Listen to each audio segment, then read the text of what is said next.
Mata, nape, nape.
And you're destroying everything.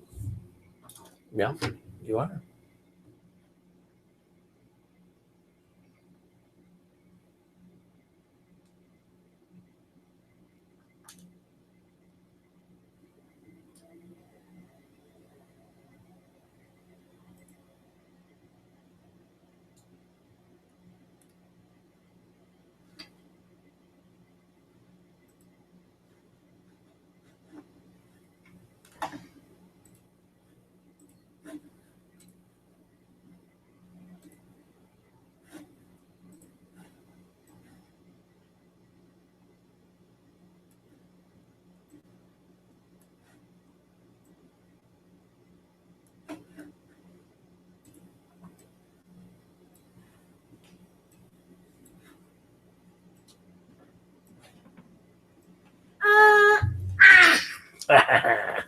Look, who's that?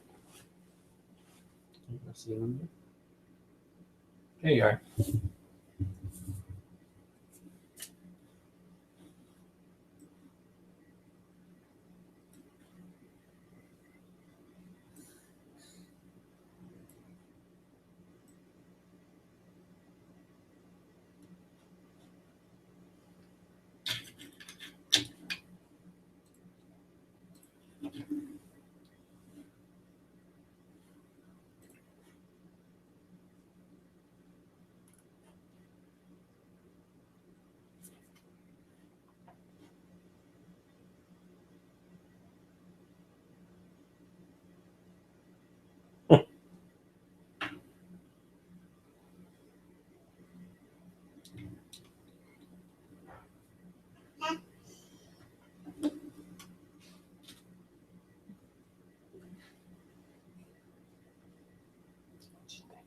Okay.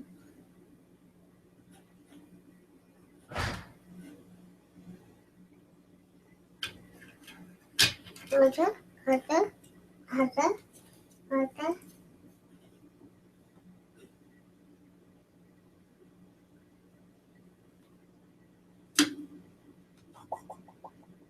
Mata, mata, mata.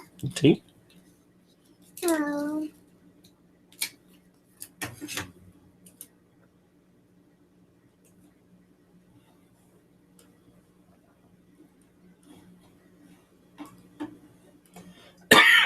You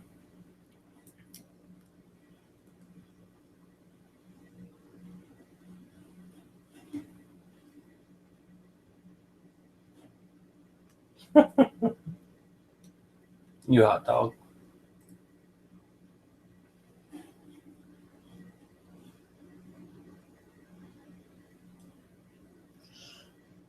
Is that Lindsay?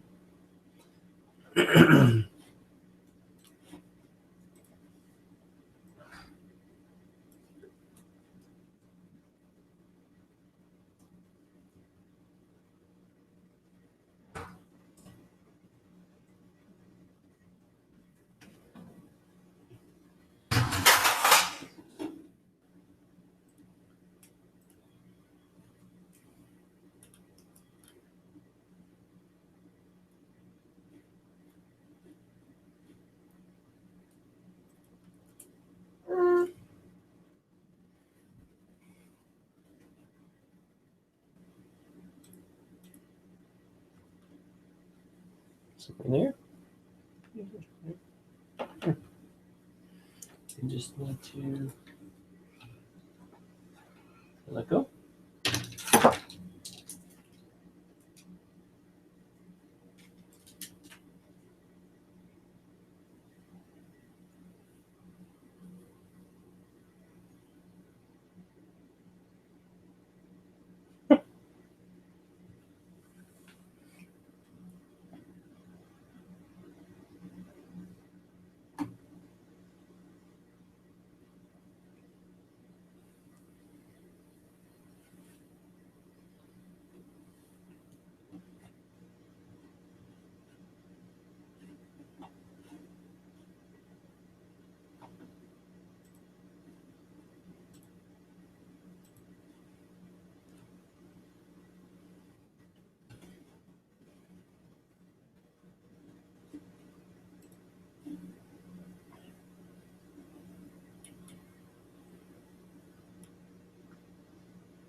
Mama.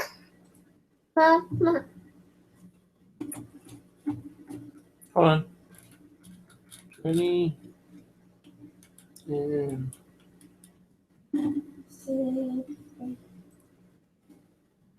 hold up.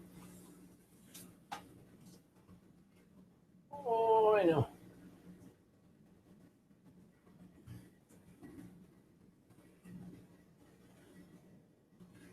Can I try something? Right? Real quick.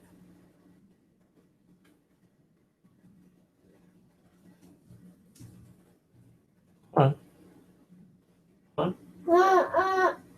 Oh, you have a way of manipulating the computer, don't you? I know. Did you get your toe in the thing? You can touch it. It's here. You okay? Here. Okay, we can try it after.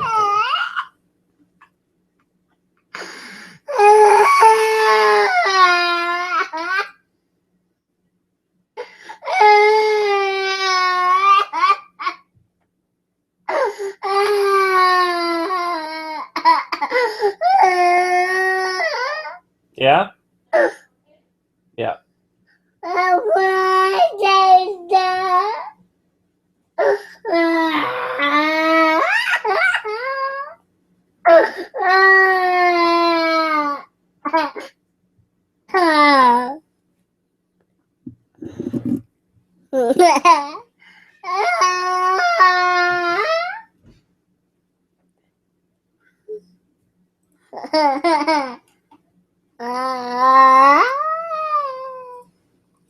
All right, you want to try now?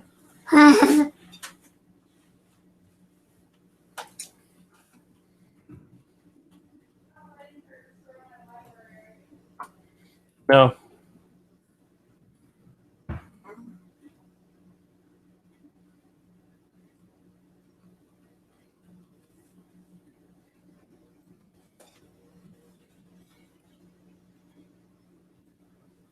What are you pressing?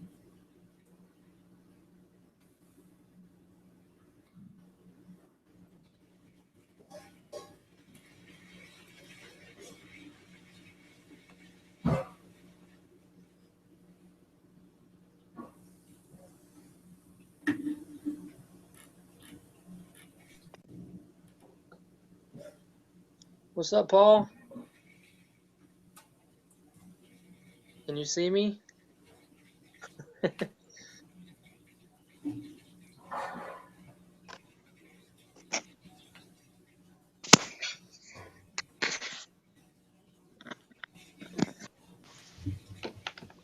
it going, Mark? Hey, Paul, how are you? Good, good. Good. Lindsay's just sitting in. Oh, man. She's about Adorable. to go to bed. Mine are just getting in bed themselves. Yeah. Yeah. She usually is, like 7:30, 7:45. So that's why I'm usually late. Yeah, these you know, days. even my kids being older, you know, Bobby's 13 now, and he's still, the rule is in bed by 8:30, and they can, you know, read until, you know, 9, 9:15, something like that. Wind down. Yeah. Yeah. Gives them the wind down time. Oh. Yeah. And plus, it gives really it's for mommy and daddy to have Oh, some yeah. downtime. That's the real purpose. I think as I got older, 8:30, 9 o'clock was kind of my bedtime. Yeah. And that's usually when they would watch Nick at Night and things like that. So Yeah. Yep. So Lindsay's gonna have a little brother, huh? Or older brother, I mean. No, I mean, younger brother, yeah. She's going to be the older sister. I know what you Yes, meant. that's though. what I meant. Yeah. It's she kind of is cluing in. I mean, they don't really quite know, right, at this age. Oh, yeah, but, yeah. So how far along is your wife? Yeah, so Darcy is she's a month away, really. Oh my gosh! Wow. Baby's due at the end of the month, or at the end of May, I should say. Right. But it seems like he's already sitting low. He's engaged, is what Yeah. they're saying. So Yeah. once that happens, I mean, it can be any time, really. So the boy, what do you have a name picked out yet? yeah, we have a name, so we haven't Yeah. haven't let it out. That we usually tell people. Well, we've only done it once before, but with Lindsay, we told people the gender, but then we just let them know the name as a surprise. So they'll be how far apart then? Yeah, Lindsay almost 2 years. Yeah. Basically 13 months. So.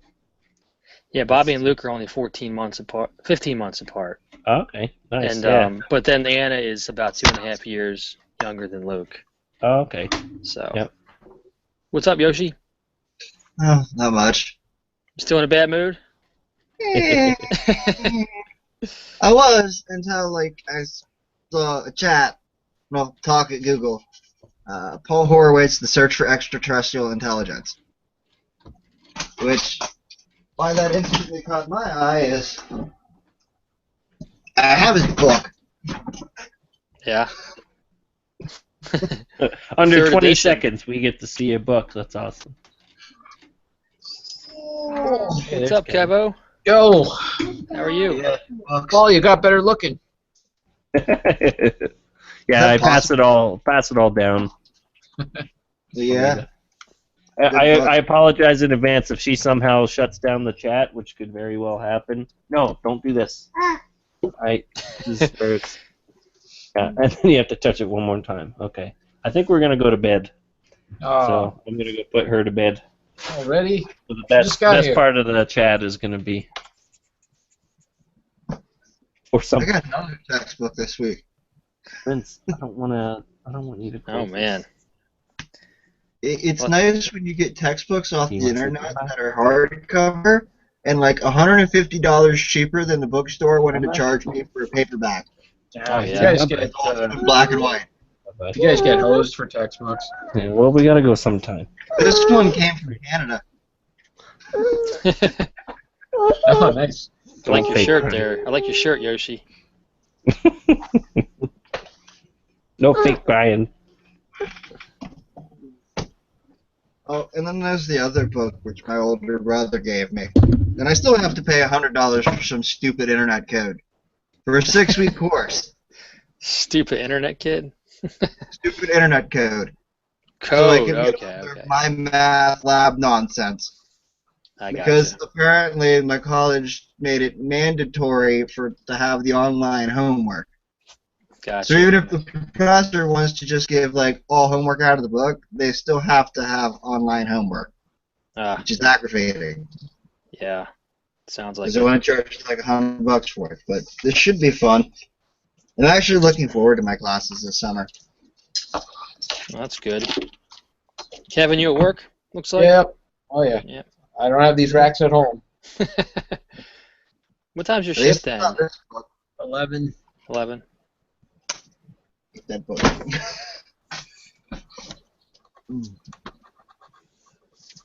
So what's everyone up to tonight? Long day at work. Just Yeah. winding down. Yeah. Hurt my back today too, so. Were you on the stripper pole again? You guys deleted that immediately, right? Oh, of course, yeah. Yeah. You mean it's not a meme now? No, it's a meme, Oh, thanks yeah, to Kevin. I got on that. It was so funny. You know, the day that I sent the picture, you guys were like, get on there. I didn't think anything of it. Then I walked by it the day that I took the picture. I was like, my ladder was sitting there. I was like, you know what? I bet you if I prop my phone up on the ladder and to put the timer on, I can get a good shot. And I looked around, made sure nobody was looking. How So foolish it must have looked. So what is that establishment? Oh my gosh, it's the weirdest thing. It's this, like $3.5 million home that went under foreclosure, and I think the previous owner must have just been like this, rich doctor, bachelor maybe. Hmm. And it's the house is the strangest style. It's got this bizarre Art Deco kind of modern style to it. It was probably built about, I'm guessing 12 years ago or so. Yeah. And, lo and behold, you walk in there and there's a big bar area and a stripper pole with a disco ball there. It's strange. And up on top of the roof, there's like sunbathing areas and stuff and like this fancy pool and a hot tub. So the guy must have been like a player. Yeah. But the new owner's not ripping the stripper pole out for whatever reason. I don't know who else would want a stripper pole. It's kind of a strange thing to have in the center of your, it's actually in the guest house, but still, it's just weird. It's very strange. I honestly would keep it for a while if I had like the money and that just as a joke, like catch people off as a surprise when they come over to visit. Like, there's a stripper pole. Yeah. I've seen some weird things in houses, but that is a first. I've never seen a stripper pole in somebody's house before. But I mean, the house is super. What's that? I've seen pictures of people having them in their house before, but never one that was like the professional pole that went from ceiling to Oh yeah. It's like a always stage. like the cheap ones where it's like you're watching them do it and it's like that it's pole's wobbly. gonna break. That pole's gonna break. And then the pole this is like a full setup. There's like a raised platform and mirrors behind it and everything. It's like, specifically designed for strippers, Wow. Yeah, it's weird. But the house is something else, man. I mean, it's got some weird decora, and there's a gallery in there and all the like faucets are real weird, and it's just got some strange style to it. But it's kind of cool, working in houses like that, I work in a lot of strange houses and big houses and huge houses, mansions, everything. Kind of cool. Yeah. Yeah, my dad does a little bit of that stuff. He's kind of gotten away from it now, but for a while there it was more industrial buildings than that, but he was running wires and stuff, doing all that stuff. Yeah, you told me he tried to open an electronics shop or something at some point. Yeah, it was more of a retail store that did repairs as well. Okay. So it was more like what Yoshi was getting into. Electronics. Instrumentation is what he. Oh, okay. I don't know what the differences are, but he didn't like being called an electrician. He didn't like to say he was in electronics. It was instrumentation. Oh, okay. I don't know what the differences are. But it's probably the higher end of what we do. I have no idea. You might have been into like test equipment and stuff like that. Oh yeah, he did. He did all that stuff. It was mostly like his main job was doing industrial equipment, like for the mining companies and everything in Sudbury.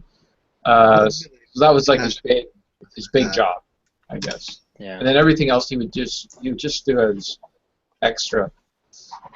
He tried to open a retail store. The retail store wasn't successful, but his like doing repair work and stuff like that. He ran that for a long time. Yeah.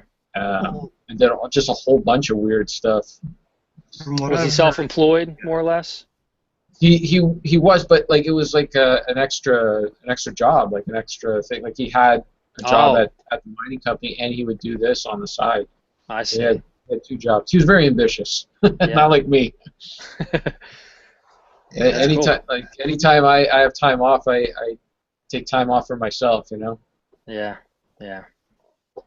I used to be ambitious, and that's why I became self-employed. But once I had kids and everything, it's just like the ambition kind of goes away. You don't have the energy or the time for it anymore. Oh, you're busy. Yep. And I'd be more ambitious, but I'm kind of like restricted on everything because college and like, oh, here's a due date that doesn't really matter because we still got weeks left of school, but you have due dates anyway. Yeah. I remember college. You're just always busy. You're just always doing stuff.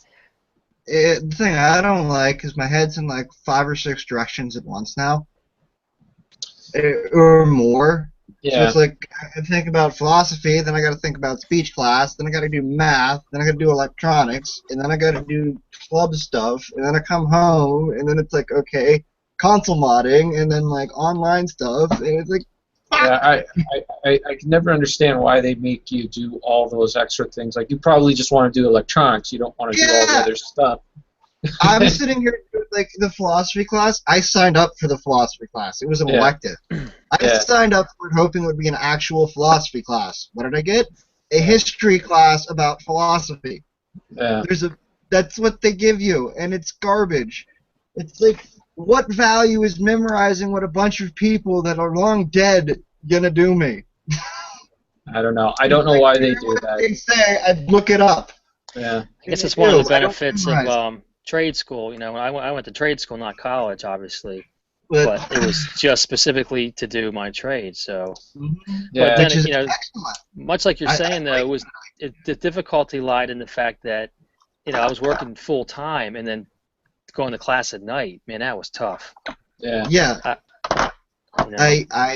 I couldn't handle it. I can't handle both full-time college student and working a job, which is kind of why I'm in the situation I'm in. And I barely make anything at the moment. Yeah, so I will say that my classes were not, it was only a couple hours a night for 3 nights a week. So I was putting in, I think, 9 hours of class time in the evenings per week. But then I was working, 8 to 12 hours a day on top of it, physical work. So it was, but I was in my 20s or whatever. So one class takes like 5 hours of time every week, just in class. That's not counting the 4 to 5 I spend doing homework for that class and reading.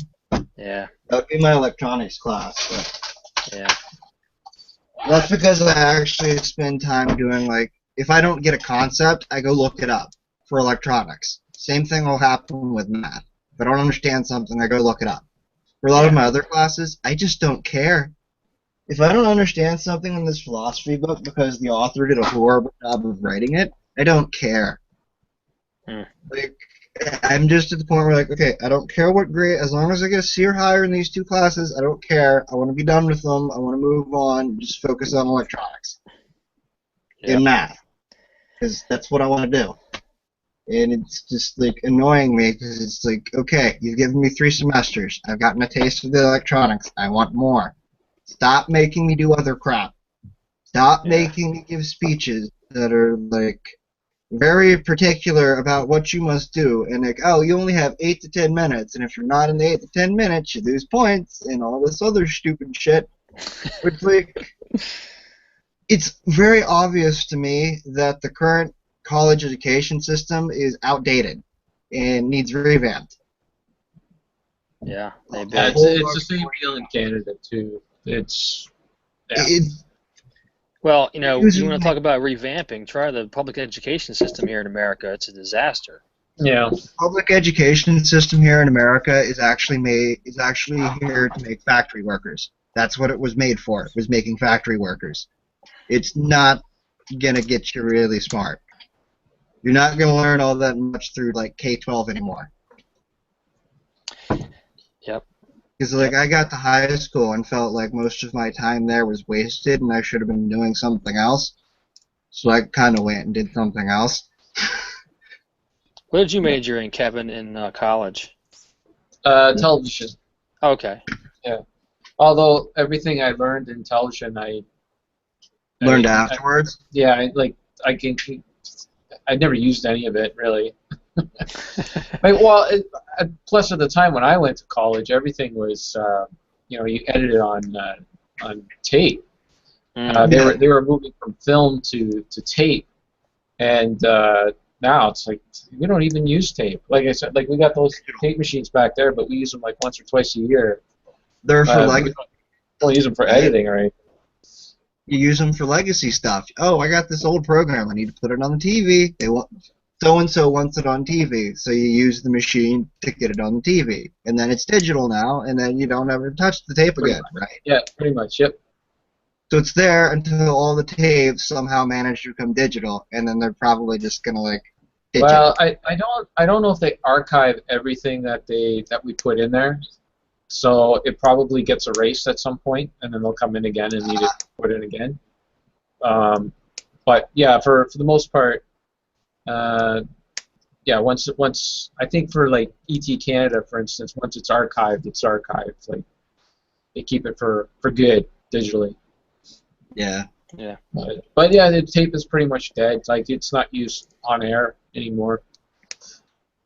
So did you go that route in college because you wanted to get into production, or what was your like ambition as a young man? I actually wanted to go into radio. That was my big ambition. Yeah. That's what I really wanted to do. But radio was just in the tanker. Like everything was going, digital, like it is, kind of has gone in television, and everything, like they were firing people like left, right, and center. Like every little town used to have its own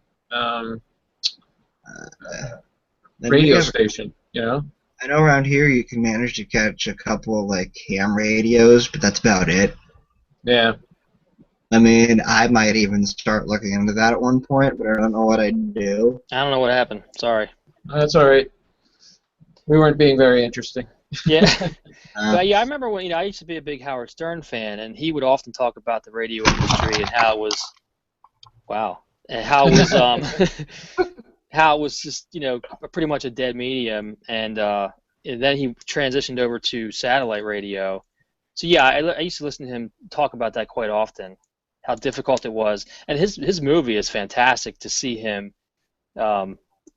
His career and his early career and wanting to get into radio and how he did it. Yeah. I'm sure you're a fan of his movie, or have you seen his movie? Oh yeah. Yeah, I love it. Yeah. Yeah, so it's really, what a cool story. But yeah, I used to listen to him talk all the time about the radio industry, and it is a very interesting industry for sure. Now it's obviously nowhere near what it used to be. No, it's just robots in every town repeating something from a server somewhere. It's nothing like what it used to be. Nah, it was so cool back in the day, man. You had these little radio stations. You had a personality behind the songs. He was in charge of picking out the music and putting it together a certain way, and it was an art form, and that's it's just lost. Everything's automated. WKRP. Yeah. Like that stuff. That's like, and it was that show too. Like I was enamored by that show. I wanted to be Dr. Cool. Johnny Fever. I just thought it was so cool, like to be able to talk to people on the radio. But did you listen to Howard Stern back? Like, because I used to listen to him. I probably started listening to him in, I would guess, 1993 or 4. I think. We didn't get him in Canada at all until after the movie, and even after the movie, I didn't move down south until '98. Yes, 98. So where I'd even be in the vicinity of a radio station that would have Howard Stern, and then he was I think he was taken off the air in 2001, I think. Somewhere around there. When he was on, what was it, that DC station, I think it was? Wasn't it? I don't know. In Canada, it's just in Canada. Oh, that's right, yeah. I think they took him off the air in 2001 in Canada. And then I couldn't hear him until, like, I would drive down to Toronto. I was living up north, and I would drive down to Toronto for work, and then there was a Buffalo station that was pumping him out, and I could catch like a little bit, like 5 minutes here and there once in a while. If I was behind the city buildings, I couldn't get it or whatever. So I would listen. I would get a little bit, but then yeah, once he went to satellite, then I could listen all the time. Yeah. Yeah, I was a pretty big fan there for a while. When he went to satellite, man, I mean, that's when he had Richard on there, and gosh, there were so many funny bits they did. I don't know. I haven't listened to him in years, but Sal, and I know Jackie had left the show at that point. Yeah, Well before that. It was Artie that was on. Artie, yeah. Then he had his little drug thing, and they got that. I was listening to all that stuff live when he had that big fight. He threw something at him and everything. Yeah. That's some, so yeah, there's some classic moments, but I just haven't listened to him in forever at this point. It's hard. It's hard to keep up. I'm on, I think, March 29th right now, because I'm trying to keep up with all you guys and all your videos and podcasts and all that. You know. Yeah, it's a chore. It can be. Jeez. A lot of stuff. It's amazing now. Like if I leave it for a day, I'll go in there and there's like 20 videos in there. And, I know. jeez. And Sorry. everybody's cranking out content. Take a breather. I go to YouTube and click on thing, and I got like 30 plus videos in my feed every day, and I'm just like, I don't have time to watch most of these. Well, you find yourself falling into a niche of just certain ones that you definitely watch, and others that you watch kind of if you have time, and it's kind of thing. There's no other way to do it. There's no way you could watch them all, consistently. You'd sit in front of your computer all day long.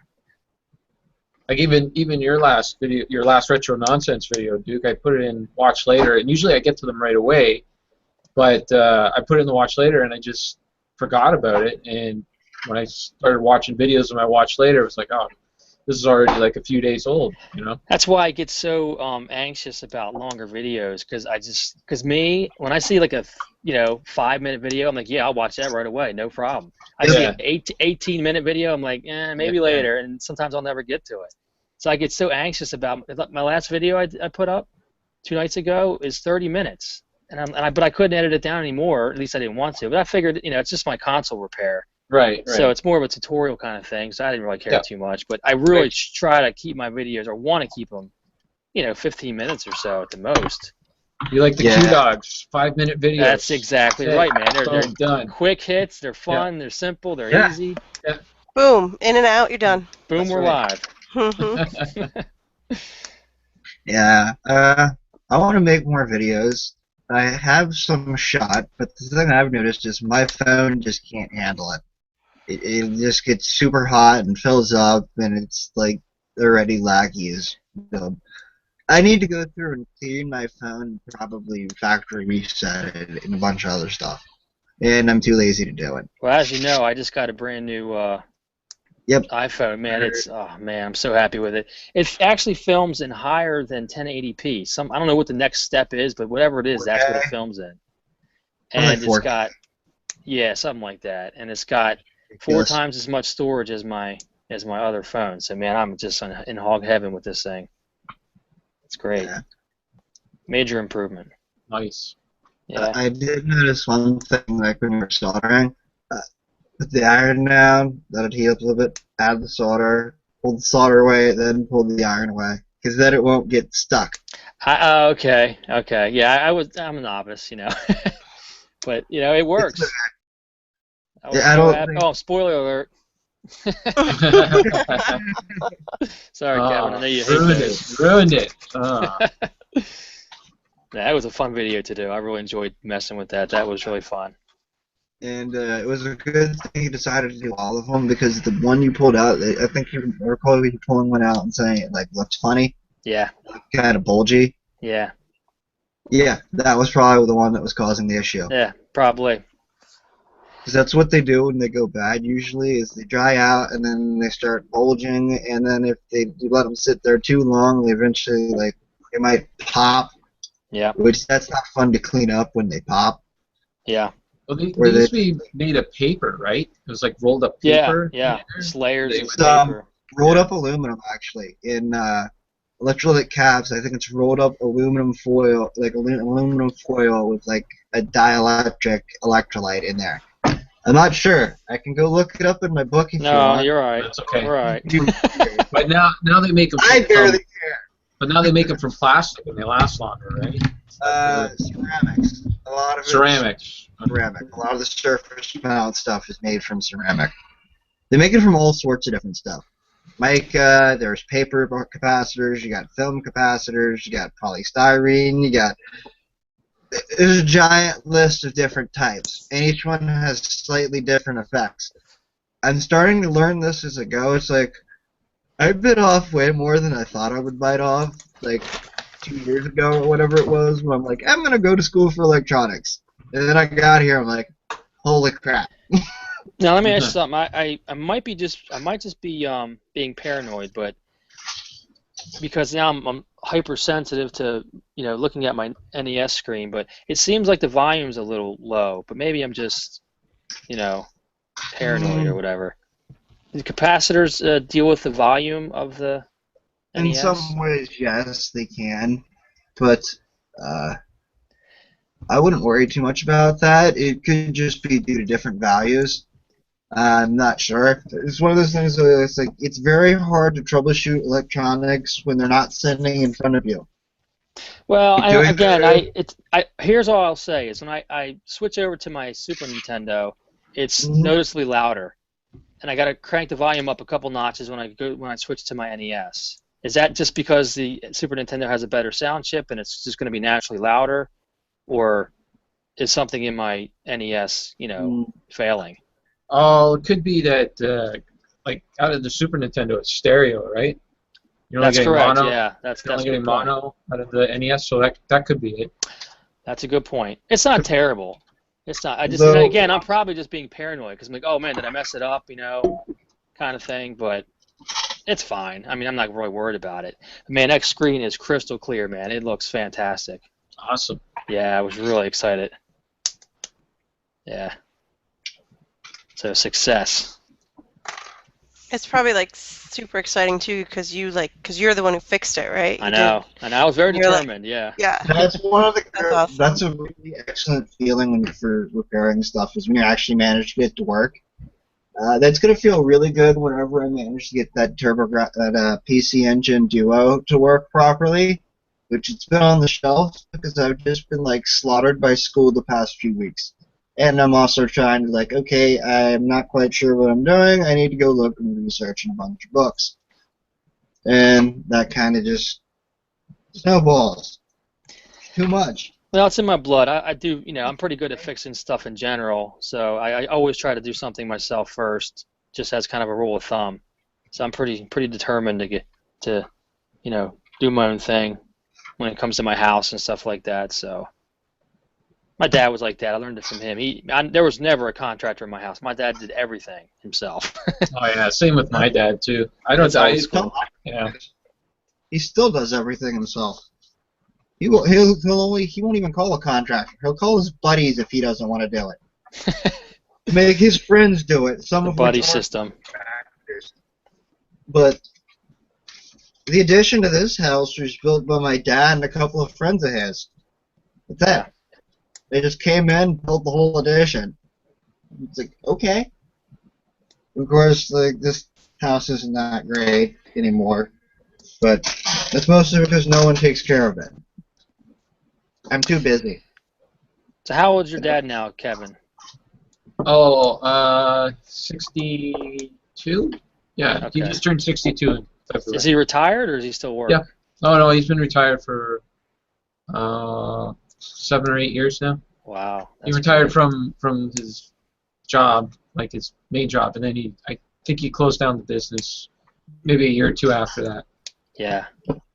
Yeah, it's like old school, man, like Freedom 55, Yeah. Like work one job your entire life, work Yep. in one place your Yep. entire life. That's a thing of the past, but yeah. Not anymore, man. I'm on job number, I don't know how many. I've been here since 2006. This is the longest I've ever been able to stay in one place. 5 or 6 jobs by now, which is bad. I'm like pretty that. traditional in that sense. I've only had, as far as career jobs, my electrical work, I've only had 3 other jobs before I went to be self-employed. I was a pretty loyal employee. I worked at one job for 3 years, one for like 5 or 6, and then another for like 5 or 6, and then I went off on my own. So I didn't have a lot of different jobs as a young man. That's generally how I think it works in trades. Is that's like actually if you're smart, that's the way you go. Is you kind of like you work for someone else for like 15, 20 years, and then do your own thing. My Why get? father, he was a sheet metal mechanic. He worked for the U.S. Coast Guard yard, and my entire life. He passed away when I was young, but he would have retired there. That was just the way it was. It was a government job. He had the government benefits, and just as what you did back then. You worked at one job, and you retired there. So Yeah. Yeah. Well, I switched so many jobs, but it wasn't out of choice. It was, whatever's closing and merging. yeah. But even now, we just went through this big merger, and I got to change all my benefits and all my like retirement plan and all that stuff. And Yeah. I still have the same job, but it's another company coming in. And Yeah, it's no fun. who knows how long these guys are going to last? Yep. But at least I get some stock options. That's pretty cool. Yeah, it's one of the drawbacks of self-employment is I have to be responsible for my own in retirement and stuff. And there's not a lot left when you pay all the bills to really put away. So. Wow, you're going to cash in all those games. Yeah. Those are your huge investments. Yeah, right? exactly. Yeah. But I ain't worried about it. It is what it is. So Melissa, do you work? Like outside the home, I mean? No, I stay home. Yeah, good for you. Yeah. So So you work like double the amount of work. Like yeah, my wife. we could have that argument. That's okay. We don't have to have the argument. No, I have a friend too who's I saw her today. She's moving back to Iowa. So, because we're both from the Midwest. Uh-huh. And her husband just got a job within his company in Iowa, and she's super excited because she's staying home she has 2 young girls. Yeah. So she's super excited to stay home. Tara stayed home when she finished up her year. She was a teacher, still is a teacher, but she finished up her year when she was pregnant with Bobby, and then once Bobby was born, that was it. She hasn't worked outside of the home since. Mm-hmm. Yeah, but she does more homeschooling. Yes. Yeah. I got to give her credit for that. She does 3 times as much work as I do. I mean, she homeschools, she house cleans, she does all the meals, she does all the laundry. I mean, she does everything. I just leave the house and turn my screwdriver and come back home and Yeah. Yeah, I worked before I had Ellie, so it actually worked out really well. We had just moved back here to Oregon. And we had moved into a house, and we got that settled. And then I ended up getting a temporary position at the same company that Eric works at. And it ended in April, and I had Ellie in May. So it worked really nicely.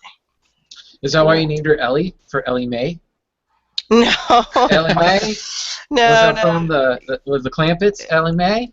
Yeah, from Beverly Hills. No, we had thought, Eric's like, should we name? And I'm like, no, we're not naming her that. Well, anime is close. Anime, yeah.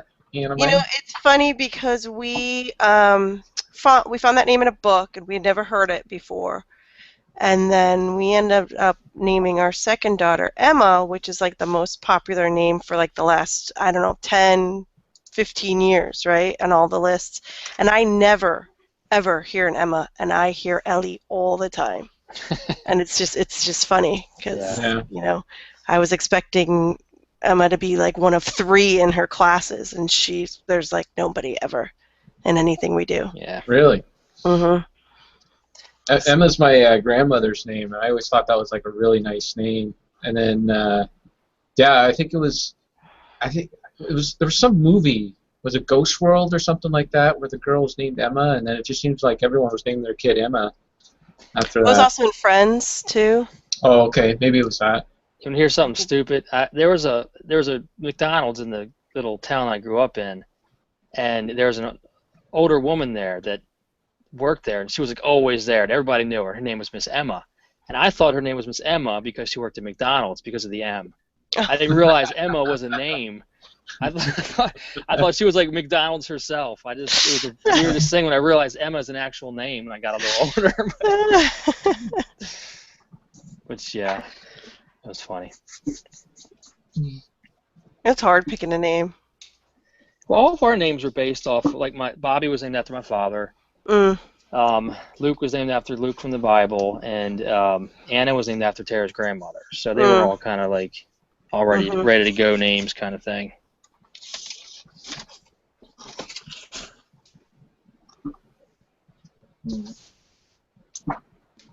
So it's Rocket Sauce going to take his mic off mute yet? Or? He's chewing. Let him keep eating. it on mute. I'm almost done here. Sorry, Yeah. I just Put it back got on home mute. from school. We don't want to hear you slobber all that stuff. That's why I muted myself. Although, what are you eating? I picked up since we're speaking about McDonald's, I got 20-piece McNuggets. 20, geez, a whiz. Hey, you get the Monopoly pieces right now, so You know what?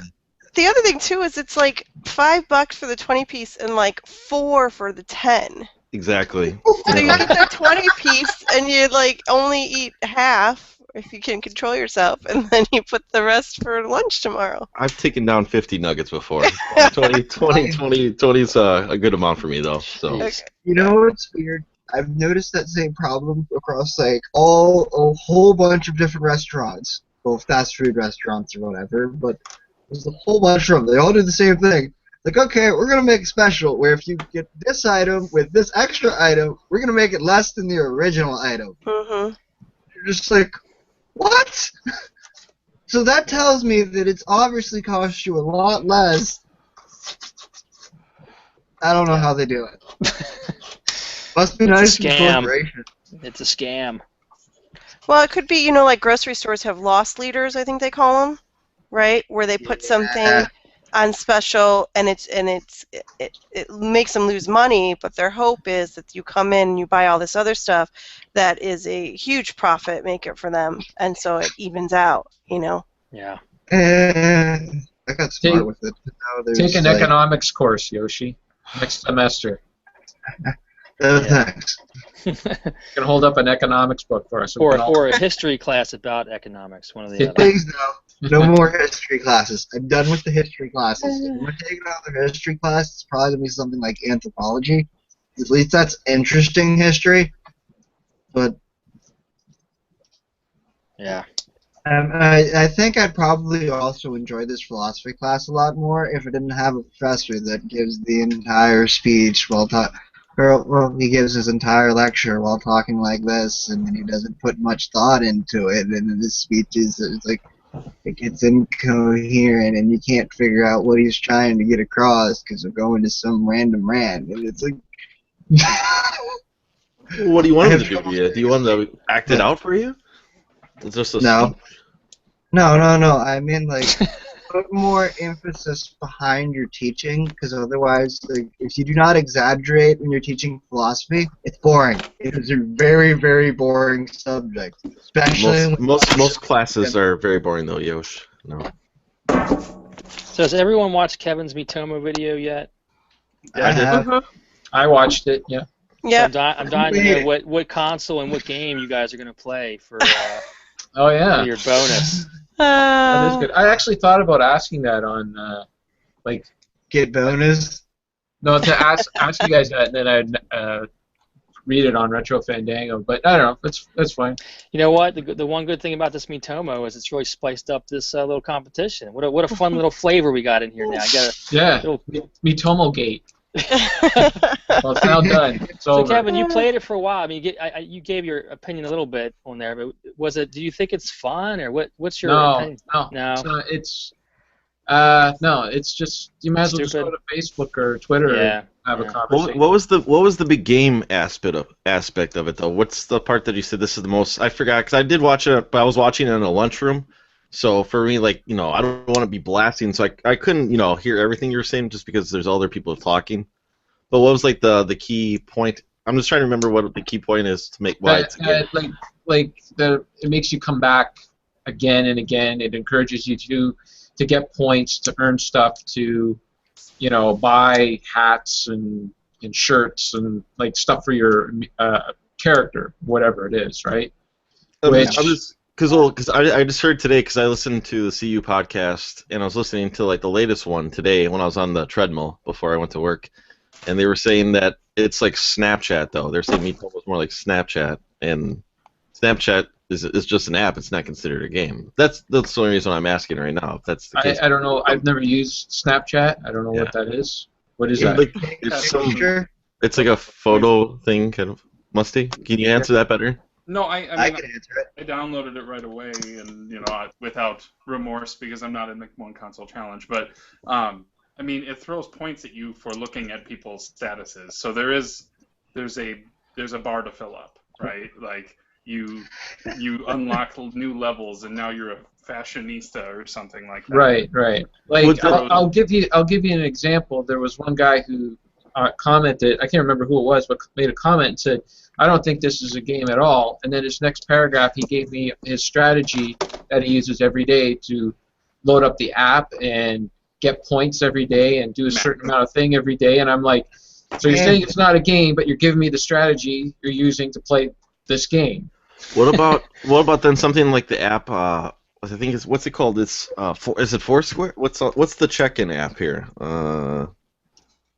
I mean, there's Foursquare. There's the beer. Beer has one. It's Tapped, I think. Yeah, because they give you like they reward you if you check enough times. You become the mayor of that local area or something like that. That's. Well, I think the main thing is any of these things, could or couldn't be a game, but within the context of the challenge, is it considered a game?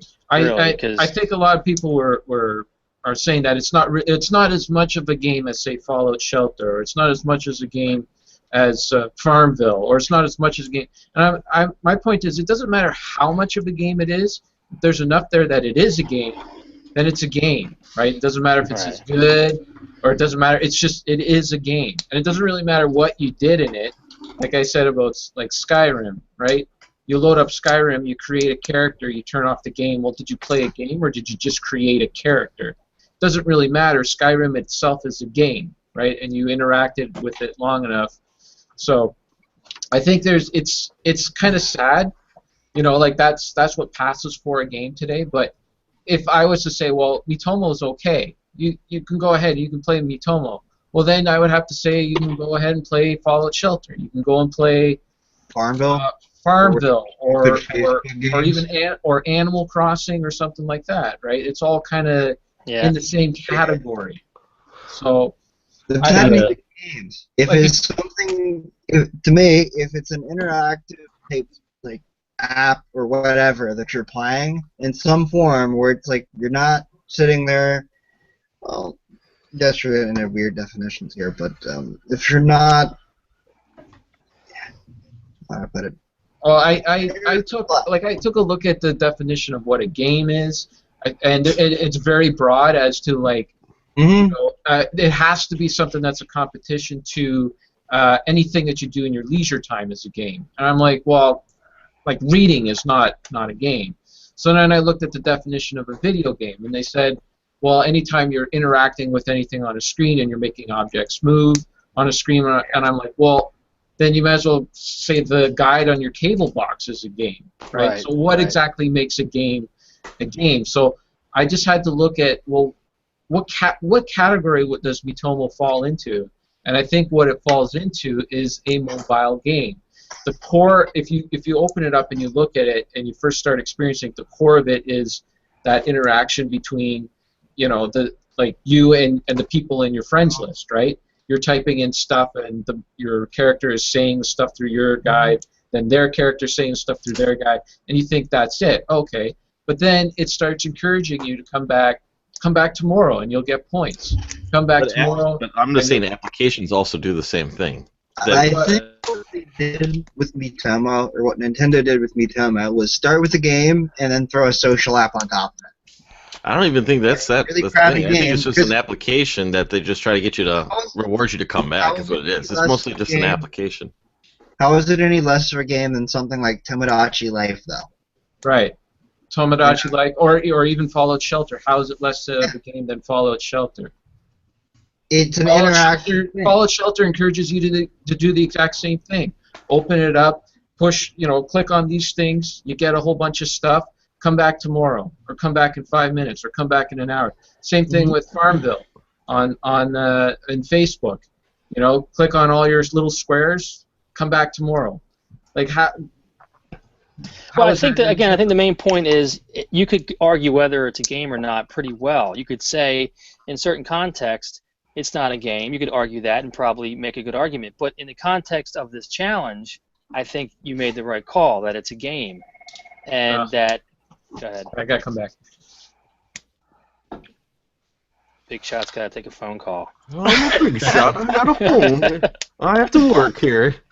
Okay. How about this as a threshold for it being a game? Is anyone going to pick it as their one free pass? Nope. I don't qualify seriously because doubt I it. actually did download it and set my character up. But I was talking to Mars actually at the same time on Twitter as I was doing it, and then that's when I was shut down originally because I created my character and he said no, it's a game and blah blah blah. So I stopped on because in the definition of if you look at the description for me, Tomo, it does say it's an application. Nowhere in the description says it's a game. So that's why I was going ahead and downloading it and setting up my account when he shut me down. 2 Fridays ago when Mitoma came out. Well, how long did it take you to make a character? I want to say probably about 15 minutes. It's just because I was playing around with the voice modulator and like the. There you go. Well, it's not when you're setting something up. It's in settings. It's not like you're playing. No, I guess you could say I'm playing around, but it's saying choose your voice. So I'm going around all the voice level settings and seeing what it is. So. Yeah. But like I said, it says in the description nowhere does it say it's a game. It says application. This is so. That's why I was even texting him or tweeting at him in Vox. It says right here in the description. Here's the description. Nowhere does it say it's a game. So. Spoilers. Sorry, Fitnet showed up. You might wanna withhold any spoilers. What spoilers? I'm just. Oh, I see. I understand now. I thought that was pretty funny. Yeah, no spoilers. I don't even think we can talk about spoilers without spoiling. Oh man, we just spoiled the spoilers. How's it going, Fitty? Good, how are you guys doing? We're good. I need to step up my beard game. Yeah, this is a beard-only stream, so Melissa and Rocket need to leave. It's probably going to take me like 2 weeks to get something going, but... Melissa, no waxing.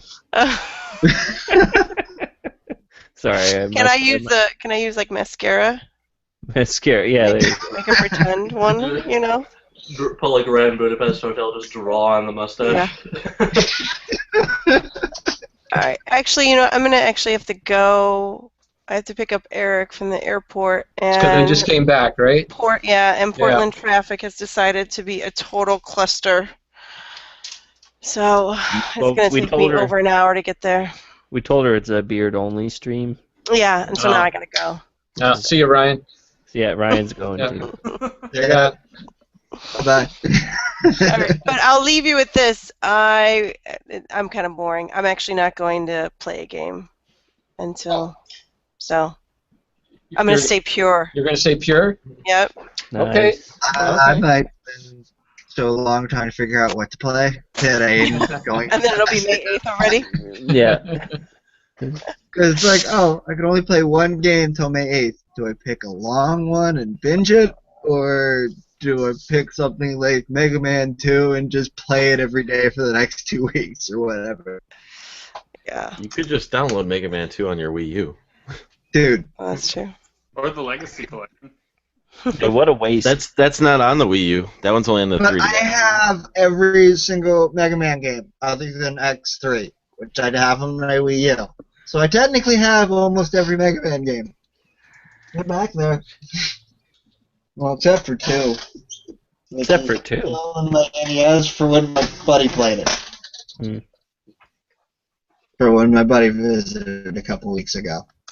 Shows how long it's just sat on the floor.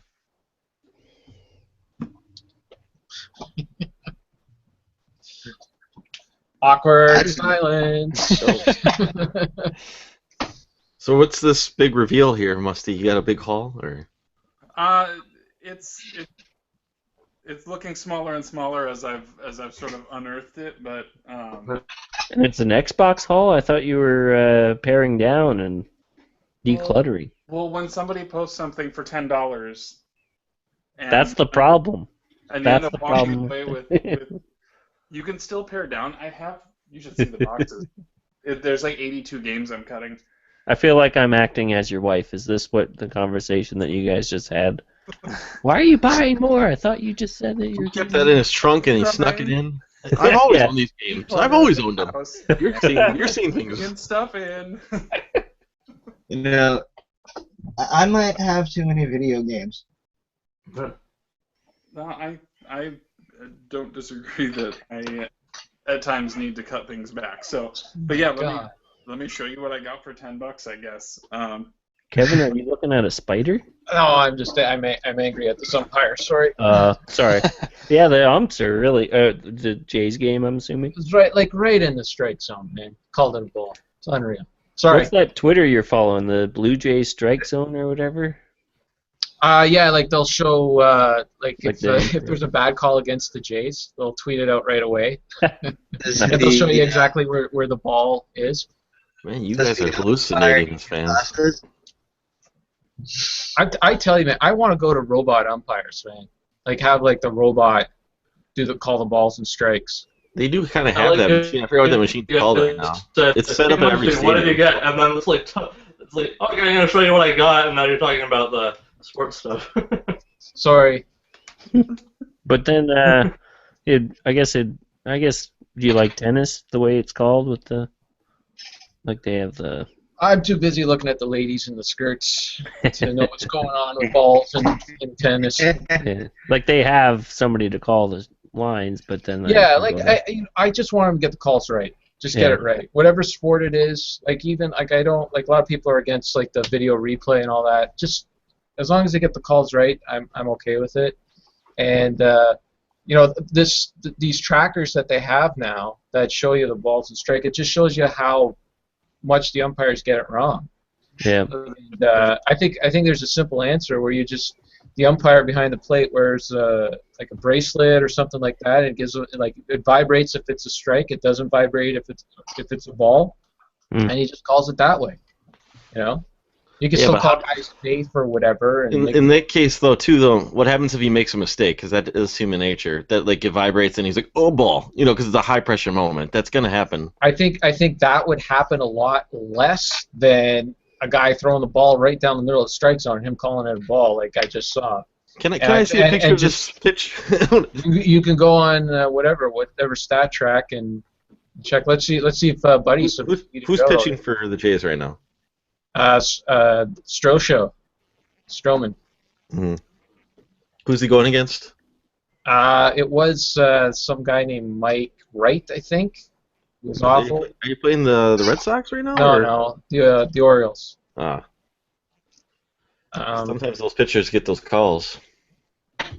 Yeah, well, no, that was a really bad.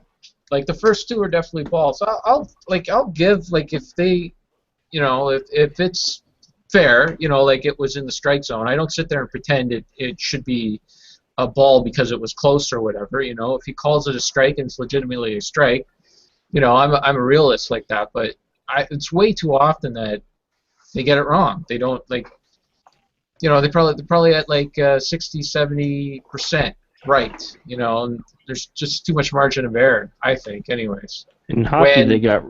Oh, sorry. Sorry, when technology can make it better. Yeah. Maybe the catcher didn't hold the ball long enough. Maybe what's it called? Russell Martin. Maybe Russell Martin wasn't holding the ball correctly. I'm sitting here watching it on a screen. Doing this, I'm sitting here watching it on a screen that's like 90 degrees from me. It's like hard, and I could look, and I could see it was a strike. I'm just telling you. It's part of the game. The catcher has to style it for the umpire. I know what I saw, and I saw a strike, and then this track pitcher, track stat, whatever the hell, pitch tracker confirmed it. And it happens. Here's another point. If the ball is right down the middle, why didn't the guy swing for it? Oh, I guess whatever. Because he's on the Orioles. He was Hey, terrible. hey, they're doing good. I don't know. He didn't swing for it. It's irrelevant whether he swung for it or not. The Orioles are doing well, man. Yeah, well, it's only April. Wow. You know, look at the standings. Yeah, but until, you're freaking out like it's May like 31st. you're freaking out like They it's had their August best now. opening like in history. They were 7-0. I don't think I was freaking out. I was saying that should be. If you're the worrying call about wasn't one right. pitch, you're freaking out. I'm gonna riot. I'm We're going into to the- I'm into the game. I'm saying standings don't matter. It's a long season. What's this pitch tracker Twitter account? I can't. Oh, I'd have to look it up. Jay's pitch. Anyways, the guy is out, so it didn't hurt them. But See, you're worried about nothing. there you go. Look, they're even tweeting about it right now. Yeah, I've seen a few people. They're like, I don't know where the. In your opinion, how did the ump miss the last two pitches? Mike Wilner said he's a human being.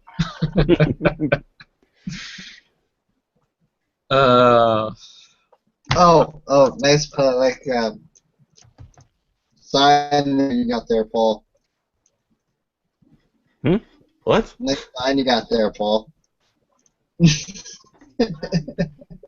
Like scribe? Yeah.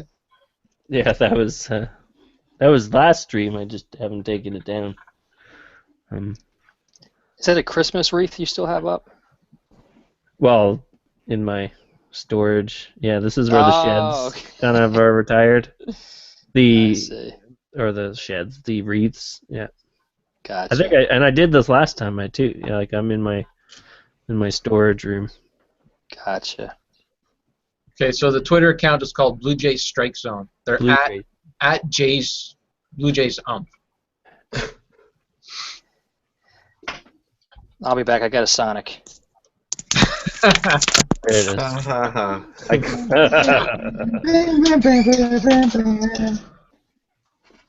Yeah, that's That was funny. I got a Sonic. I'm gonna follow these guys. There, follow. So there, you can see how there was one pitch that was right down the middle, 22 minutes ago. That was Wilson versus Tulowitzki. All right. You got a favorite so I can see it? No, that one was from 22 minutes ago. I'm putting it in the YouTube chat, then you can just follow Gotcha. if you're in there. And they do, like, when the calls help the Blue Jays, like when there's bad calls that help the Blue Jays, they tweet that out as well. I think Fitnat's good. out of the sports. Ball one should be strike. Yeah. Wilson like it. versus Tulu. I approve of this. Did you key and they send me this thing?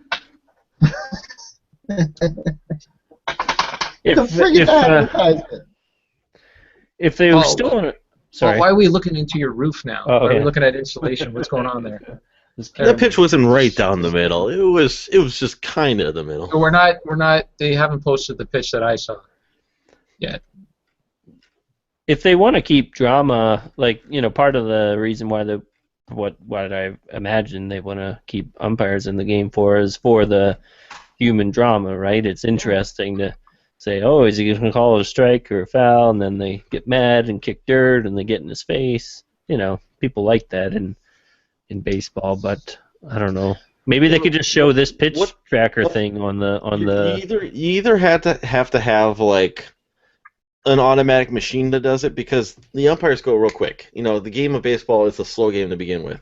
So that's why the umpires got, like, he has like less than a second to go strike or ball. It's like, it's just the call. So if you're waiting on a robot to make the call, it's gonna be I'm just telling you. A robot doesn't take a long time. Are you kidding me? The tracker doesn't take a long time. I'm just telling you. It's instant. It's like, okay, it's a strike. And he basically calls a strike. Computing. Like, it's not like something from like old school Star Trek where It starts up a Starts dial-up saying- modem. you contemplate all these stars in the solar system. I just imagine there wouldn't be a robot. I just imagine it'd be like on the Jumbotron or something like that. That'd be a ball or strike. But what happens if the Jumbotron is, not acting right? That does happen. It's Put a speaker behind the plate that yells out ball or strike. I think all of the stuff that you're bringing up would happen a lot less infrequently than. I think you just need to The stop umpire whining making and a just watch and enjoy the game. I am enjoying it. This I am game's watching been going it. on for over 100 years. They've been playing baseball.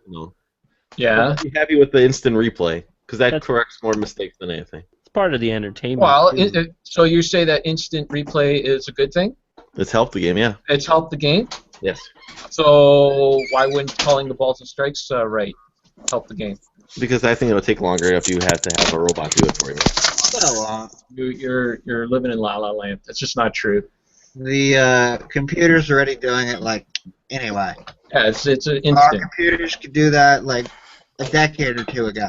The pitch tracker does it instantly. Just give me I need the guy going like this with his arm for a strike 3. Give me that, you know. You can still do that. It vibrates and it lets him know it's a strike. So then What he does happens if that thing. doesn't work though? What happens if that doesn't work then? What happens if that for some reason the battery went out on it? Like I said, it would happen a lot less infrequently than them getting wrong calls. What if they just put like their mascot in front of like a big jumbo screen, you know, and every time this flashes up, it does a dance, or you know, like you want that drama behind the plate, so you know they can make a space for it. I have a bigger issue. My bigger issue is with how like teams like the Cardinals police everybody basically, and how you're not allowed to have fun in baseball. I'd rather see guys actually having fun and bat flipping and everything. I find that way more enjoyable than people, you know, doing the Cardinals where if you watch your home run, you're in one to the head next time, basically, you know. And when the Cardinals do it, it's, you know, it's good old fashioned baseball. But when any other team does it, it's, you know, it's like, oh, look at this team, they're a bunch of jerks. They're trying to start fights with everybody. I know Musty will agree with me on that one. Sorry, I was distracted by the picture that Lamore Lapin just posted. What'd she post? She said that she found me in Elder Scrolls Online. I saw that. I just saw that too. I don't know. Your hair's a little more wavy. Musty. That's awesome. Your hair's a little wavier, but yeah, pretty close. I had to shave here and here. Oh man, I didn't even have to go switch to Twitter. I could have just stayed here and it would have popped up. So I went to Twitter, and it was a long way around. Because then I gotta like find out where I am in the feed because it hasn't updated in forever, and computers don't even work right. Kevin, you know what this red, like, is this a heat hot symbol, or I guess it's the same shape every time, it looks like. It's the percentage of what what normally is called the strike. It's a storm cell. So yeah, it's a white blood cell. Yeah. Or that too. You guys want to see what I got? Yeah. Sure. Your Orioles just kind threw the of ball in the center field. Drop the whole topic. There's a nice extension breakaway cable. Right on. Yeah. So keep in mind, I got all of this for $10. I thought there were going to be 5 additional games in there that weren't there. So I've messaged her to see what's going on. But honestly, if she doesn't ever respond, I really don't care. We'll go through the controllers first. There's a Duke. Oh boy. There is a controller S with the right connector. There's a third-party controller S. There are 2 wireless controllers. I've never seen these before. Nice. I don't know if these are the Afterglow ones. Looks like it.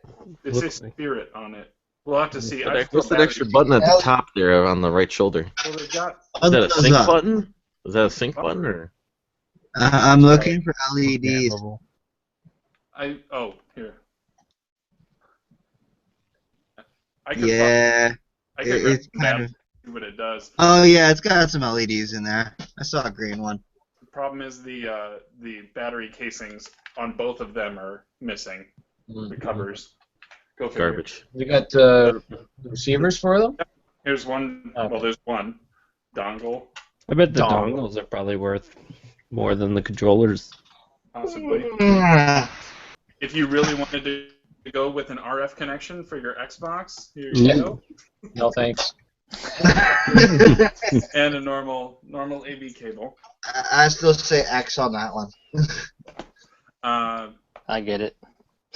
So the rest, there are 13 game cases. One of them does not have a game in it, and that's NASCAR Thunder. Oh no! What are you gonna do? Jeff Gordon. You're never gonna find it. Hold on. It might get better. This is complete. Oh my gosh, there's a I forgot game. about that show. Yeah. That's part 2. Complete. Awesome. First one sold well enough to get a sequel. Yeah. There is. Hold on, I'm opening these as I'm looking at them just to make sure that there's not surprise. Musty, I got a new series for you. Musty's Horrible Pickups. Can you do it, man? You want to spice up your channel? It gets better. I might steal that idea. I might do Mars's Horrible Pickups. Musty's moldy. Musty's Moldy Pickups. Why? It's gonna start getting better, I They're promise. getting worse. Well, They are getting Pick up a worse. gem already. Okay, that's pretty good. Outlaw That's a fun God. game right there.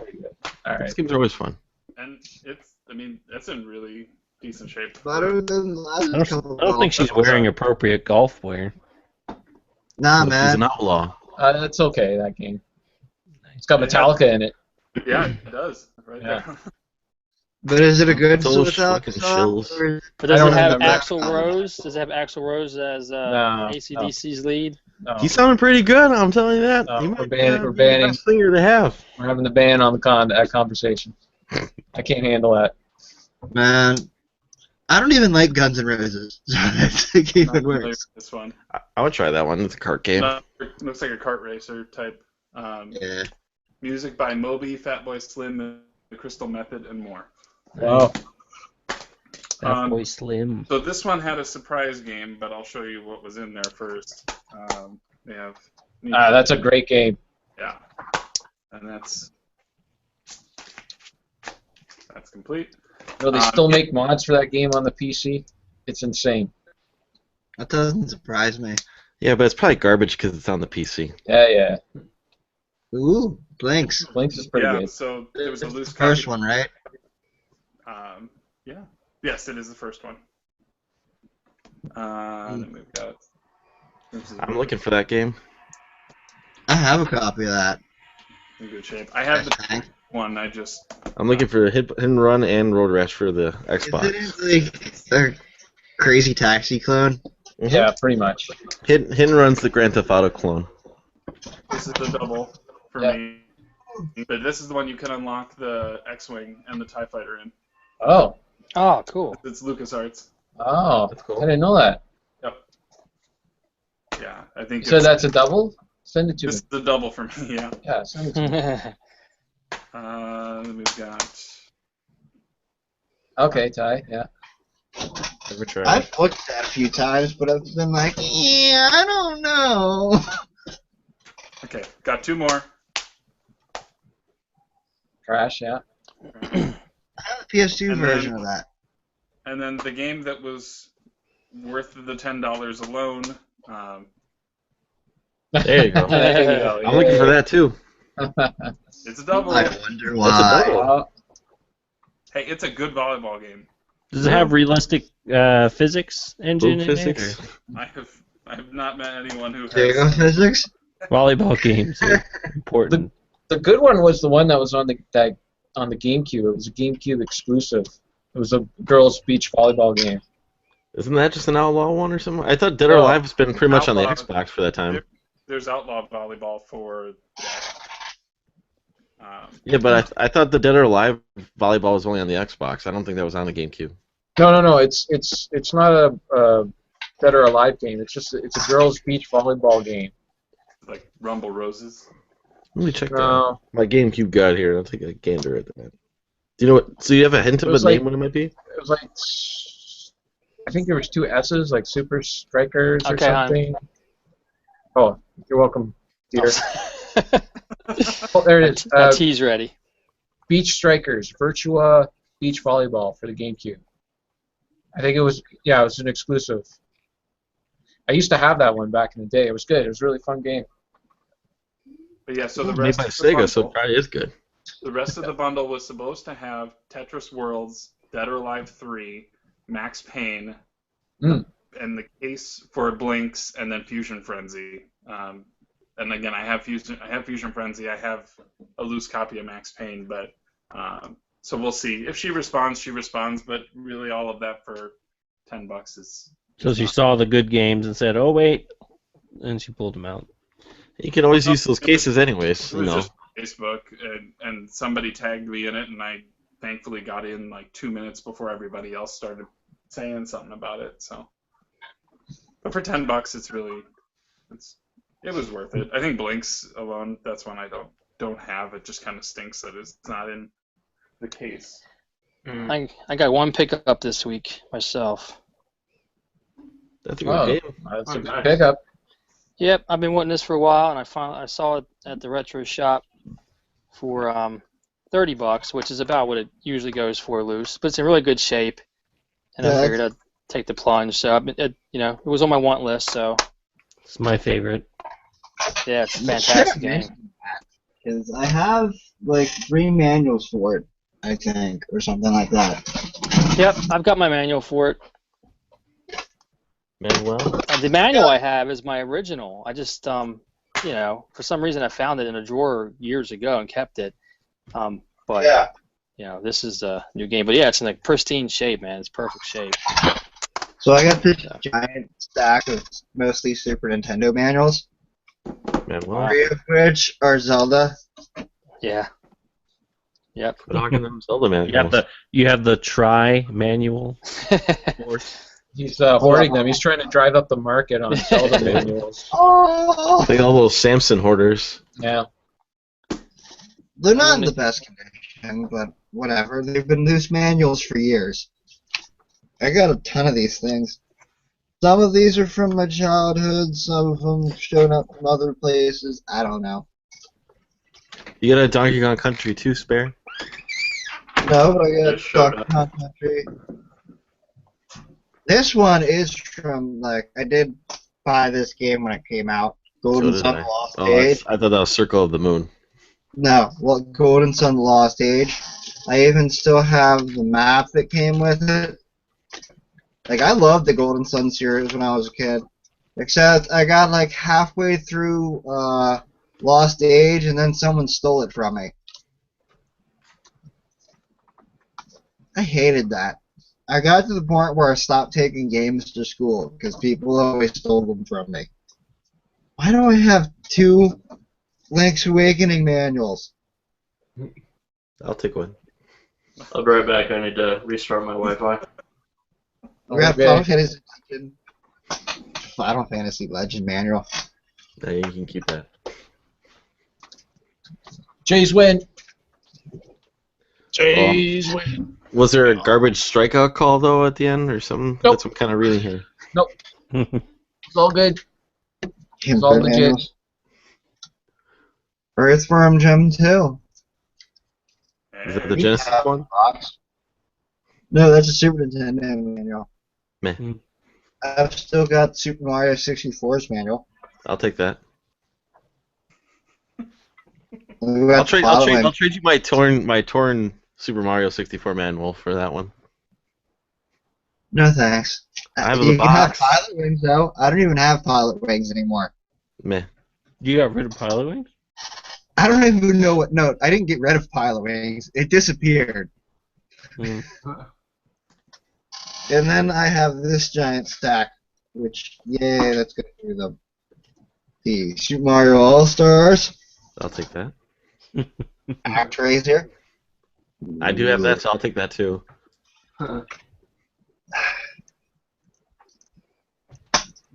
Bubsy, yeah, Mars, you can have that one.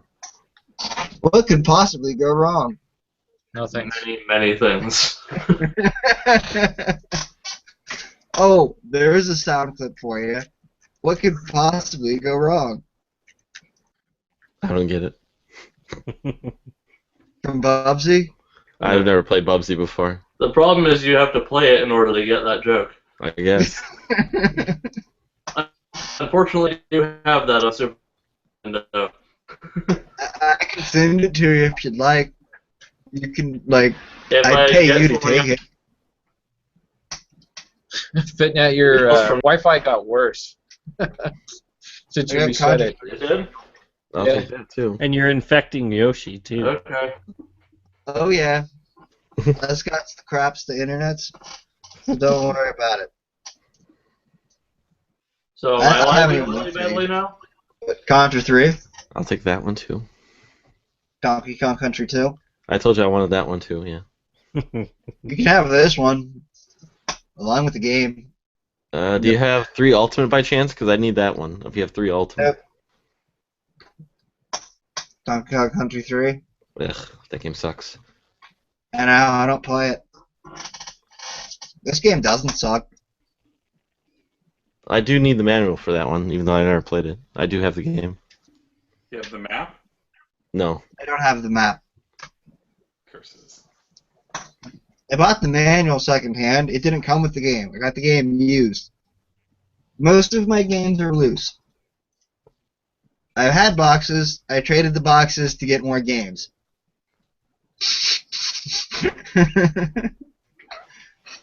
Good plan. Because I knew someone at the time that was stupid and paid me like $10, $15, $20 a box. And I'm like, what the hell, dude? So it's like I hand him a stack of boxes, I leave with a giant stack of games. Everything works out. Mystic Quest, Kirby's Avalanche, Mickey Mania. I never liked this game. Shitty I've Mickey. never played it. Do you have Magical Quest? I'll take that if you have Magical Quest. I do. I'm not selling my games. No, I want the games. I just want the manuals. I do need that one. Oh man, I got a bunch of manuals you need, huh? Mm-hmm. Super Mario World, I could use it on one of those. Super Metroid Definitely need that one. with a giant face. I know, that's why you probably don't want it. I'll take it. No, I still want it. Super Star Wars manual for whatever reason. I got that. I need that too. Yep, send that one too. I didn't have. No, play that, but I got the Tournament Fighters manual. I don't have that one. Oh, then Meh. Super Nintendo manual. Come on, man, you don't need it to tell you how to like. Turn it on. It gives you tells you the components, the back view of the control deck, and where the power indicator light is. And in it French shows you too. the controllers and an AC adapter and the RF switch. Do you have one for the mini, Oh, this is the great. junior? Yes, I do. This is great. Look at that. You can use that for the ColecoVision You guys ever see TVs or with the that? Coleco Chameleon. Musty, did you see that Coleco Chameleon at the Midwest Gaming Classic? What? Did you see it? The Windy City Gaming guys, they just ripped apart. I think they bought one of them shells from those guys or something like that, a see-through shell, and they put they made the sticker. They made the Coleco Chameleon sticker, put it on top of it, and they put an SNES Mini in it. And they put Contra 3 on the top of it. So Contra 3 was constantly, Super Contra 3 was playing constantly on it. And they had a Super Nintendo port coming out of the case too, so. Or like controller port. I totally missed that. Yeah. I can't remember if that was one of the tables you were suggesting I stay away from because the guy was not flexible. I think they were right next to that guy. Maybe that's probably why you probably skipped over it. In that case, my mistake. But I was walking by and I thought it was funny. It's all your Like fault. they had it up for demo if you wanted to play the Coleco Chameleon.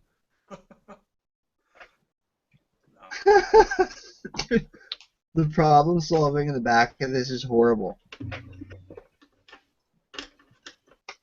Game display is on TV screen, but picture is rolling or the screen has bars or lines on it. So Mars, do you need me to get you a copy of Fatal Frame then, or? No. It's only $30 here in the States, or $20 for use for the PS2. No, I'm good. You have this one, Ryan. I don't even know what that is. A really bad game. Oh. Oh, I got one more. Yeah. I'll take that one too. I'm not giving up Yoshi's Island. Why are you just showing them off then? I thought these So, were up for Yeah, are you. you giving these away, or what's the... You're just showing off, you know? I'm just like, I felt But like going through my Super Nintendo manuals. These You aren't have- even pickups. Well, these I guys know. showing off. Let's see what I can show off in my room here. Yeah. I got this thing right here. It's a Mario sound effect keychain. It makes noises like, see, and Nice.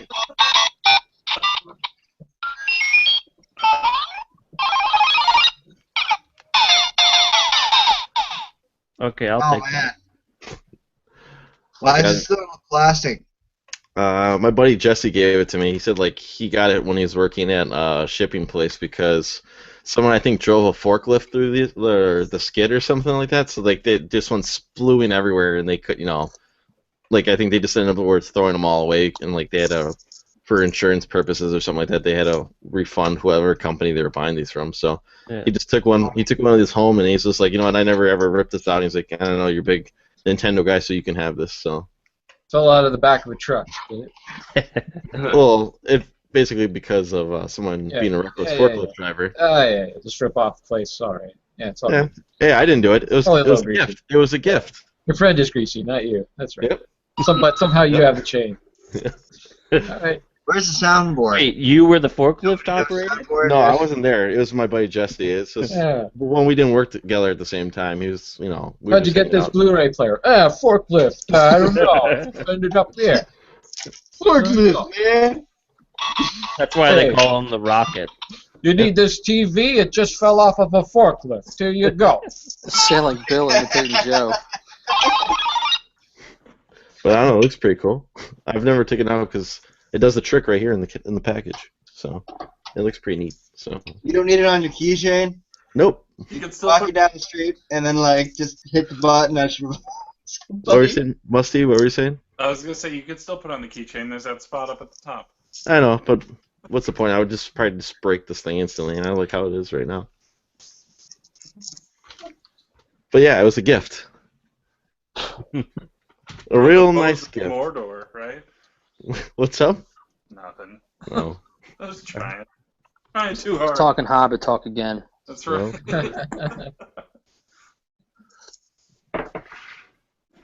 Going to Portland. Are you? Now it's Oh man. Bought the ticket? not yet, but it's happening. you have permission. I have permission. Yes. How much of a drive is that for you? Are you flying? I'm Hey, not flying either. boat? I'm taking Walking? Thumb? You're thumbing it? I'm taking the train. Uber. Oh, crazy train. Yeah. How long does that take? I will. Let's see. 7 If I days. leave Wednesday at like 6 p.m., I get to Portland on Friday at like 3 in the afternoon. Gosh. Any retro stores along the way, or? Not exactly. But it's. I mean, I basically can just chill for. It'd be like a day. Days. Just a couple of days of chilling. Well, it's much needed prep time. These are all things you're telling your wife again, right? Oh no, she's Oh, she's coming with? Or are you No, bringing the little one? she's contemplated it. She thought about it for a moment, but then it was like, so you go do this for the whole day, and then I'm gonna be stuck in Portland with our 2-year-old. Like that's Yeah. right. And what's the problem with that? We've Paul, are you going this year? Who, me? I haven't even made a move because I gotta see how this baby is. It all depends. Mm-hmm. I don't have money this year, but plus the American, well, the Canadian dollar is not very good. So Yeah, you gotta add. Well, we're at almost 80 cents now. yeah, 80 cents is good. I think that's about what it was. 20 when I cents went. since like November. Yeah. You're almost there. Oh, yeah. You should invest in gold because that never goes down. Well, you guys gotta elect Trump for us. Why? Yeah, Yeah, get that Trump in there. and build that wall. Yeah. The Isn't that Mexicans are brilliant? gonna pay for that one. They said the Mexicans are gonna. He said the Mexicans are gonna pay for it. Hey, So. what the Mexicans are going to pay for is And they'll tunnels. be happy to build it too. I mean, Next topic. I mean, what kind of like?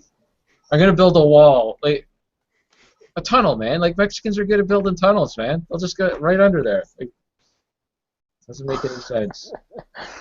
I think it happens already right now to begin with. Yeah, El Chapo. Didn't he build a They had tunnel? like a tunnel system or something like that with like a relay train or something like that. It was like a trolley that. It had recessed lighting. Mm-hmm. They said Mark, when they how filled. difficult would it be to put recessed lighting in a tunnel? Probably pretty difficult. Yeah, I mean, come on, that's ingenuity right there. Yeah. The sad thing is that when they filled it in right away, right, with concrete, well, it was just a gradual slope, so they just said it poured in really nice. So Oh wow. nobody's gonna get to see what those tunnels look like. Yeah, they should have preserved that. That would have been like a interesting historical thing. I'm sure there's pictures and videos of it, you know. Yeah, it's not the same. They could have made that into a real tourist attraction. I'd go see that. Are those things even safe though? Like, wouldn't you worry about those things collapsing, or are they just really well enforced, or you know? It was for El Chapo. I'm sure he had everything. I'm sure it was built better than anything else, man. I know they're saying like, well, you know, like part of the problem with the war on drugs is because you know, like the drug dealers are spending more money to prevent you know being caught than the you know like America's on trying to stop it basically. You know, granted, America spent a lot of money on the war on drugs, but these drug dealers are billionaires basically. So it's like, you know. They're waste, you know. It's the same thing with what's it called, Pablo Escobar. How he had like top of the line funding and everything and technology. It's better than the Americans had. So that's like you stay away from everything. Did anyone check that show out on Netflix? That what was the Pablo Escobar show? That was Is that actually on Netflix? Yeah. What's that one called? Entourage. No. Entourage. No, it's called like Nacho or something like that. Narcos. Narcos. Pretty close. Nachos. You're in the same ballpark. I was in the wheelhouse. Mm-hmm. Yeah, Narcos. No, I haven't watched that yet. I do want to see that. It was a good one. Still haven't got to Daredevil. I was gonna say. Me I didn't neither. touch on that yet. Yeah, Wait, Naru, what? I don't watch that show. What show? What? Nachos. I don't know. Nachos. I could go for I'm nachos. making Naruto joke, but I'm not sure how that was supposed to work. Rose got some good pickups. How come she's not on here? Get a camera, Rose. L'Amour. The more Le Pen. Yeah, sorry, I don't bring my pickups to work, so. Well, just start pulling stuff off the shelf. Like, Yeah, come on, give us a tour of the place here. Come on. I got this video switch. I've got some guitar strings here. There you go. That's cool. Let's see what I got around here. I need some of those. A Bears coaster. I got I got IT honey. project management book. I got Honey Shreddies. You have more of those corn chips by chance? Hmm? You have No. more of those corn chips? Ah, No. I really want to know what the ingredients were for that thing. No, they were corn. They weren't corn chips. They were corn nuts. nuts? Corn Oh. nuts. So corn plus nuts. Empty box Girl Scout cookies. Hey, those are the best one. The peanut butter patties. Those are the best. Yeah, I've got a history with these. Thin mints all the That's way. right. Yeah, I like the mint ones. Your Yours mints are good, different but than The ours. serving size is a lie. well, ours are Well, American-made cookies. No, I mean, like, I think ours are better. Like, we have a little bit of a mint layer. It's kind of like, it's not as strong as, like, a York peppermint patty, but, yeah, it's got a nice, smooth, like, mint layer between the cookie and the chocolate. Well, I got something I could show right here. I got a bottle of American ketchup right here. The good stuff. Oh man, The good stuff, you know. All 64 ketchup ounces. sucks. You know, Ketchup sucks. Is that a small size, or? that's the normal size here in America. Yeah, that's normal. Yeah. They have, like, a backpack version with, like, a camel, like... Yeah, they have the kind that sell with a pump, you know, that you go to McDonald's and you Hey, man. push down and you fill it up. gotta have ketchup on every French fry, or it's not a real French fry. I've got some Bic pens. There you go.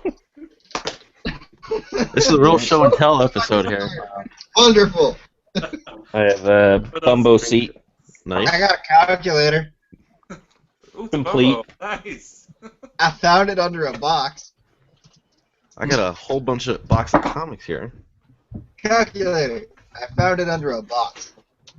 This is a pretty expensive calculator to be sitting under a box. Whose box? I was asking my buddy On the because other he's a big side of the comic book storage guy. side of the basement. I was asking my Got buddy, it. let me get some comics to read because I just Got want to. Taylor guitar. There you go. There's some golf Keep that at work. It's one of my coworkers. Give us some tunes. Yeah, come on, let's hear it. You know. Fairway. Come on, James Taylor. James Taylor?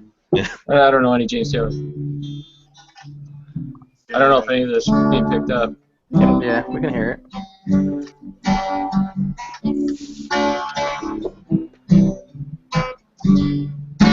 Yeah, there you go. What about a little GNR for us here? Come on, Slash. I don't like Guns N' Roses. It's like It's good. This is hard on acoustic.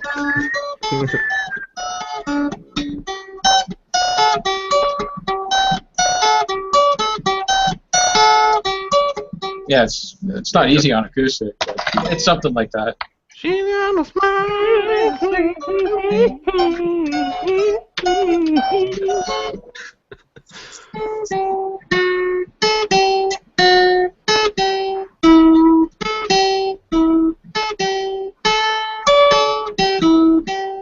You got a band session here? Yoshi's got a I guitar. bought this when I was a teenager. All right, Yoshi, let's jam. Go. This thing's so out of tune. I don't even have a neck. Oh, then we'll play Ramones then if it's out of tune. I haven't played it forever. Oh, strings are like. Do you remember Rock and Roll Radio? Play that one? I don't know that one, no. Yeah.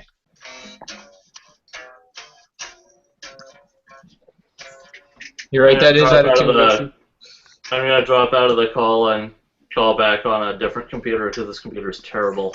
I'm probably lagging terribly as well. So yeah, I'll be back. Yeah. Okay. You're going. Come on.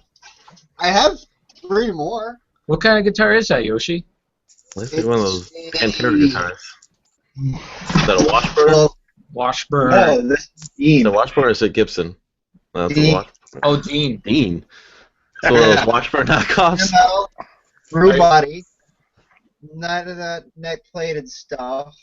This is a really nice guitar, actually. I paid quite a lot for it. I think I It paid looks like one of those Pantera guitars. It is. I think I paid like $700 or $800 for it. Oof. So what do you play on there? What do you got? Metal? What do you got? Most of them I are on haven't it. played forever. I have like 4 guitars and I don't play them. I need to fix them.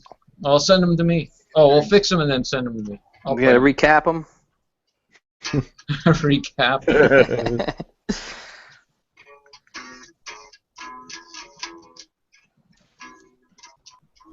You got a 6-string? You get down with the new metal? Death metal? Or sorry, not Yeah. the 6. Sorry, a 7 Dark string. metal? The one with the set. Isn't that with like Fred Durst band? Oh, Limp yeah, Limp Bizkit, Bizkit, yeah. Are you talking about like a 6-string bass or something like that? Or No, they had a 7-string guitar. There was Oh, like an that's right. extra. yeah, Yeah. Korn was doing that too. Korn, those Yeah. what's it Goes called? up- What's the name of that company? That was didn't begin with an I. Ibanez, that's right. Yeah.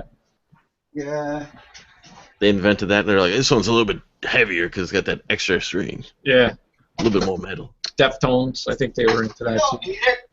I always thought it was cool, but that they had those locks, so it wouldn't ever go out of tune. But the thing about that is, then you can. It was like a pain in the ass if you want to, drop out of tune. Basically, Yeah. you had to get your key to unlock it at the top of the neck. Floating I bridge. got this thing. Jeez. Was that BC Rich? Yes. Look at the dust on that thing. Yoshi. I know. It needs clean. Sell those things and get some games. Do you have like the Ark of the Covenant back there? Like what other stuff do you have? Oh, Lamore Lepin requested Freebird. I can't play Are you Freebird. making another meme, Lamore?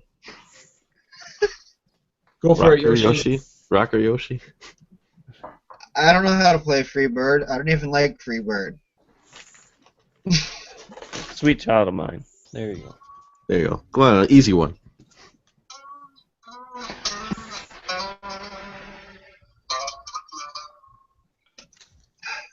It's too rusted. I need to go spend like $50 on strings. I got some strings right here. These are acoustic strings, so.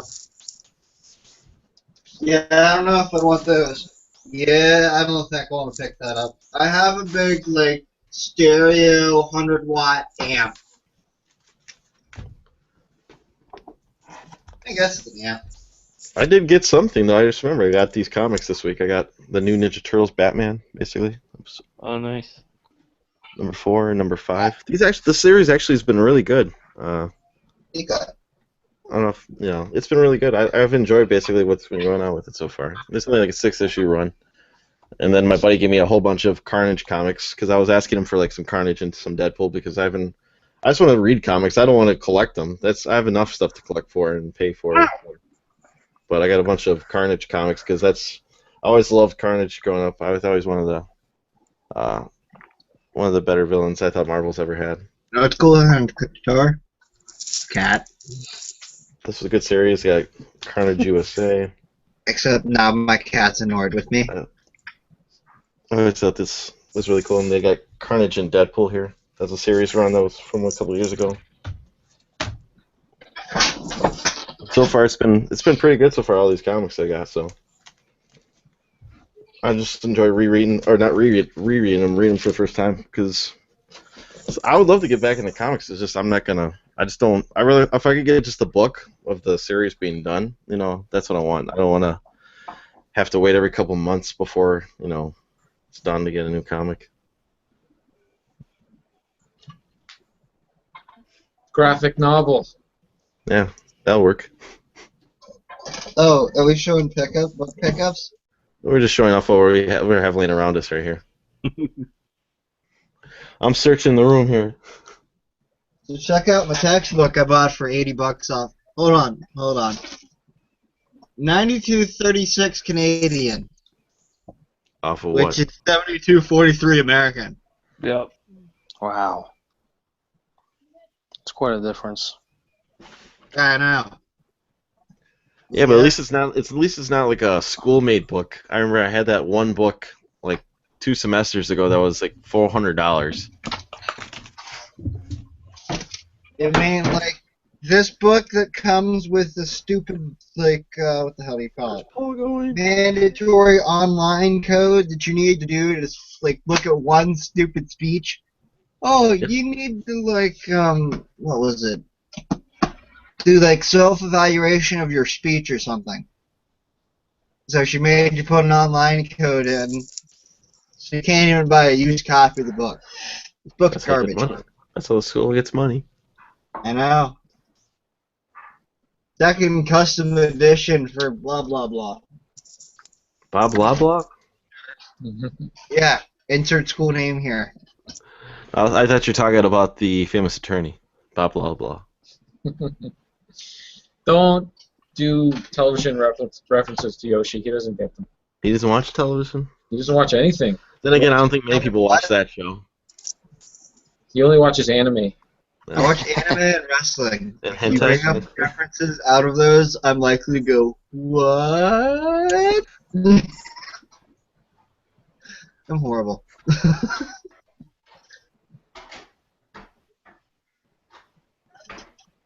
Anybody see IP Man? Ip Man? What is that?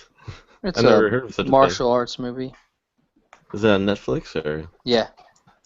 is it real like martial arts or is it like an animated movie or No, it's a live movie. anyone particularly famous in it or? No, it's it's Japanese film Oh. with American subtitles Mhm. or Chinese maybe. I'm not really sure. Whatever one I does think the most karate. I think it's based loosely on the Bruce Lee's instructor, who he learned from. Mm-hmm. But obviously, the movie, if you watch it, it's not a true story. But Anyway, it was pretty cool. They just took a little adaptations of it or something like that, like maybe little stories or. I think so, yeah. Yeah.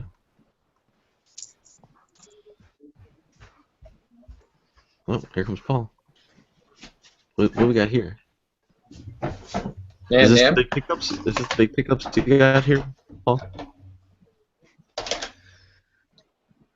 Oh, what's going on here? Well, Namco added a whole bunch of arcade ports to the Xbox One today.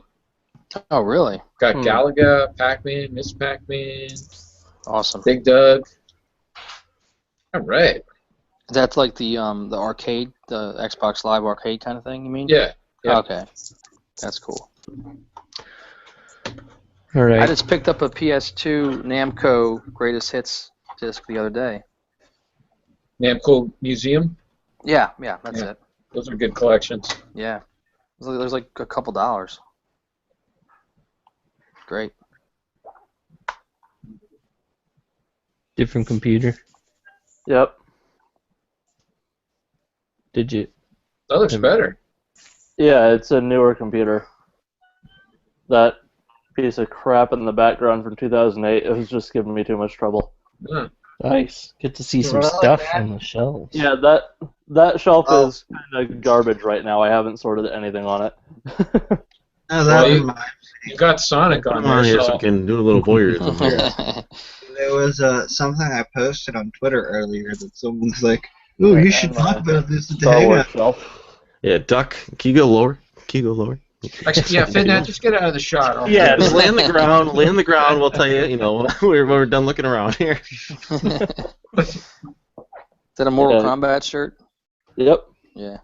Cool. You can actually see my shirt on this one because the computer's too low. Let's see. There's a Sonic. Was that a Sonic hat on the shelf there? No, it's a Sonic plush. Is that Voltron in the back there? A small Voltron? No, that's actually which one? The Right next to Sonic. The Megazord. Oh, that's yeah. You can turn around. You can turn around. That's a sorry, it's just the reverse thing. Anyway, Yeah. it's Megazord. It's from Power Rangers Samurai because Oh. Saban getting it back. I got a little bit hyped about that. Wasn't that good? Oh, gotcha. But did you say that was a Sonic plushie, or what is that? Yeah, it's a big Sonic plush. I'll take that. No, you will not. Come on, you don't want that, right? Mark, tell them how good Sonic is. Oh man, it's like, well, I'll use Mars's line from his YouTube reply. That it's one man's urine is another man's golden shower, Oh, which was I didn't see hilarious. Oh boy. that. That's another Oh man's boy is fault. right. Anyway, since I actually have a functioning computer on here now, I can show what I picked up. Well, I just started presenting. I'll make it quick. Okay, go All ahead. right. It doesn't matter. So I'm a big face of Wave Race 64. So Oh yeah, I absolutely. picked up Wave Race on the Game Boy. Oh, It's never- nothing like Wave Race 6. I was gonna say, how could it be? Nope, not at all. I just like that it says Wave Race. Cool, It's little so dude. cool to have. Do you You can have use the the Wave link Race on the cable. GameCube? Do you have the Wave Race on the GameCube then too, or no? Or do you No. not even have a GameCube? I have a GameCube, I just don't collect for it. I thought you were gonna try to collect all the Wave Races then. I might just do that. Might just. That's only like an $8 game, I think, maybe $10. Yeah, it's a good game too. I don't mind it.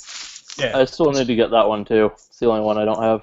Operation Wolf, nothing Oh. fancy, just good Yeah, I label. got that. Good label, and this is all stuff that I was able to pick up with some junk that I traded in. So, nice Sammy shoot 'em up. Thundercade, pretty.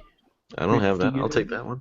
That's a gooder. I just got it, and Mark You will want like it. this Yeah, one. that had a big label on it. You know, that's garbage. You know. This is one I remember from my childhood, but Oh, yeah. I've never picked it up in a lot, believe it or not. Oh, that's a it's- good game. I It's love not it. like a rare game or anything. It Love was ported to Spotlight. everything, but Do you remember like the Sunsoft- PS2 remake for that or something like that? Or Yeah. Oh, probably. Yeah, Didn't that have one the and rock two. in it? There's One two of in- them. I don't. yeah. I don't remember the first one. I remember the first one was kind of a big hit. I can't remember ever playing it though. I remember the There's, first. there's actually 1, 2, and the third one has The Rock in it, and they were going to Yes. make a Spy Hunter movie with Yeah. starring The I remember that. Rock. Yeah. And they I came remember out with a video game before the movie, and they never made the movie. Yep. I remember that. Which one's on the third? What's Spy Hunter 3? Which one of the console is that on? It was on PS2? everything except the GameCube. I think it was PS2 and Xbox and PC. I have to look into that. Sorry for disrupting you, Paul. Oh, no worries. I'm pretty sure it wasn't good though. The first 2 were good. But, I just remember having that for the NES. I was trying to beat it, and then I later realized there's no end. yeah, it just keeps going. Yeah. It's one of those points. Yep. But High I remember score in the arcade it had the even though it wasn't a first-person perspective or whatever, it still had the steering wheel and the gas pedal and everything. Yeah. I had it on my Commodore 64. Yeah. Loved it. That's for Musty. That music is just cool. Me. Well, Well, Super Nintendo, right? RPG, Uncharted No, Waters. Modern anime. Alright, that's it. Now we can go over to Fiddy. Oh. So it was literally just sports games that I wanted to trade in, and they're like, all right. Anyway, I got this actually over the weekend. It's a bit of a major purchase. I have the outer box here just for show, but Earthbound complete and no. Oh, PS4. Yep. Wait, you're not gonna hold out for the 4.5? I don't really care. Plus, my mom's obsessed with Ratchet and Clank, so that gave me an excuse to push up the purchase. of How the much console. is that going for? Because it's $40 here for that one. It's 50 here. That still's pretty good price though, for Yeah. a game that just came out. Does it come with a Yeah, movie pretty ticket good. too, or no? No, that would be cool. I didn't think about that until now. Yeah. Thank you. No, because I thought I saw like that's something like an physical ad copy that poster. came with it. The Last of Us was just a digital code. I actually put it in here, but I've already beaten the first Uncharted on this. Anyway, I'm done. Game, right, So. Mars? Ah, What? that's cool. That's a great game, right, Mars? What one? Uncharted. Oh. I'm looking at Wave Race on the Game Boy right now. It looks like it's pretty fun. Yeah, and there you can use the link cable if you really want to be legit. Wow. Oh, I should probably pull up YouTube so I can see the chat. YouTube. Doesn't look easy, but it looks fun. It's like one of the it's like a top-down racer. Yeah. Why am I putting in Game Boy? I think it was $9 or $7, and when it's a trade in. What is going on Yoshi's channel or picture? Trouble. Showing random anime stuff. I think Yes. I just saw. Something that will get his copyright flagged right away. Probably not.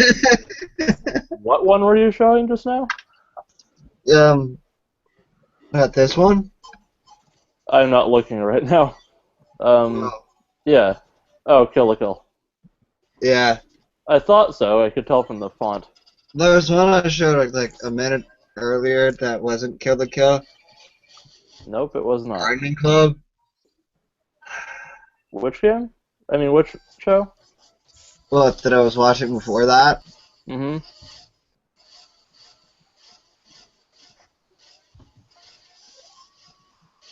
Yeah, that's not good. That. Come on, this is just like Wave Race 64. I wouldn't go that far, but Look, it has the arrows. I'll give you the Japanese game. Japanese title.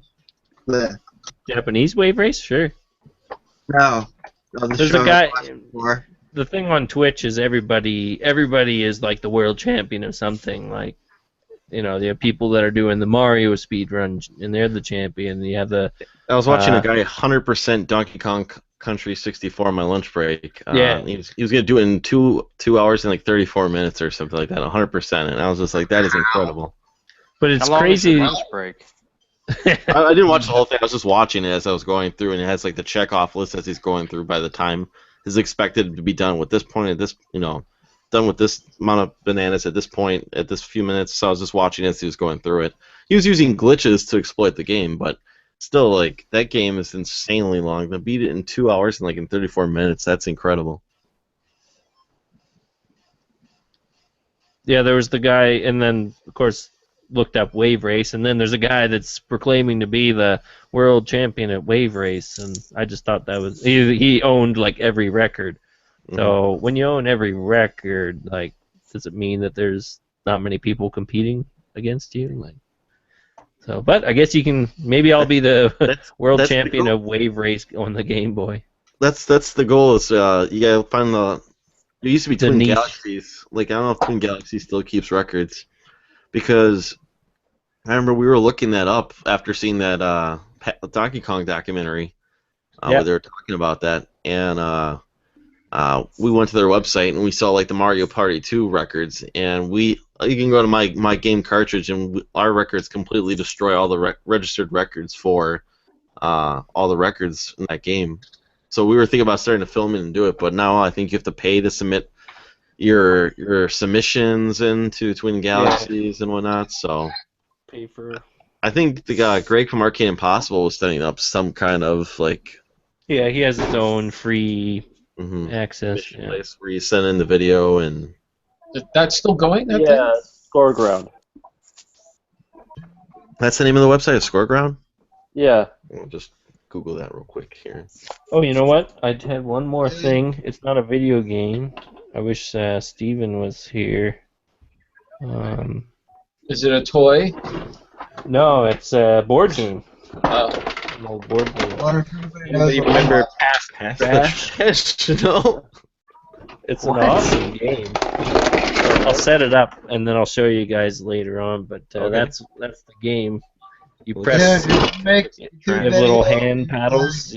One controls the wheel. Like everybody kind of, it's on like a tooth and gear system. So you tap the hand and it'll move the gear and engage and move the. So that I can't do this opposite thing. That moves the wheel around, and then the other one is kind of a lever that shoots the balls up and they get dumped into the garbage there. So The trash. the trash. So yeah, Me and pass the, the trash. Me and the kids played the original, and the wifey played the original Clue the other night. That's pretty fun. Yeah. Did you The ever older- play the?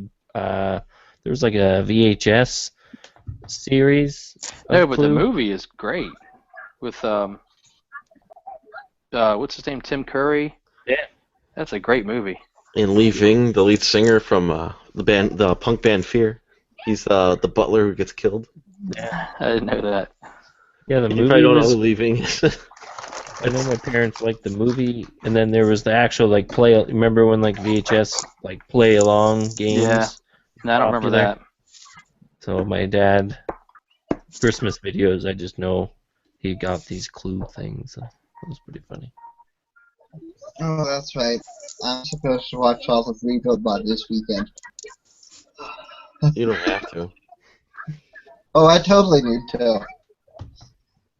You should just watch something good. What? Instead of Rebuild? Yeah. Do you even know what I'm talking about by Rebuild?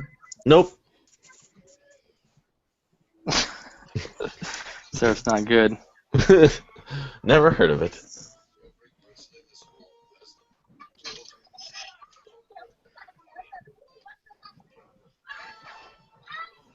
Is that the movie or is that Trailer. Yeah, that's the movie. Trailer for it. Yep. So how do I get it to like go to my screen? That's Paul's shop. You give me a manual in exchange. Won't that No, Super I mean, Mario how do one? I get it to like put the YouTube thing on here? Go to the left. See the I see. share screen, the green screen with the Welcome arrow. to YouTube and Hangouts. That's nice. Huh. Add videos to playlist. No, not the YouTube. What? Just share your screen. You're I guess trying we to all show us have- that show. Unless everybody wants to install YouTube, but sometimes it doesn't. Well, Google Hangouts, it sometimes works. What, screen so- share? Yeah, you can screen share the video. We just can't all watch the video. We could try it. I'm not against trying it. I just know that sometimes it buggers up. The YouTube app. Me and Enzy use it sometimes. Well, if YouTube itself wasn't buggering up. I hear there's a Leftover Bits episode coming out soon. Yeah, Is that true? it was like recorded a month ago. Enzy's been so busy. You guys are on top of it, man. I just let him. He's busy and he does all the editing, so I don't want to hound him. So I think just with exams and trying to. Oh, I should probably mention it's anime, and it's for a certain podcast.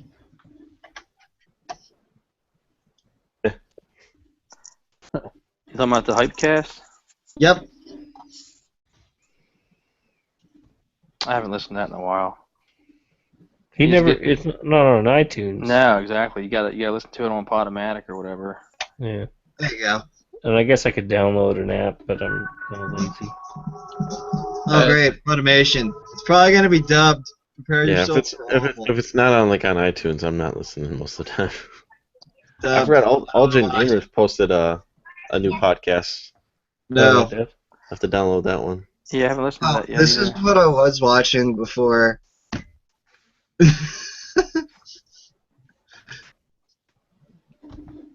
Not enough screen share. Nice. That last Typecast is 4 hours long. Oh my It god. was? Yeah. Uh, They owe Fandango to us big time. Maybe Rocket Hey, Sauce can listen to it on his lunch break. I'm going to warn you. The next one's going to be just as long, if not longer. Why so long? What are you guys talking about over there? Neon Genesis Evangelion? Yeah, I can talk about that for hours, man. What? Yeah. Neon I could Genesis talk about that what? forever. Evangelion. Hold on. What the hell is that? It's not how you say it. It's Gellion. Well, shush. I pronounce it wrong because I'm stupid American. You talk about Gilligan's Island for 4 hours? I'd watch that. I'm still listening to the Star Wars episode of Leftover Bits, and they're still talking about pizza. This show. That was quality pizza. Are you talking about like putting toppings on a frozen pizza? For like 4 hours. Premier pizza. Sellers. $3. I'm trying to build this stupid board game. I better turn the music down a little bit. What the heck? You just turn the volume off before it'd be better. Is that better? I just mean in the case of for streaming, at least. Good point. So it's not going over people, and so it doesn't get copyrighted, because that's what they mostly pay attention to. Music? Yeah. Yeah, I got content copyright claim on, obviously, for Rocco's Modern Life. Apparently, well, it wasn't obvious to me, because maybe I'm just naive, but... Well, if you didn't stream it live on YouTube, you wouldn't have got a copyright claim. I just didn't, they don't put out DVDs. You never see the show on TV anymore.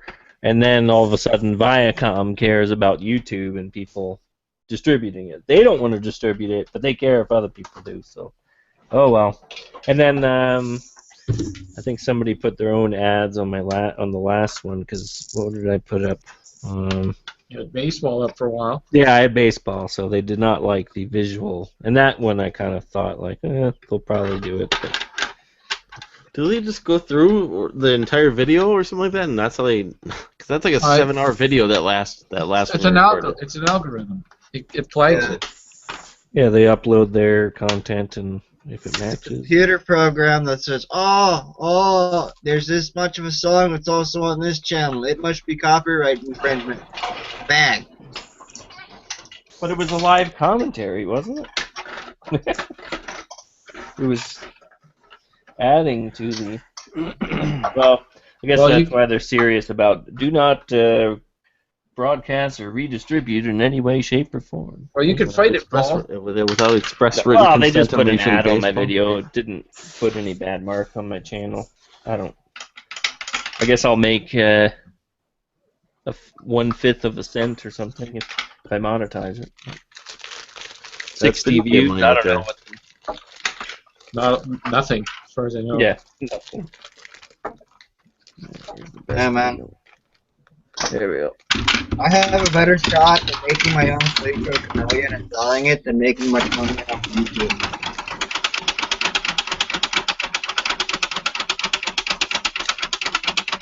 That Looks like a ton of fun. annoying. And we There thought must the be a better animation way. song was obnoxious. Yeah, when you get 4 people, it's just really loud. Now, is that something from when you were a kid, Paul, or is that? Yeah, I some played mod? this when I was a kid, and Okay. I found it at a thrift store. Gotcha. I don't know. I like those 90s and late 80s kind of 3D dimensional board games. Something to them. Like You ever play? Mousetrap? Yeah, Mousetrap is classic. Mousetrap's Ever play like It from the Pit or Forbidden Bridge? Mousetrap was fun until I lost half the pieces. Or, like, you lose one piece, and then you're like, crap, I can't make the Mousetrap thing work anymore. Yeah.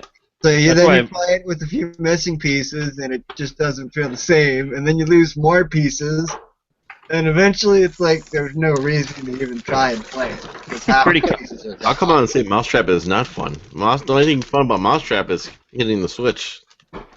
Yeah. And watching everything happen. Yeah, that's about it. Otherwise, it's just that's Boring. You ever board play game Grape sounds- Escape? Sounds familiar. That one sounds familiar. Yeah. You like build little clay grape men, like out of silly or not silly putty, Play-Doh.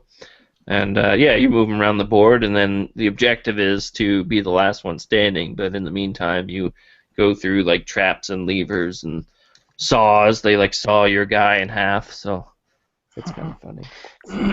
But Same that- idea, except remember destructive. Shark Attack? Wasn't the Shark Attack one or something like that? A motorized shark that would eat Yeah. fish? That Yeah, was a fun Shark one. Attack. That is good. Hungry Hippos.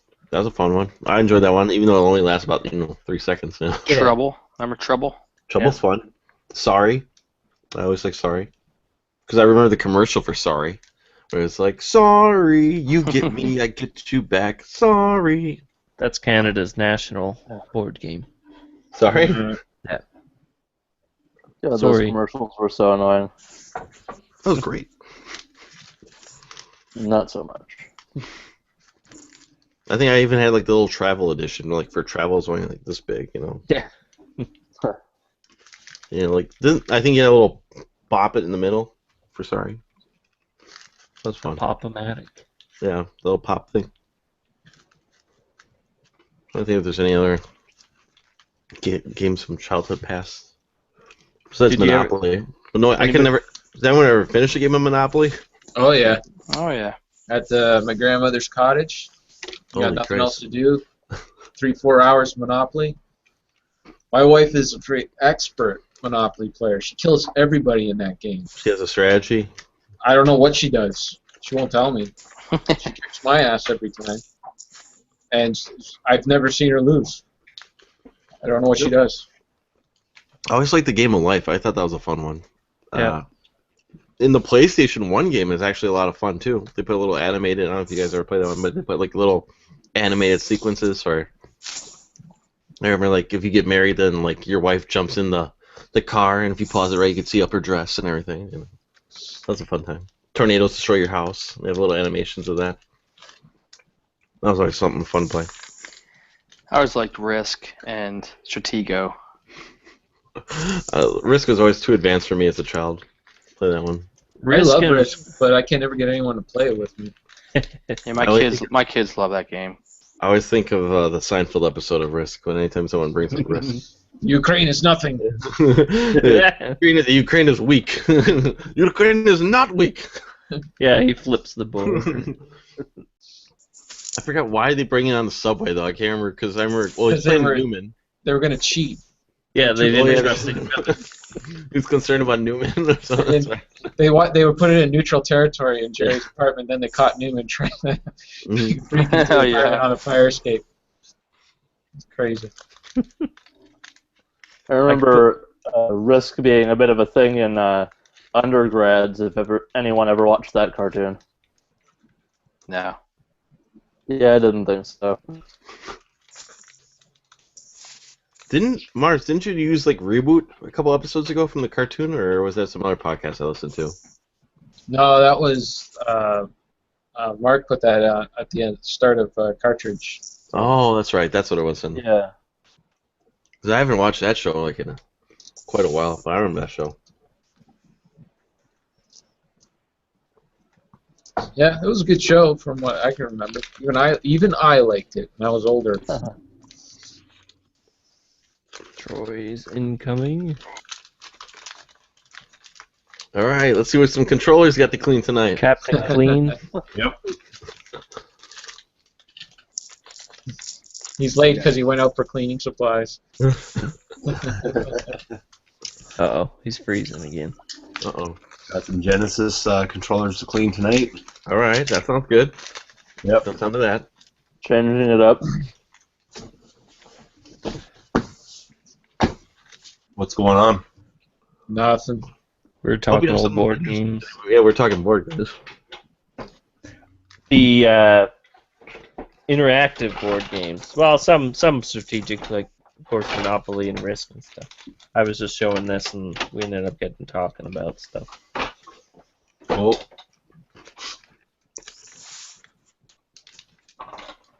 You have to do a little presentation dance again, or what? Yeah. Yep. Dance. Dance. There you go. Oh.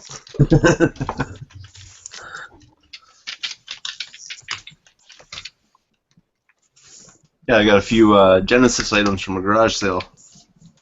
Nice.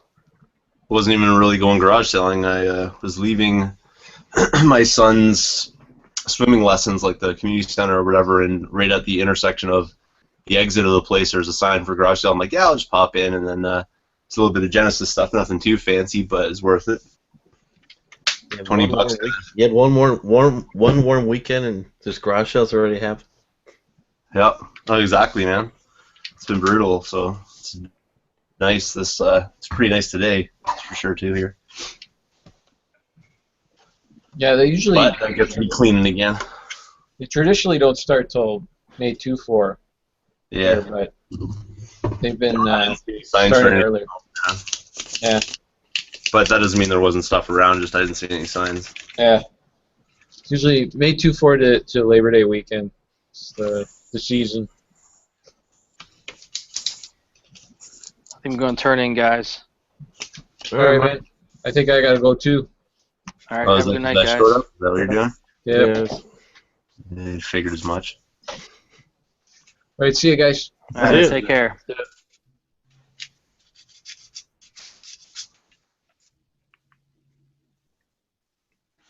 A lot of people on mute today.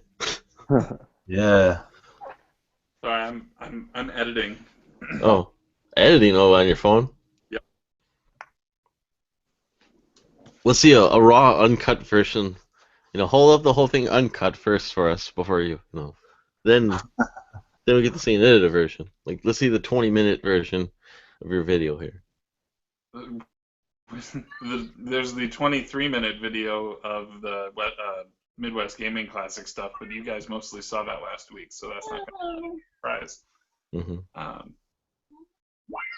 But I'm finally getting some little, flair into my stuff. Oh, I put little effects in there? Well, starting with the Cartridge Club bumper, so. Okay. Yeah. I put that on most of my videos. Sometimes I forget to put it on mine, but for the most part, I try to put it in. Yeah. And, Someone's gonna have to send me the bumper once I get an actual camera. Mark has it. Yeah, if you message P2, he can send you the. I think he can send it to you. Yeah. P2 or. Right, message with Ness Romancer. So he's apparently doing okay. So. You spoke. Wait. You said something about Nestromancer. What happened? Yeah, I messaged him because I wanted to get his permission for using his music and stuff. And yeah, so we chatted for a little bit, or we instant messaged for a brief bit, but I know he's been kind of radio silent for a while, so that's been we didn't go into that. I just meet after the first time. So. I think I can't remember if it was Paul or it was Mark or something was saying what's going on with his life or something like that. Like I know he's going through a little bit of a rough time there, but I'm glad he's still okay though. Yeah. Wonder what time it is in Australia right now. Who's having a rough time? Necromancer, I think, was having a rough go there for a minute. Morning. I That's hadn't what heard. time in Australia right now. It's morning. Yeah, I was going to ask if anybody knows what's going on with him because I haven't heard. Yeah, I chatted or I messaged with him like a week, might have been a week ago, but we didn't go into it. I mean, obviously, I was saying it was the first time that I've ever spoken to or talked to him at all, so I didn't go there, obviously. Yeah. But he missed everybody, and that he wanted to find some time to, re-involve himself with us or with you guys, especially the ones who he's interacted with before. But yeah. Just got personal stuff going on, I'm assuming. Yeah, it's something with his folks or something like that. It's like their health or something like that. So he's been laying low for a while. Lee's been helping taking care of him or something like that.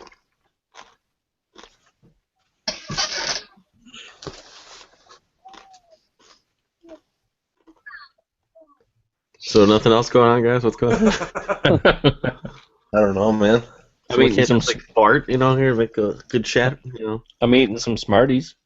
How about we all guess? Who all here listened to the Metroid Prime episode of the Cartridge Club? Yeah. Yeah.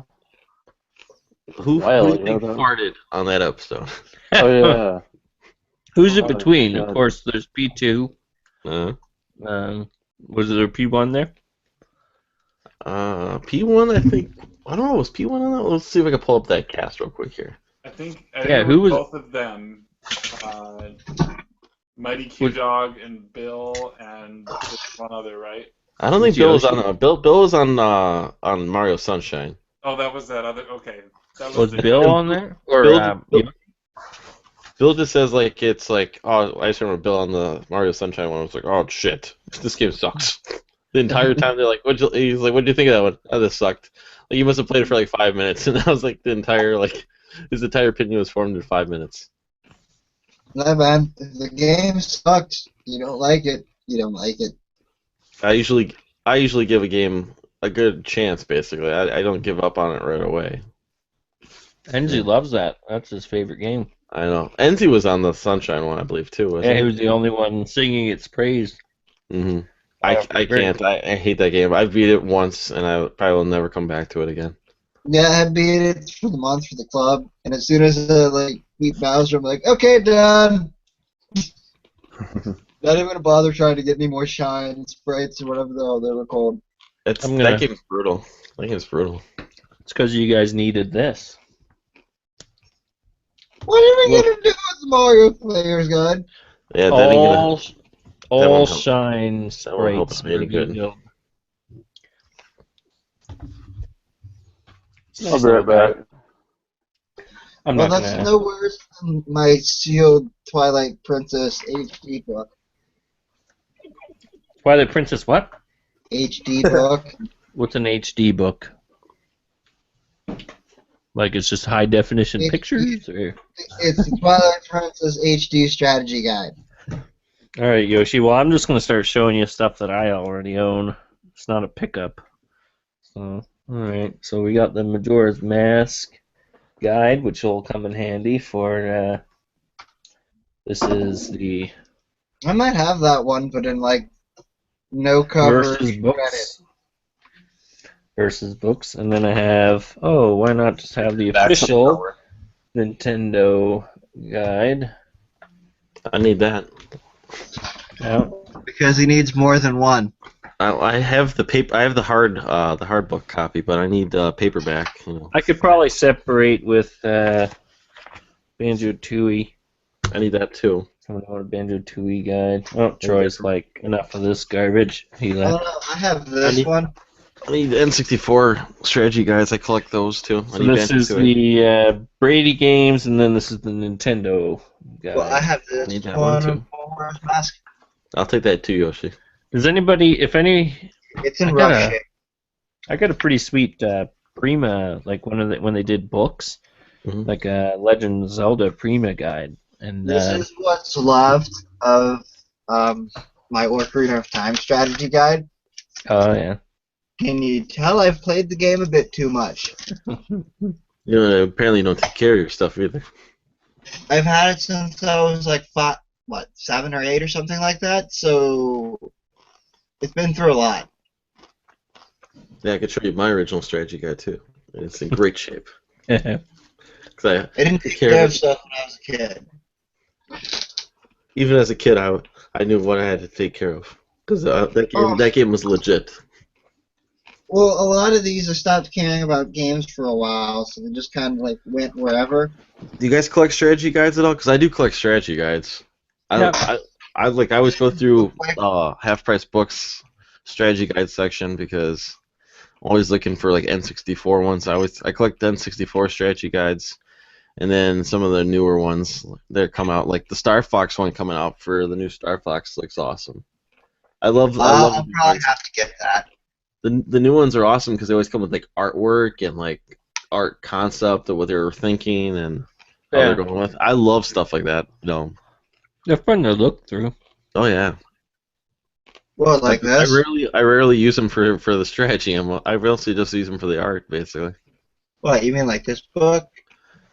Like I saw the Midwest Gaming Classic. Someone was selling a Xenoblade hard copy one, the new one that came out, and I think he wanted $80 for it. I think he wanted $80 for it. So.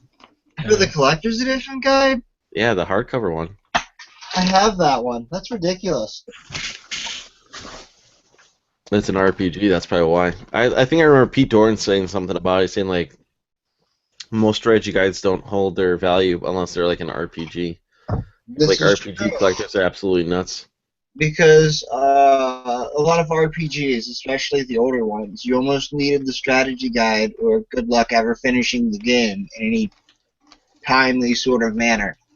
I picked up the Sonic 3 one a few years ago. I was pretty proud of that because I didn't think they made strategy guides back then. Yeah. Was it a book or is it a guide? It's just like your Zelda ones and your Banjo-Tooie ones. It's a Sonic 3 one like that. Yeah. That's gonna trade me a. I think it's a Genesis You also book have or stuff magazine. like this. I do have a Genesis book where it's like whatever it's supposed to be like their guide tips where it's got like like 16 games in there or something like that. So all right, I gotta go get my books. You'll appreciate it. I got a whole bunch. Which is basically just a little book. And it quite literally is a strategy guide, and I actually prefer the strategy guides when they were like this. I love these old RPG strategy guides. I mean, That one for a Sega CD it says on there? Yeah. Except this game is a bit brutal.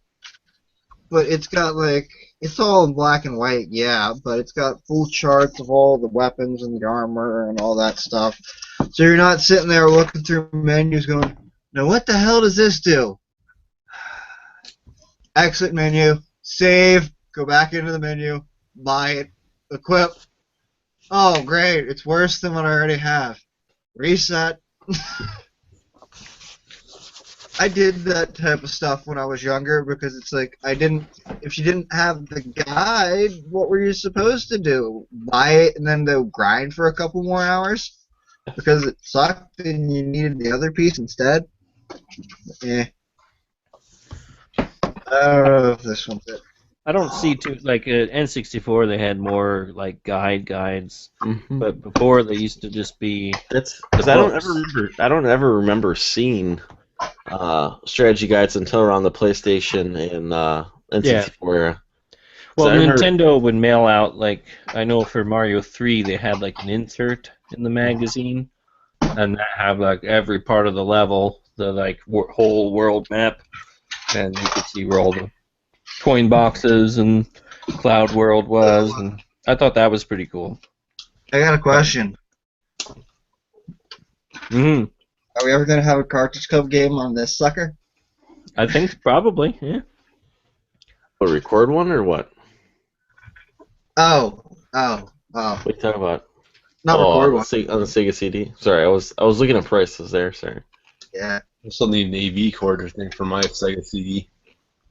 The AV cord? Well, I'm You probably just do it through your Genesis.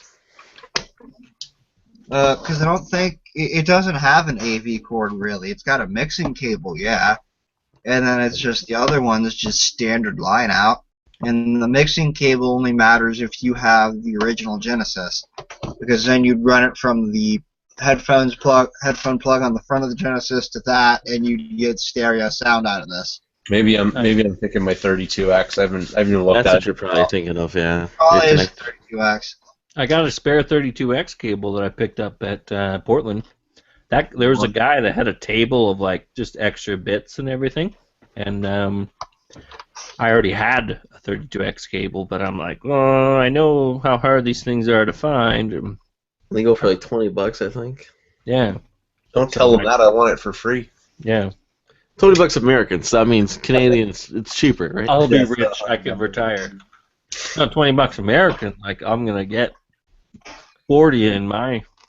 That's like $200 Canadian. And you gotta put your markup tax on it for reselling. I got some. I was gonna ask you guys. I was gonna say, like, I saw on Craigslist yesterday, some guy is selling a copy of Bonk for the NES, and he wants $225 American. Now, I think it normally sells for around $500 American. Yeah, I was gonna say. And he told me I shot him a text saying, just curious, because I really don't want to spend any more money basically at the moment. Basically, after the convention, but that price is like I don't think I'm ever getting a copy of Bonk that cheap, basically. So tell him to open it up. I tried that one up, man. If it's that cheap, because obviously if he knows to charge $2 whatever for it, he knows it's got some pretty hefty value. Mm. Why is he charging? So he's trying to unload a repro or something.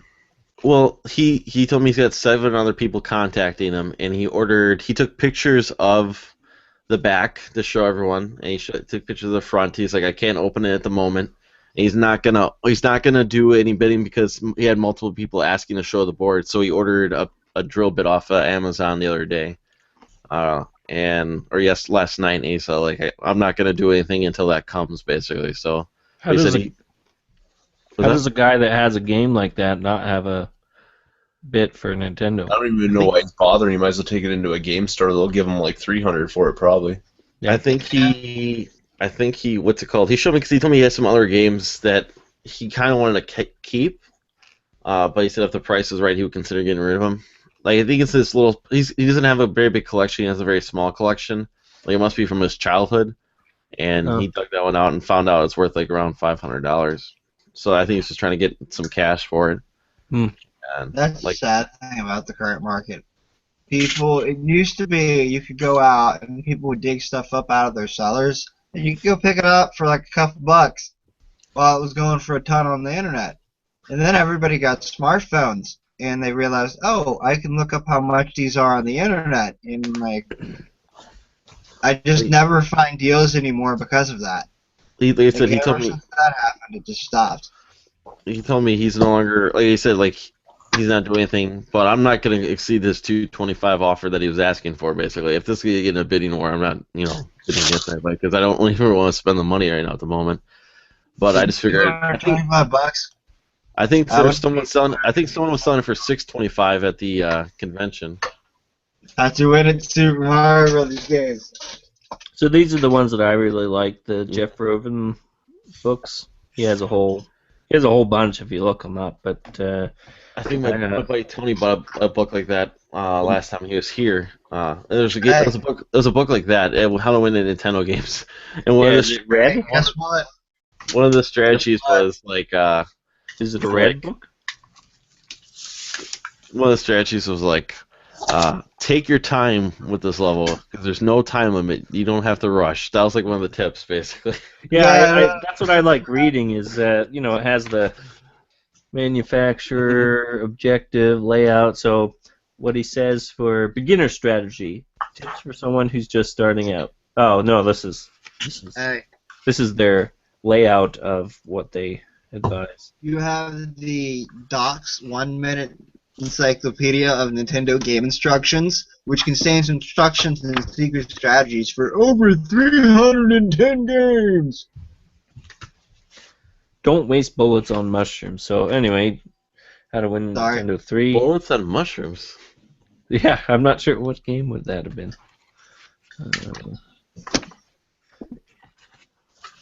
How about How to Win at Super Nintendo Games? I got those books too, Paul. Oh, nice. Yeah, the first one. I have How to Win at Nintendo Games, How to Win at Nintendo Games number 2, Yeah. and How to Win at Super Nintendo Games. Yeah, I have the Super video. Yeah, So you I didn't bring probably all of heard them over, but I just wanted to give a flavor for what I. Nice. Must be a Oh, pro player if you got those, you guys. And then you have the I stumbled ultimate, my way through games. the ultimate unauthorized Nintendo game strategies, and Volume 2. Yeah, I don't have Advanced volume Game 2. Mastery Series. Yeah, I have volume 3. Of Volume this. 2 would be nice. Yeah. Yeah. It bothers me that they're Moves different first, heights. Book length Game Boy reviews. I have 1 and 2, but I don't let's have see how 3. these Game Boy reviews are. They're just fun books to look through because, yeah, like Rocket was saying, that they give you weird strategies like Take your things time. Building your And own. that's all it says is man. take your time. make sure to breathe, Yeah. take a break. Building your own. What's it say? Building your ultimate Nintendo system.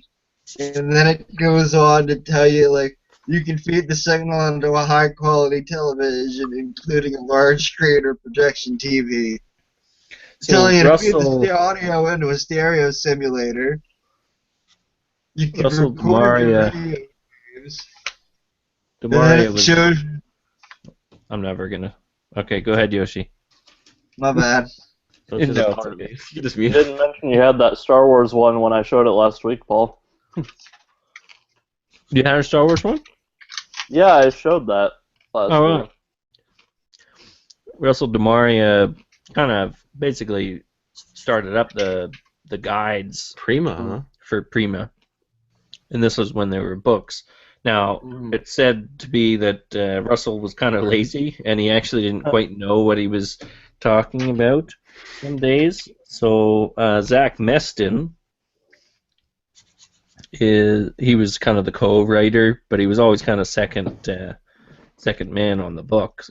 And I was just reading up about these guys, and somebody did an interview with Zach Meston, and he talked about the early days and stuff. And he get paid really well to do these reviews. And he said if he would have spent his money properly, he could have retired very early and done very well for himself. But I guess he was a kid and he wasted money. He was like 18 years old when he started writing these. Interesting. 18 or 19 years old. So this is the standalone Zach Meston book, which is pretty awesome. Legend of Zelda: That's Link pretty to the cool. Past. Unauthorized edition. It's good. Yeah, they're always unauthorized, but it's got Hey, it's got pictures in it. got the pictures in it. Yeah, this is like these are standalone books. So That is the best strategy guide for A Link to the Past that there is. well, that's why I own it, and you don't. I used to have it. Boom. I lost it. It makes me very sad. Burn. Especially these Prima books, like it's a book dedicated to the game, just solely that game. So I thought they were pretty cool. I found this in a little town called Edson, just out of Edmonton, which is just way the hell up north for everybody else. And you don't see turbo stuff very often, so yeah, they had turbo. That's graphics. pretty cool too. Do you have it? Do you have a turbo, Paul? I don't have a turbo. I have somebody lined up if they ever want to get rid of it. They're kind of next week. I will have a really nice set of pickups because I'm picking up a lot of stuff from them. They're getting out of collecting basically completely, and they might keep a few things that they really like, but they're unloading a lot of stuff, a lot of games, and he's giving me a really good deal. So. Yeah, he's got a turbo. He's got a Sega CD for me. He's got a Mega Drive that I said, hold on to, and think about it for me. So he's a friend of mine, so it's not any worries like it's gonna go away anytime soon. But I would just burn games if I were going to do with the Sega CD. Don't even worry about buying them; just burn them. well, that's the thing. Yeah, I'm not gonna go like collecting it, but he's got a game. He's got a Sonic CD, so I thought that'd be kind of fun to own. But You can play same Lunar. as Like download Snatcher. Yeah. Works great. Snatcher, Lunar, there's a Marky bunch Mark. You Marky can do Mark, yeah. Night Trap, right? So games that are fun to play, but I'm not. And I might should've- buy those ones, but I forgot to bring to the convention. I was gonna bring what's that other one? It's Creep something or Corpse Killer or something like that. I have it both for Sega CD and Sega CD 32X or something like that. Game's pure awful. I don't know why I bought it twice. really like the way these things look on the Mhm. shelf too. I Yeah, like these are the other the one. dedicated books. It'd be nice to find like color. These are all just back when I forget how they do it. Like they'd have basically like a screenshot of these games. So essentially, they would like cut and paste them onto the physical page when they went to print, Mhm. and so it was kind of a pain in the ass to make these books. They didn't have nice editing software. It was literally like a DOS program and text. Those are the days, Those are the days. But yeah, it was pretty. I actually got this off of that same friend, and they had it lying around, and I didn't think they'd get rid of it. But I said, "Hey, what about this?" That's my wife. You'll have to ask her. And she's like, "No, I don't mind." There's a sticker on that. You can't get that off. I'll do you a favor. I'll do you a favor. I'm taking it off your hands for you. Have you ever gone on? It's like one of the used book sites or whatever. But you can essentially just type in whatever title you want. It's kind of dangerous when you're wanting to go after these game strategy books because you'll be spending like $15-20 a pop on these things. You can get them, but I haven't bought any off there because again, I try to get them from thrift stores for like 50 cents or $1. You're talking about thrift books or some site like that? Yeah, something like that. Yeah, or it's like your secondhand books or whatever.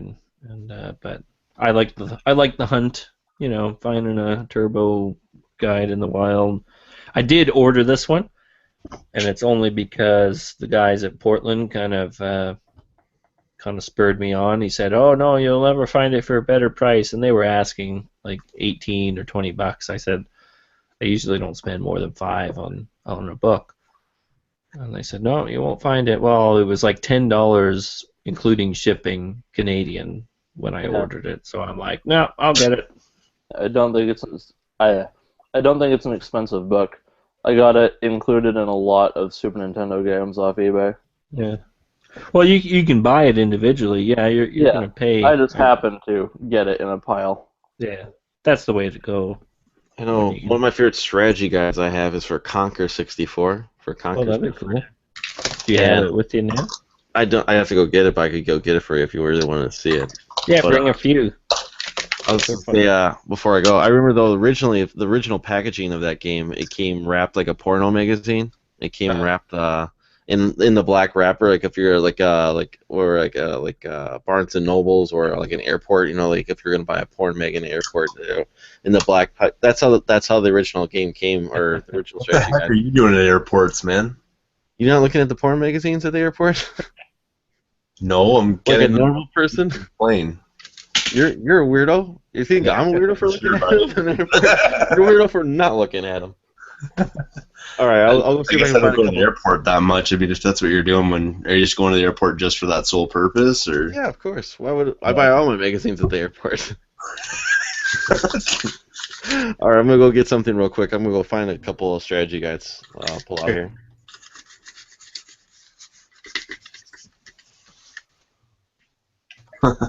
I don't have that many strategy guides. Just a few I've found in thrift shops. Nothing too fancy though.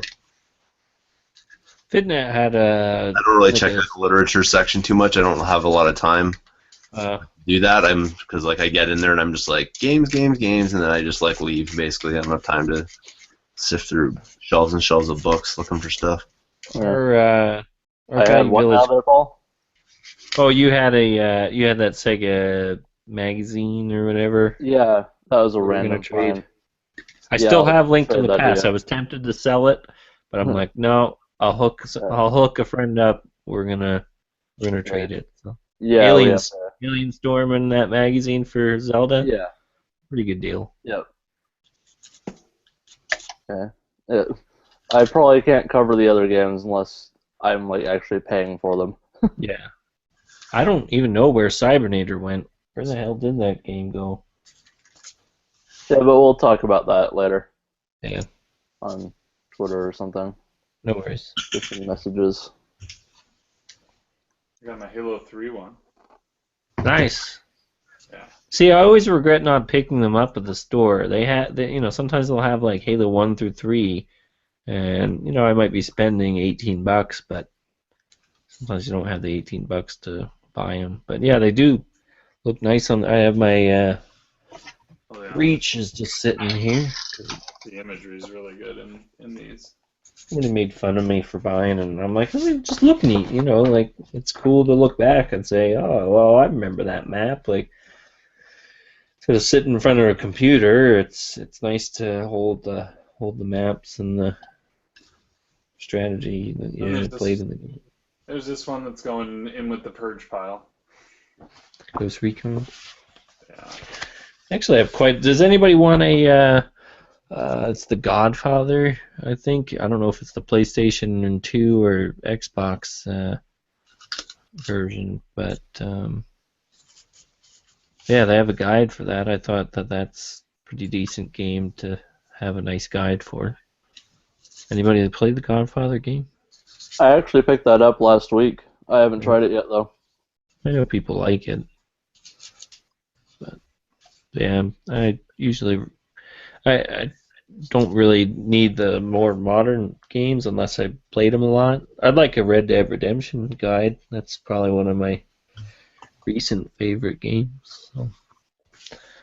But yeah, I like the old crap. I like the books that are kind of cheesy and give you weird strategies because, well, you didn't have the internet to look it up on, so that was your access to outside information. So. I do have this. High scores. Let me see. High score. It's a just a history book of like all the. Okay, like a visual history kind of book. Kind of, yeah. Like they'll go through. Like this is all just about the 30 years of chip evolution. Yeah. They go into different sections.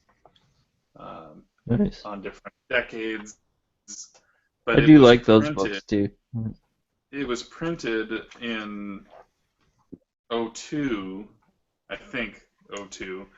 So the last couple pages for the U.S. has the GameCube, and then the Xbox with the Duke.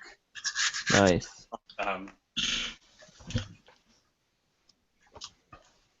Kind of funny now that 16 years have passed, and I have this point in history just kind of stopped right there.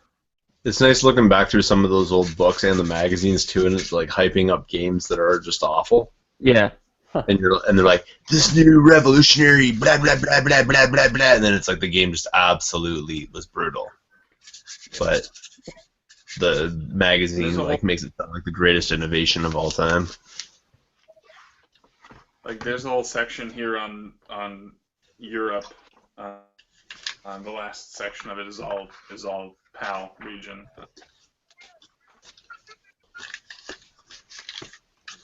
The Spectrum, but yeah, it's like they're all launch titles on the Xbox pages: Halo, Bloodwake, Fusion Frenzy, Project Gotham Racing 1.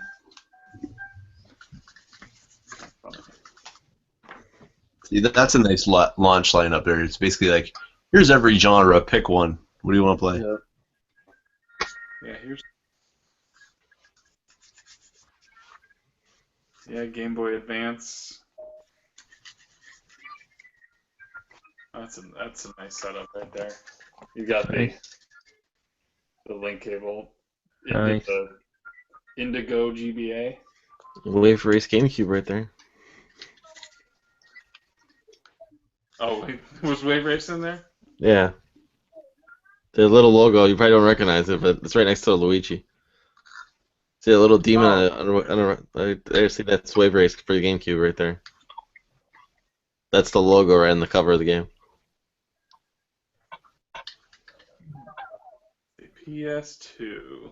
You know what I kind of collect too for the it's around the N64 era too, but they made those promotional tapes. I don't know if you guys ever seen those ones. Like they have like a Diddy Kong Racing VHS tape, and it's like they. I was talking I think with Rambox about it because I think Toys R Us would have them on like display or something like that, and he worked at Toys R Us, and I was asking him about it because I have 2 of the 4. I think there's 4 for the N64, and I have one for the Super. I have one for the Super Nintendo. But the ones I've got here are Diddy Kong Racing. I have that one. Yeah. This one's sealed or resealed or something though. I don't know what the seal is like on it, but this one's like Paul, not you open. need to switch this up here, Paul. Cut. Sorry, And I'm then, reading up on my Prima what's the other one? games. Oh, yeah. What's your second one here? Oh. This is Star Fox 64. Ooh, I think I need that one. What are we doing? We're looking at his VHS, N64 VHS tapes. Ooh, nice. The Toys R I Us. gave away my promo, like the N64 Yeah. promo one. I gave that to a friend because I think the 64 is stupid. And then I think you're this one stupid. was for But I Donkey regret Kong. On the SNES. You're cutting here. You're going robotic on us. It's alright, I'll go get mine and show you.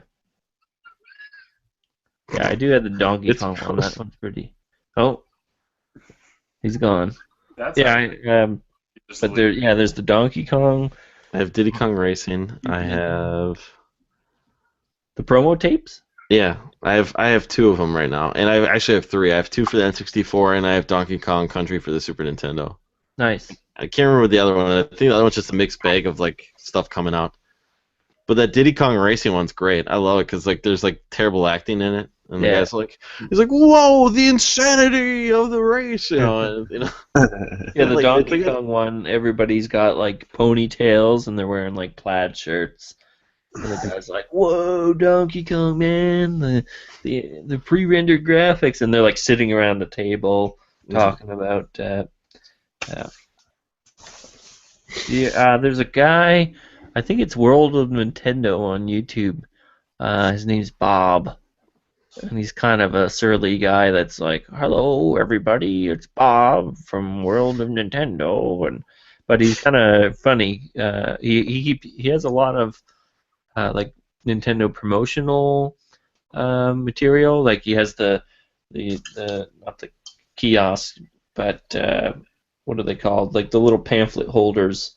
And he has all the Nintendo pamphlets and the promo tapes, and he actually puts the videos on YouTube for you to watch, which is pretty cool. So, yeah, World of Nintendo. I found him, and he's got a few things that kind of put me in that direction. All right, he's back. When I got the tapes, I don't have a VCR, so I can't even watch them. It's just cool to look at them, but I checked them out like on YouTube. Yeah. I'll take that Star Fox one off your hands. You know. Good luck.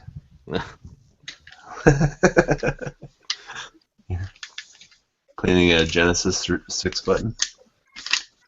Yeah, Troy's like, "I'll take that Tetris Dr. Mario for the Super Nintendo." I'm like, "All right, well, what do you got for trade?"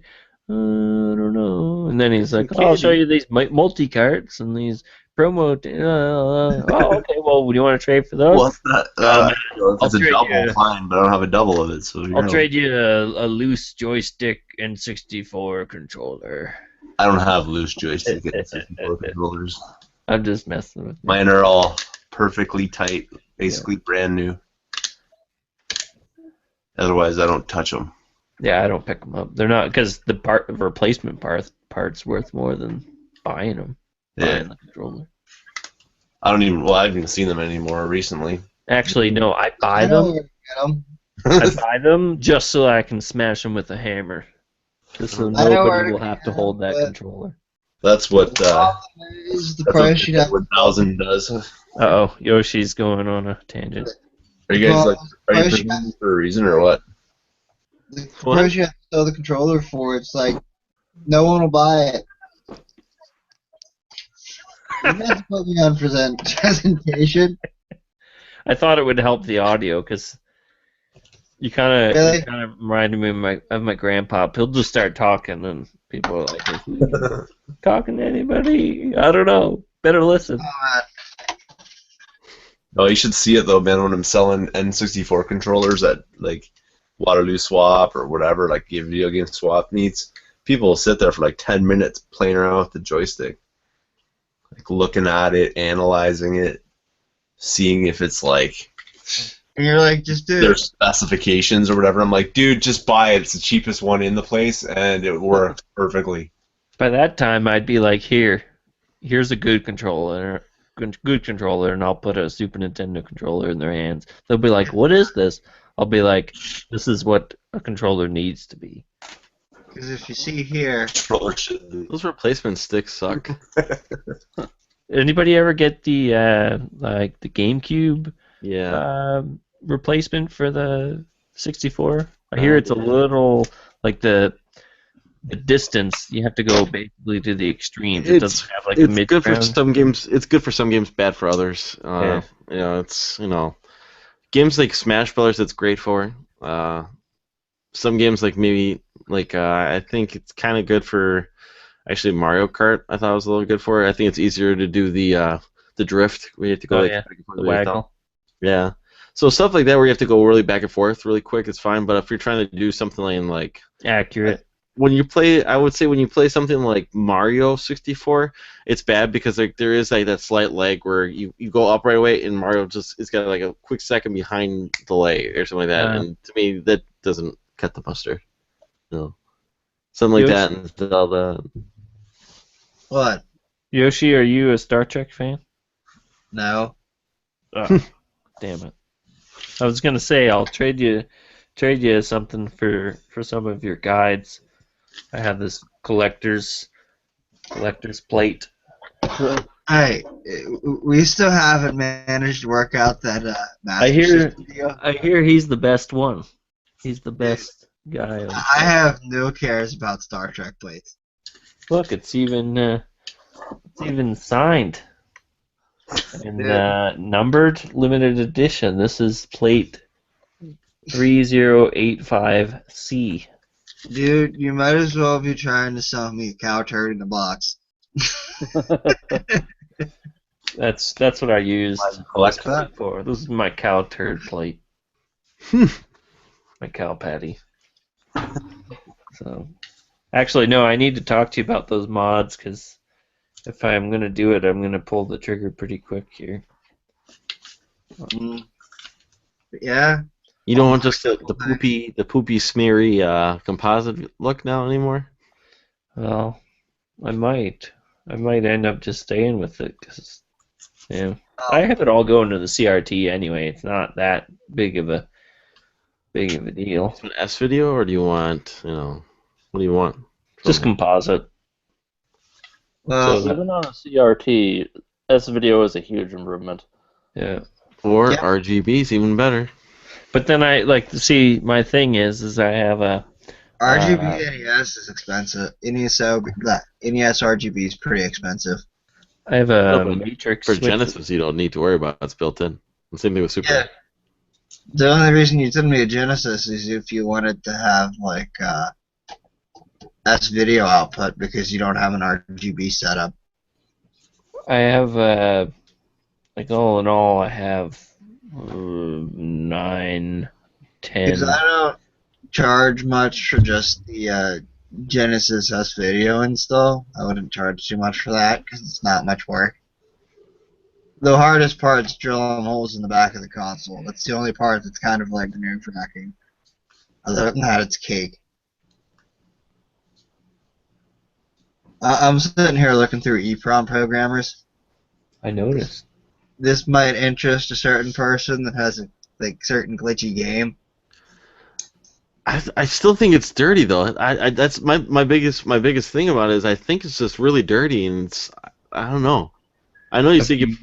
The I bought Toki at the convention, and the thing about Toki is it works fine, but it's really, I shouldn't say it works fine. It works, but it's really glitchy on the sprites. Like certain sprites are really like glitchy, and then stuff appears on the bottom of the screen. I've shows never like seen numbers and stuff. it's like there's a part in the game in the first level when you get to Toki's like going on the screen, and it's supposed to be like an exact twin of Toki. It's like they're walking not to each other, but the villain Toki is all like he's like if you were to break him up into quarters, he's like reversed every piece basically. So it's like you're walking towards him, and then he just you shoot him, he disappears, and it's like it's all like there's a couple times that it happens where I don't know. It's better sometimes, like the wording at the beginning of the game. It's it's like all jingle jangled and everything, but sometimes you clean it and it's better. Sometimes you don't. Sometimes after you clean it, it's worse. So Yoshi thinks it might be corrupted ROM or something like that. If it's not dirt on the cartridge fans, it's not going to be a passive doing that.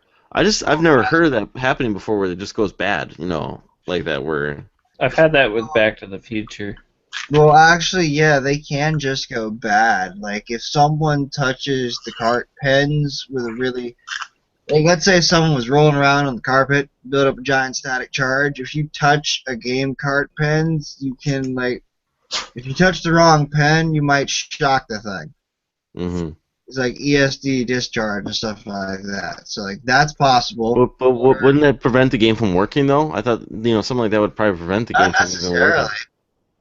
But I can't. As I said, I don't know what the heck's wrong with it. That's just weird. Mm-hmm. Games do weird things because I could probably burn a new ROM and then not. I can't find anything online of some of this happening to someone else and maybe haven't been a solution for it or something like that. So if anyone has an answer, can find out for me.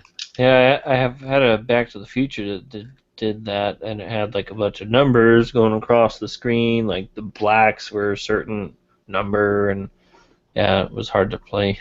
Mm-hmm. Eventually, I just rebought some. How much did you pay for Toki? Well, I bundled it with Gremlins for $30. So Gremlins 2? Oh yeah, Gremlins 2 for the NES. Gremlins 2 is a good game. But like I said, it still couldn't bother me because that game's hard to find and everything, and I think it normally sells for about $30. Yeah. Or something like that. But still, you don't see that very often. I don't want to repay it for it again. No. I would not trust this thing that I'm looking at here. Why? Because there's too much stuff crammed into one thing, and it's for the price that's too cheap for too much stuff crammed into one thing. Free shipping. 3-in-1 rework station. All right, I got some books. I got some books here, so everybody. Oh, sure. Books to look at. Dun, dun, dun, dun. Is it more interesting than? Hold on. Probably. Yes. Yes. Is it more interesting than this? Yep, sure is. Yep. And now my thing went away. Yep. All right, I'll start That's off. what she said. Yep. I got this a couple years ago for my birthday. But I don't know if you guys remember that Genesis. Yoshi, if this is Mega another Drive math collection book, book. damn it. I don't know if you guys ever seen it before.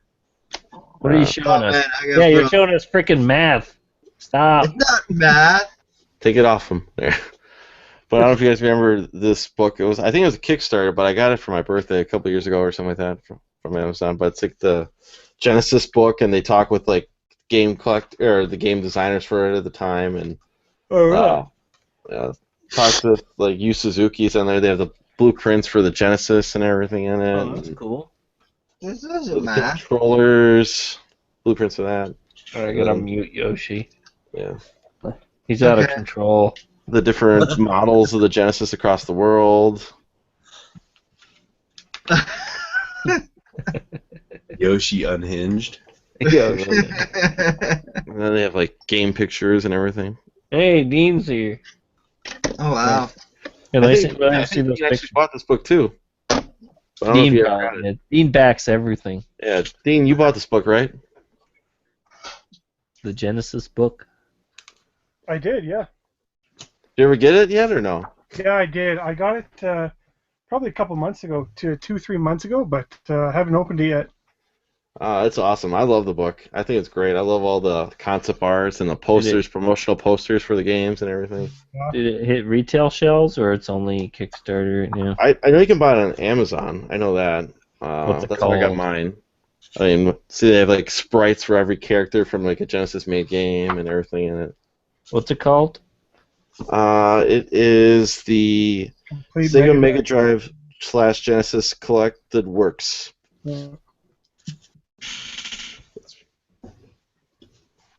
Now, was that a bitmap books? I can't remember.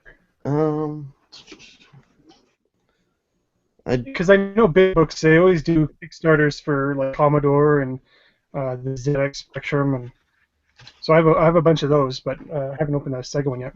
I don't see anything up about that on here, so. $100. Oh my gosh. That's how much it's going for now? Well, hardcover from 100. 8 new from 100. Oh. No. Can't do that. Yeah. Can't do that if I want to stay married. Yeah. Just sell some of those, where you call it, those, that junk game that you just bought. Yeah. That should pay for it.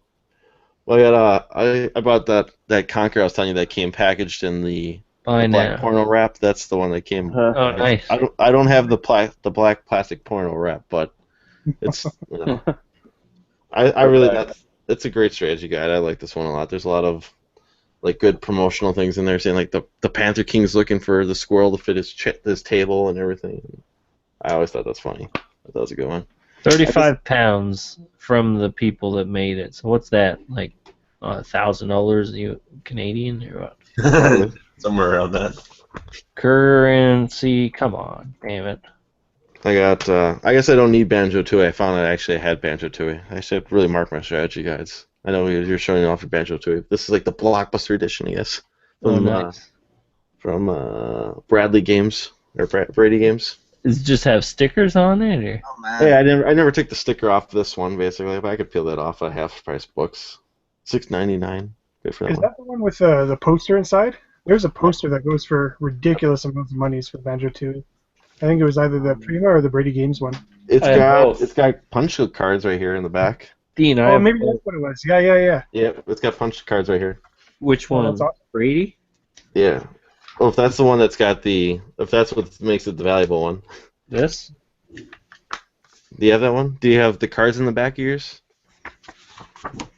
No, I some bastard ripped them out. Look. Look. Some little shit. You might as well just throw it away then. Yeah. Well, I was gonna throw it away anyway, but I guess if the cards are gone, then yeah, I'll make sure this doesn't get into the wrong hands. Oh, I want somebody to come up with. There's Mumbo and Banjo and everybody in this one. That's Yeah. so cool. That's it's cool for 64. Yeah. Come on. Look, this has some sort of map. Some map in it. Anybody want a map of this game? I'll take a map. Yeah. What I'm gonna burn it. No. Make sure it doesn't get it in the wrong hands. Here's that Sonic 3 one I was talking about. Ooh, Oh, neat. wow. that's nice. What do you want for that? I'll trade you 2 Banjo-Tooies. And there's Majora Mask. 4 for 1. Ooh, now you're talking. But man, I don't ever see I don't really see Sonic or any Sega ones to begin with. Or Sega Genesis ones. You'll see that again. Should I buy one of these? It's a Brady game. I wonder if there's a poster in this one. Come on, I just want the British pound, and they can't give me anything with a B. Oh, there it is. Oh, I wish 55. Wow. So okay. So British pound is 35. Is $63 Canadian. All right. That's better. That's like a $63 to get this Sega Mega Drive Genesis Collected Works. I stumbled upon this recently. This one right here. I bought this at a pawn shop that I normally check for video games. I think they had it in the bargain bin for $1. I was very happy to pick it up. Donkey Kong Country 2. Nice. Nintendo edition, I believe. Yeah, the Nintendo Player Guide Edition. One of my favorite games on the Super Nintendo. Man, I prefer that one over. Even the first one? I think I like that better. I like Dixie's my favorite character in the whole series, despite not liking Donkey Kong Country 3. But it's not her fault because Diddy and Dixie are my two favorite characters in the series. That's why I was kind of bothered by Tiny Kong in Donkey Kong 64 because I wish it would just put Dixie in there. But anyways, I don't know if you have one of these official Sega Genesis Power. Yeah, that's the one that FitNet's gonna mail me, right? Right, Fitty? Unmuting his mic and. Hey, what's going on in there? Yeah. No. There he is. Hey, that book looked familiar. Yeah, there you I go. think the Carney's got this book too, so I could probably pick it up for you if you really want this book. Nice. It's pretty cool. It's got what's it? Can we use in here? You got a poster? I'm looking. I have a really have one of that. sweet, like the early Genesis release titles when they were paying Joe Montana and Michael Jackson in the commercials. I have a really sweet poster that came in Shadow Dancer Shinobi game. Mm-hmm. So it has like Joe Montana, it has Michael Jackson, has the Shinobi character. It's just a really nice black background with all those characters, like hand drawn, no sprites. Do you guys know how to tell the difference between the Shinobi, the one that's got Batman and Godzilla? There's no physical way, from what I've read up and I've looked into it. There's no physical difference between the cartridge or the slip. Now, the best way to do it is if you can play the game, you can put in the cheat code and skip to, I think it's world or level 2, because that's where the Rambos are. Mm-hmm. Rambo's the first character that they took out. So if the Rambo's there, then you have the first version. If he's not there, you could have anything. I think I have the version 2, because the Rambos aren't there, but everybody else is. Because I know the Carney's got a Shinobi 1 or something like there at a shop, and I was just trying to figure out if I could find out if it is the origin or something like that. Which Shinobi is it that it's supposed to be? Revenge of Shinobi? Is that the one where it's supposed to have the Godzilla and Batman? Yeah, where it has Batman, Spider-Man, Godzilla, Rambo. Yeah, it's pretty cool. Yeah. So I don't know. My buddy was telling me he has it there, but he said only we could tell us if you have to test it or something like that. Yeah, put in the cheat code. Yeah. Okay. Because there's a code screen, I think, at the beginning of the game. So if you boot it up, just find out what the code is to go to the Rambo world. I don't know if you guys ever have these ones either. The NES Game Atlas. Oh, that's nice. Nope. A lot of games in this one. I will soon when you mail it to me. Okay. By the way, Paul, that Sega one that Rocket was just showing, that's the one I have in the trade pile for you. Yeah. A lot of good NES games in this one, a lot of classics in this one. That's a good one. And then I have the Super Nintendo Player's Guide one like this too. Ooh. Yeah, those were the incentives to re-up your subscription, I think, if I remember right. I always seem to stumble upon them every once in a while. So I had a Midnight, you're Rocket, you're a Star Trek fan. Here, I got this nice. I'm not. My name's not buried on Mars here. It's a great plate. And then I think it's got gold on the edges. I just basically dug out Shenmue, and I have 2 different versions of it. It's nice. I picked this one up for $5 at that Game Room Trading Post in Arkansas. The one that Game Chasers always go to and get mega deals from that guy. Oh, nice. Yeah, I got more, but I figured that was a good starter. Maybe I'll bring more next week to show off. Those are just some of my more favorite ones, I think. Nice. Where'd you get those Genesis and Super Nintendo? Or, yeah, the Super Nintendo, like the Player's Guide one? I think I got the Super Nintendo one, I believe, from the Carney. And what is the Carney? I was showing Musty because he was at the convention handing out flyers for his shop. I call it the Carney because he looks like a Carney. He's got a big gold tooth. He's got a rat tail, in the back. He's got a he's got a sweet look going, basically. So That's pretty spot on. Yeah, he's a real nice guy. He's actually, he'll cut you deals. I've done good trades with him straight up, you know. And I remember talking with him because I was like, "Hey, do you barter?" He goes, "Yeah, well, my wife's not home, you know, or not here." He's like, "I can do some deals," but I guess he was telling me like he got swamped because he just said he didn't even really have a table. He just got some chick to dress up like Melina from Mortal Kombat to hand out flyers for his shop, and he was just walking around the whole convention. And from what I hear, I guess like his wife said like they got swamped because all the tourists coming by or something like that to his shop and everything. But he's always got strategy guides for sale. And I think the NES one I bought from another store that's about an hour up north from Milwaukee that I usually check to see if they have anything good. So Nice. Yeah, they're nice to find in the wild because not like usually they don't really care to put them out separately or whatnot. So I like finding them in the book section or magazine racks. So the problem is that there's a lot of them. What does that mean? Put D on. Put them on presentation. Oh wow. Nice. This is I think Norm actually, the gaming historian, did it.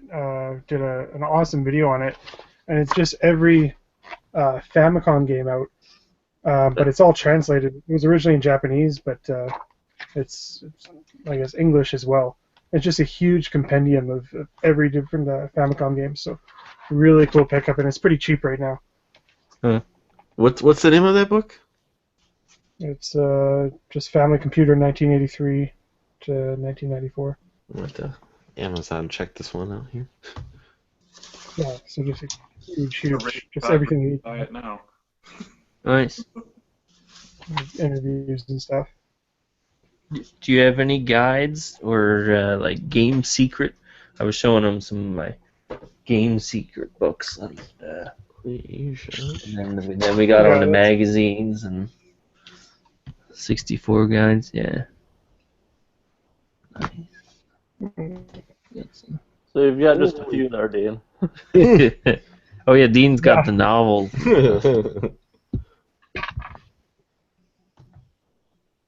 Yeah, I was at Portland last year. They have this like $5. I don't know, Paul. Maybe you remember this like $5 fill-a-bag giant bin when you walk in. Yeah.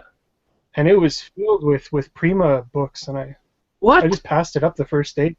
Yeah. The first thing I saw was a bunch of Prima books. I didn't even think about getting them.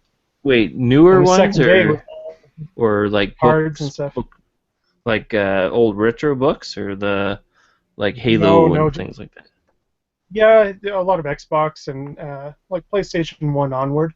A lot of sports games. Still good, but yeah, I would have shit my pants if they had like old retro ones. They probably had a couple. $5 and 10 in a bag. Yeah. Pretty good. Yeah, we stuff that bag. If I see that, I'm doing that basically, stuffing a bag. If that's the first thing I see. If Musty and Rocket go, it's a pretty sweet bin to go through. Dig into that. I was shoving stuff into Curtis's bag, and it was like literally like about to tear at the seam. And I'm like, put another Genesis controller in. But it was getting stapling it to the bag and everything. It was kind of getting to the last second, or not the last second, but it was kind of getting to the middle to like the bottom of the pile. So it got to the point where like people were pulling on one end, and the other people were pulling on something. So I would kind of be the detangler, and Curtis, I'd hand him, like a power brick or a controller. I'd say, hold this, I'm gonna untangle it, because people were just like reefing on it, and it was like getting like wire burn on things, and they were just like, there's a lot of junk in there, but there was still some good things in there, so you just had to look around. Like we found a Super Nintendo power, like power adapter. Genesis power adapter, some 6-button controllers, some 3-button controllers. I got like a Model 1 Genesis, like the red buttons, same as like the Model 1 red Genesis.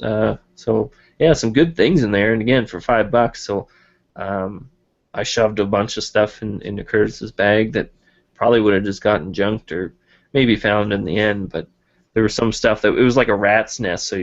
And some of these balls were like bigger than my head, so I'd like reach in and just try to feel what was going on in there, and it was pretty fun. So, yeah, go in twos because everybody's just pulling at things. And Was that? Did they get cheaper?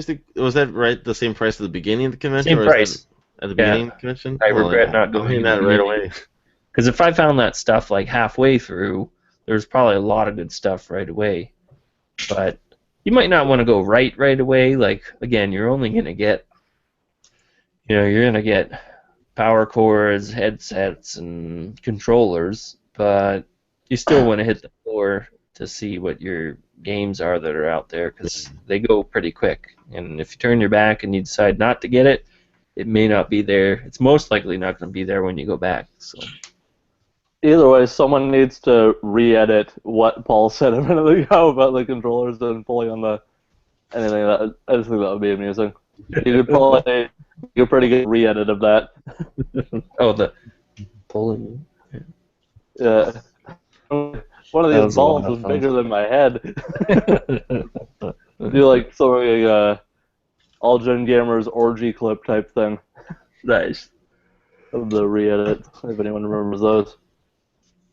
Yeah, I basically power walked like the whole floor, in 10 minutes the first time.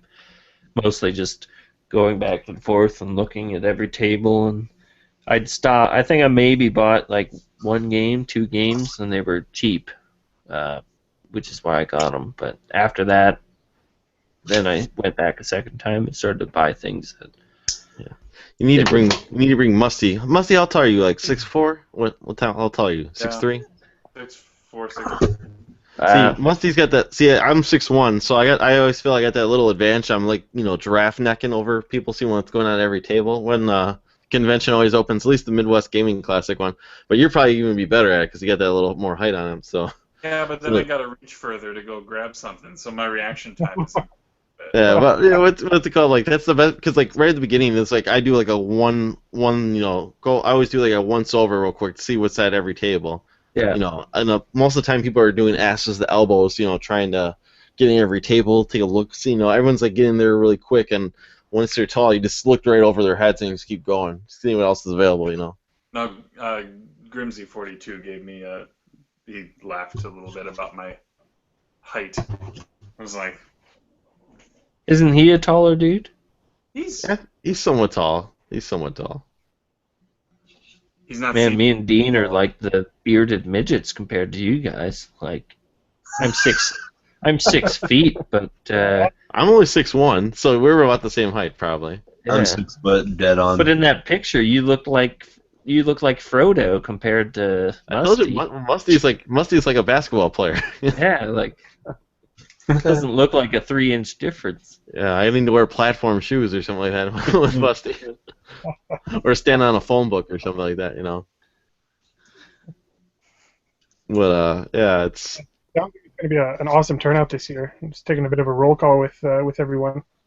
Got an update on the Commercial forums there, just kind of a ongoing list of attendees, and it's at over a dozen people already.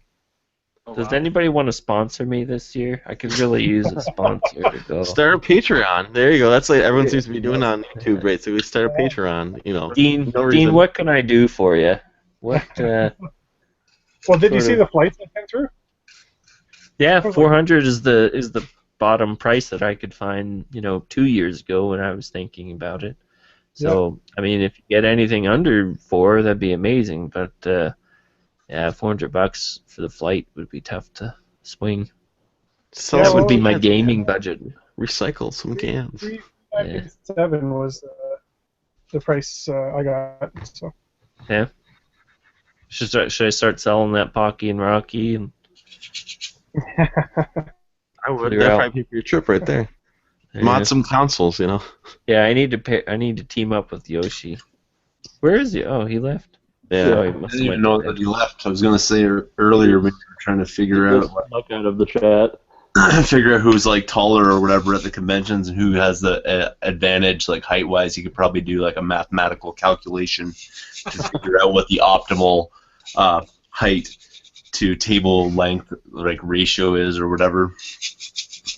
So Dean, you were saying that you were just going to crash with Musty and Rocket, but what's the logistics here? Because I'm the logistics guy We on can the squeeze another person in there, probably, on the right? trip. A floor Well, mat. They can bring a floor mattress or something like that. One of those like inflatable ones or something like that. we had three. Like we had Bring Luke, a me, man. and Dean, and that was okay. I mean, 4 is all right. You can sheets and blanket the bed. So Or you do the pillow separator in the yeah, middle you of can do pillow. you not Yeah. go past this line. I basically told them I'm like I drove 16 hours. I get a bed to myself, and everyone's like, okay. And then I'll Luke's sleep like, on the floor. It I doesn't guess bother I'll me. get a bed by myself too. It was kind of funny. I'll sleep on the floor. That don't bother me. I still feel bad about Luke. He went all that way, and like the first day, like for half of the day, he just sat in the hotel and worked on like his website. I'm like, Come on, came Dad. all the way to Portland. Like, and I don't even. Did he even buy any games, Dean? I think he bought one game and a Blu-ray or something like that. But Yeah, he I just bought thought, a Blu-ray. yeah, he had a blast last time, and he's planning on going again this year. So Oh, really? It's tough. Usually Yeah, entertaining. he's a pretty quiet guy. He was our Yeah. backseat companion in the car too. So yeah, How long of a drive was that? 16 hours, you said? yeah. How long? I forget again how long it actually took us. I know that on the way back, between dropping you off and Luke in Calgary, and then me driving home, I was in the car for like 22 hours or something. It was crazy. yeah. I was gonna die. Found in a NHL 94 I'm cleaning. It looks like, if I'm not mistaken, For Genesis? yeah, Oh, he's sniffing the Q-tip. Is that no, poo? it's not a Q-tip, man. It's the end of a joint. Somebody stuffed in the cartridge slot on it. There you go. Light it up, man. Light it up. There's nothing left in it, man. That's like pulverized. It's Come on, that's a little probably been roach. sitting there forever. Yeah, that was like sitting inside there like that. I'm gonna check the rest of these games. Yeah, you better be careful. There's something good here. Yeah. Did you guys reserve a room in Portland somewhere? Haven't yet. Not yet. I Okay, mean, you this should do that now because it gets crowded pretty Yeah, quick. yeah. But we stayed. It wasn't the best, like, but it wasn't a dirty like Roach motel or something. But we stayed at the inn at the convention center, and that's That was like, awesome, man. It was like that's right like next right door. across from it. Curtis and gang stayed like 4 blocks up from it, so they had to walk every day. But ours, like, if you could actually throw a football, not like me, you could throw it at the convention center from where we were staying. Like, it was right across the street. So I would suggest, and if you do it far enough in advance, they don't charge you for like a down payment or anything. Yeah, So the site I was gonna say, whoever does it, just reserve like 2 or maybe even 3 rooms, because you can always cancel it later. Just ask and say, when can we cancel, a room if we need to, and they'll be honest. But if you can reserve 3 just by giving them whatever card you want, they'll hold it for you, and then it doesn't get. Then your options aren't limited, because if we do get 12 people, it'd be nice to say, hey, we have 3 rooms all in a row. get one of those. Does it have one of those hotel options where you can open the door in the middle, so you can get Yeah, I like a think bigger so. room? Ours How about we didn't. just rent a suite? Like a presidential suite. Yeah, people do that. It Right. wasn't very expensive Hotel. though. Like between us 3, we saying? covered that. You can put like a hot tub in there. There you go. We're gonna have a real party. Yeah. Nobody wants to. Yeah. I What like do you mean? sleeping in bed. Nobody. Oh, we'll go to bed at appropriate bedtime, but for the day, after convention, a good after convention soak, Yeah. But whoever, I don't know. I mean, I could do it myself. I'm not sure about how much I'm actually gonna go. So, if somebody's absolutely sure, I mean, maybe Dean, maybe Well, no, you wanna. I think I can get it locked down. Yeah. At least on one room. But like you said, I can at least get that. Yeah, they didn't charge us at all until we checked in, and we just said we're gonna pay with cash.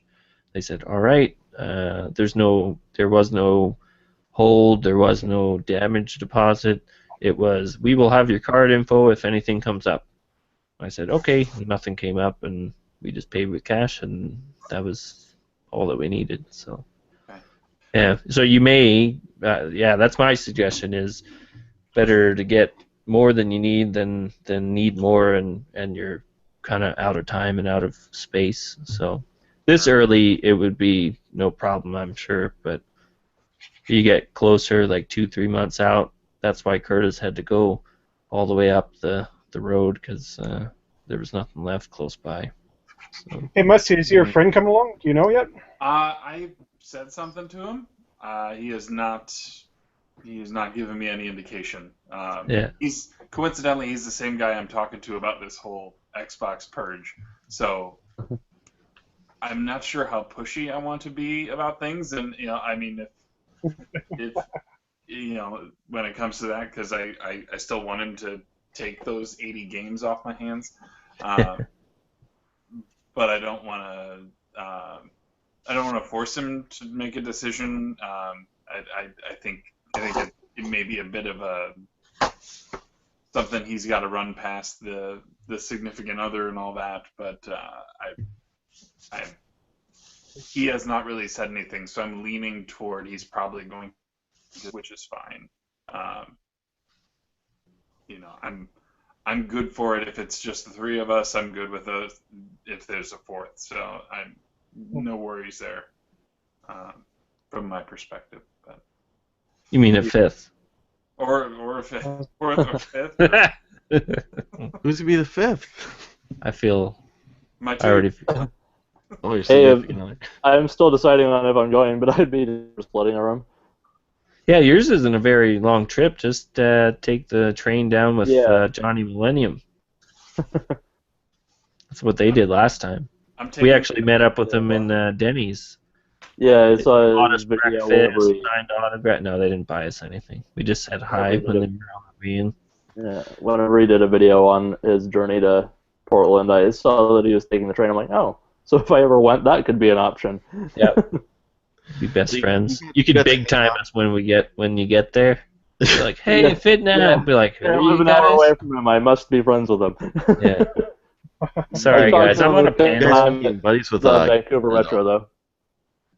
Didn't you guys become like buddies with Gamester there? Or? Yeah, sort of. I mean, I don't know if he'll recognize us, but he doesn't know our names. He's like, you guys again. We're kind of like Curtis with Seth Rogen and Jonah Hill. I figure if I bring him ketchup chips every year, he's bound to remember me at some point. Yeah, he'll just be like, ketchup chip guy, and he'll like rub your tummy and rub your beard. That's good enough for me. Yeah, he's really nice. I mean, he has pretty inappropriate sex jokes, but other than that, I don't know. What do you think, Dean? Maybe you liked him. Awesome guy. He's, just you can kind of sense it when you listen to Knowledge-Gen Gamers. There's another layer there that isn't so PG with it. So people turn it into like 13-year-olds when they go to these conventions too. Yeah. These husbands that are like, bogged down with family life. They're like, I just want to tell poop jokes. No, he was great. Like, really friendly. I mean, the guy gave us a ride from. We went from ground control. He's like, oh, you want to go to Voodoo Donuts? And we're like, okay. How'd you guys get here? We walked. Oh, just hop in. And we hopped in his car, drove us to Voodoo Donuts. I think he bought us donuts, so that was pretty cool. And you know what? I don't know if you guys have heard the people make jokes or references about like how big his hands are. It's not a joke. Like, no, I said that when I met him. Basically, his hand dwarfed. I got my some hands are like this. Mitts. His hands are like it's like grabbing a baseball glove. You're just like, hello, and he's like, raw. Yeah, it's crazy. Like this big guy. I met him because he came 2 years ago to the convention. And he was hanging out with Greg or something like that from Arcade Impossible. Yeah. And I ran into him and I was like, hey, can I get a picture? I'm a big fan. And he's like, oh, sure, no problem. And I shook his hand. I was like, holy Christ. It's like, it's like, it was seriously like, how's it going? Like basically engulfed my hand. I'm like, oh, hi. Curtis was Mr. Connections, so that's kind of how we got hanging out with him, because he's like, hey, Curtis, blah, blah, blah. Homeboy hookup? Yeah. I was going to actually, Dean will remember, I was going to ask about his kids, Luke and Mark. And then right when I was about to say something, Mr. Connections is like, hey, how are your kids, Mark and Luke? Oh, good memory. I'm like, damn it. I knew. Like my segue, and they're like, damn it, and Hollywood just stepped in, and yeah, Curtis. I actually saw that Gamester is going to be at the Vancouver Retro this year. Oh yeah, that's gonna be cool to see him, even if I don't go to Portland. Do people like pay these people to come or give them a free ticket? Like, maybe I just need to skip Portland this year and concentrate on. Doesn't he do like speakings or something like that? Or yeah, I think he's doing a panel. But like, what are they? Like, I can't see them generating that much revenue where they can say, yeah, we'll pay for your flight $800, $400. They had Charles Martinet one year. Wasn't AVGN there or something a year ago? Cause didn't you guys see this movie or something? Or no. No, that was at Portland. That was probably 2 years ago, 2 or 3. Mm-hmm. I wasn't there, but I know Vintage was there. I know they were doing a screening. I'm not sure if James flew out for it. That's the only disadvantage, is you don't get a lot of the East Coasters, because it's a long way to go out to Portland. It's a very good convention, but most people, because it's the end of the year, people are like, I'm burnt out on conventions. That's the impression that I got from a lot of people. Eighth convention or 9th convention? Alpha Omega? Yeah, he's like, oh, this is like my 70th convention this summer. Yeah, he was pretty dogged. Nice. What'd you think of Pat, Dean? I only talked to him. I talked to Ian more, but yeah, Pat seemed like a nice guy. Yeah. Everybody seemed there, nice. I didn't find anybody was high on himself. Yeah, nobody was big time.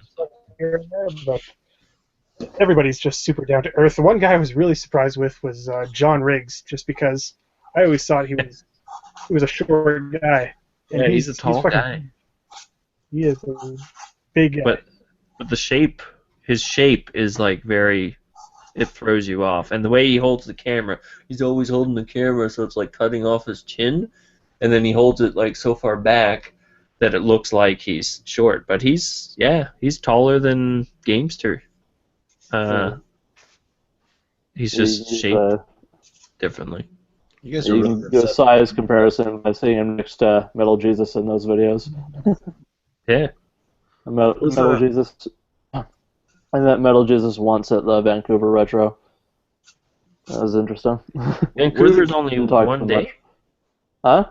Vancouver's still only one day? That's kind of... Yeah, I think so. For West Coast convention, you'd think they'd make it 2 days. Make it worth my time. 2 days, but they never filled it as much on the Sunday. So. Oh, really? Huh. One year they just had to say, screw it, free day. If you come on the Sunday, it's free. Yeah. Because no one was coming. Huh. That's interesting. Did you guys ever go down? Because you guys live in Vancouver, or where do you guys live? Sydney does. Yeah. I'm in about an hour and a half out from Vancouver. So you don't go down to see them record the Flash or something on TV, or No. Because don't they film in Vancouver?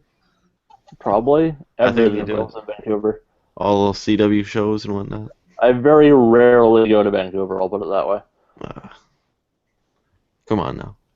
And the Vancouver Retro is not even in Vancouver. Kind of human environment in it. What's up? That's why they film there. It has every single kind of human environment in it, and it's all within an hour of each other. Nice. You want it to rain all the time, just go to Vancouver. You want to see snow, you just go up to the mountains, and it's an hour and a half out. It's cheaper to film up there or You know, something like like that desert, too? just put, like cam loops in like the center of it, and you got a desert. Sounds like paradise. Yeah. Steven Eider's saying Vancouver is too hype for fit. What does that even mean? And I was going to just respond. It's too more hype like for it's too, fitnet. There you go. yeah, it's more like too much hassle to do the transit for me. Yeah. Well, and Too Steven lazy. lives on the island, so Yeah, I'm just lazy. I'm closer, and I just don't even bother with it. Vancouver, all our friendly Asian imports.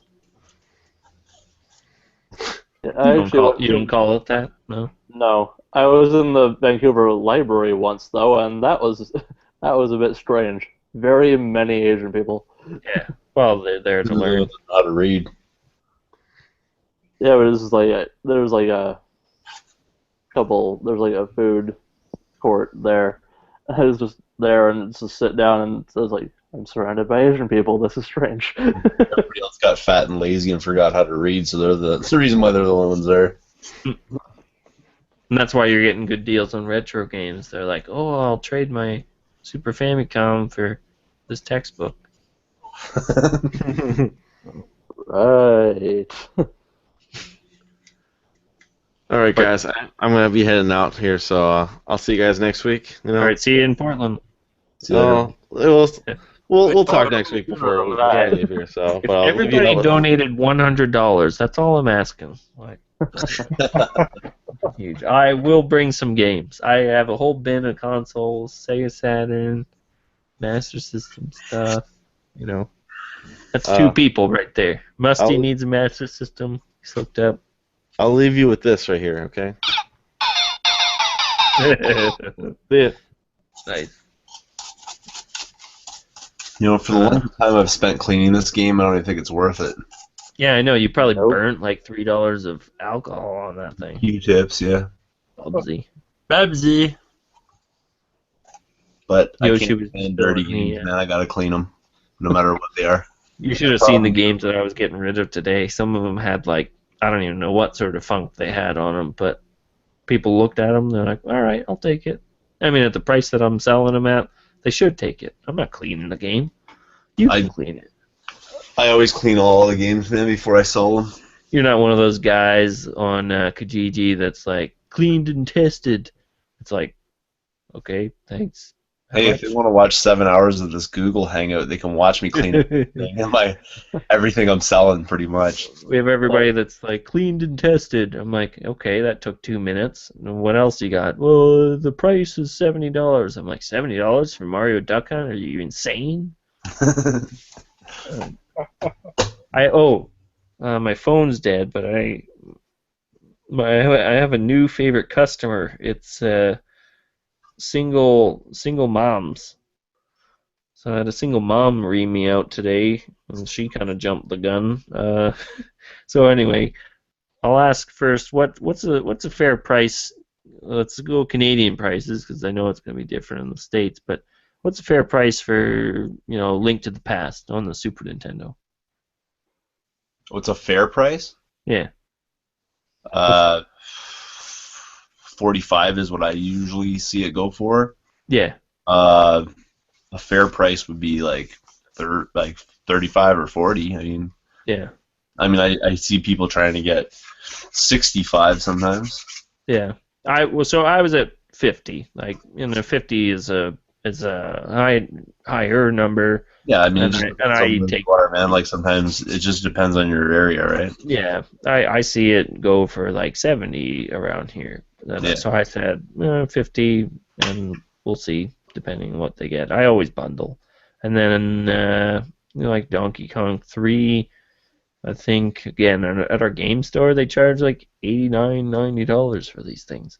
So I think it said 40 and 50 for that. Well, right away, the thing that annoys me the most is when people use their kids to try to get cheaper games. They're like, "Oh, my kids really wanted Donkey Kong Country 3 and Zelda." I'm like, "Really? Like, we don't have a lot of money.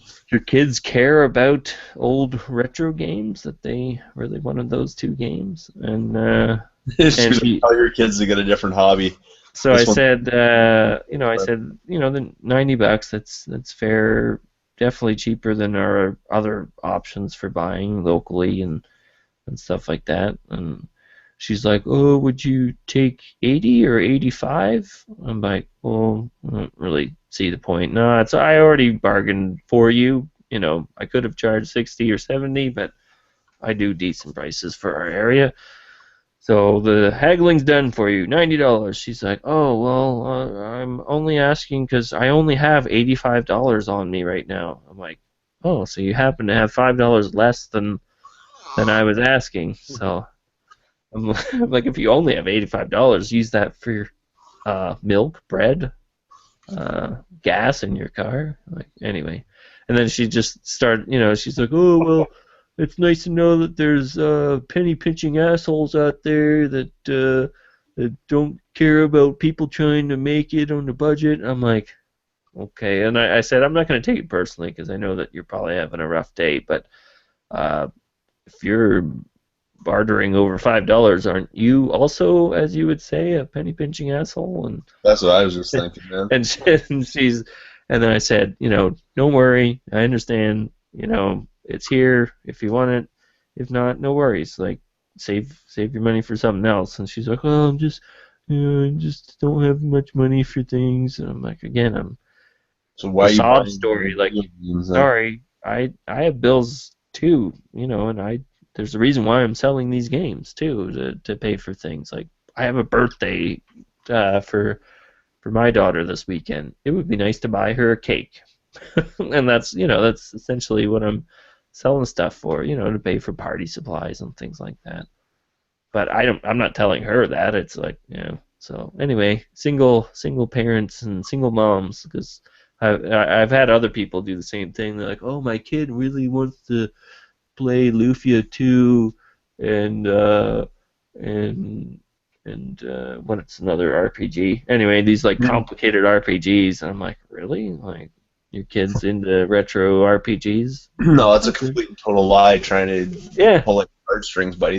She don't even have kids. I'm like, that's She's sad. trying to get a better deal. Using whatever kind of tactic. She's probably married. Like, I've had people tell me that, "Oh, this is for my sister," and the moron bought it from me.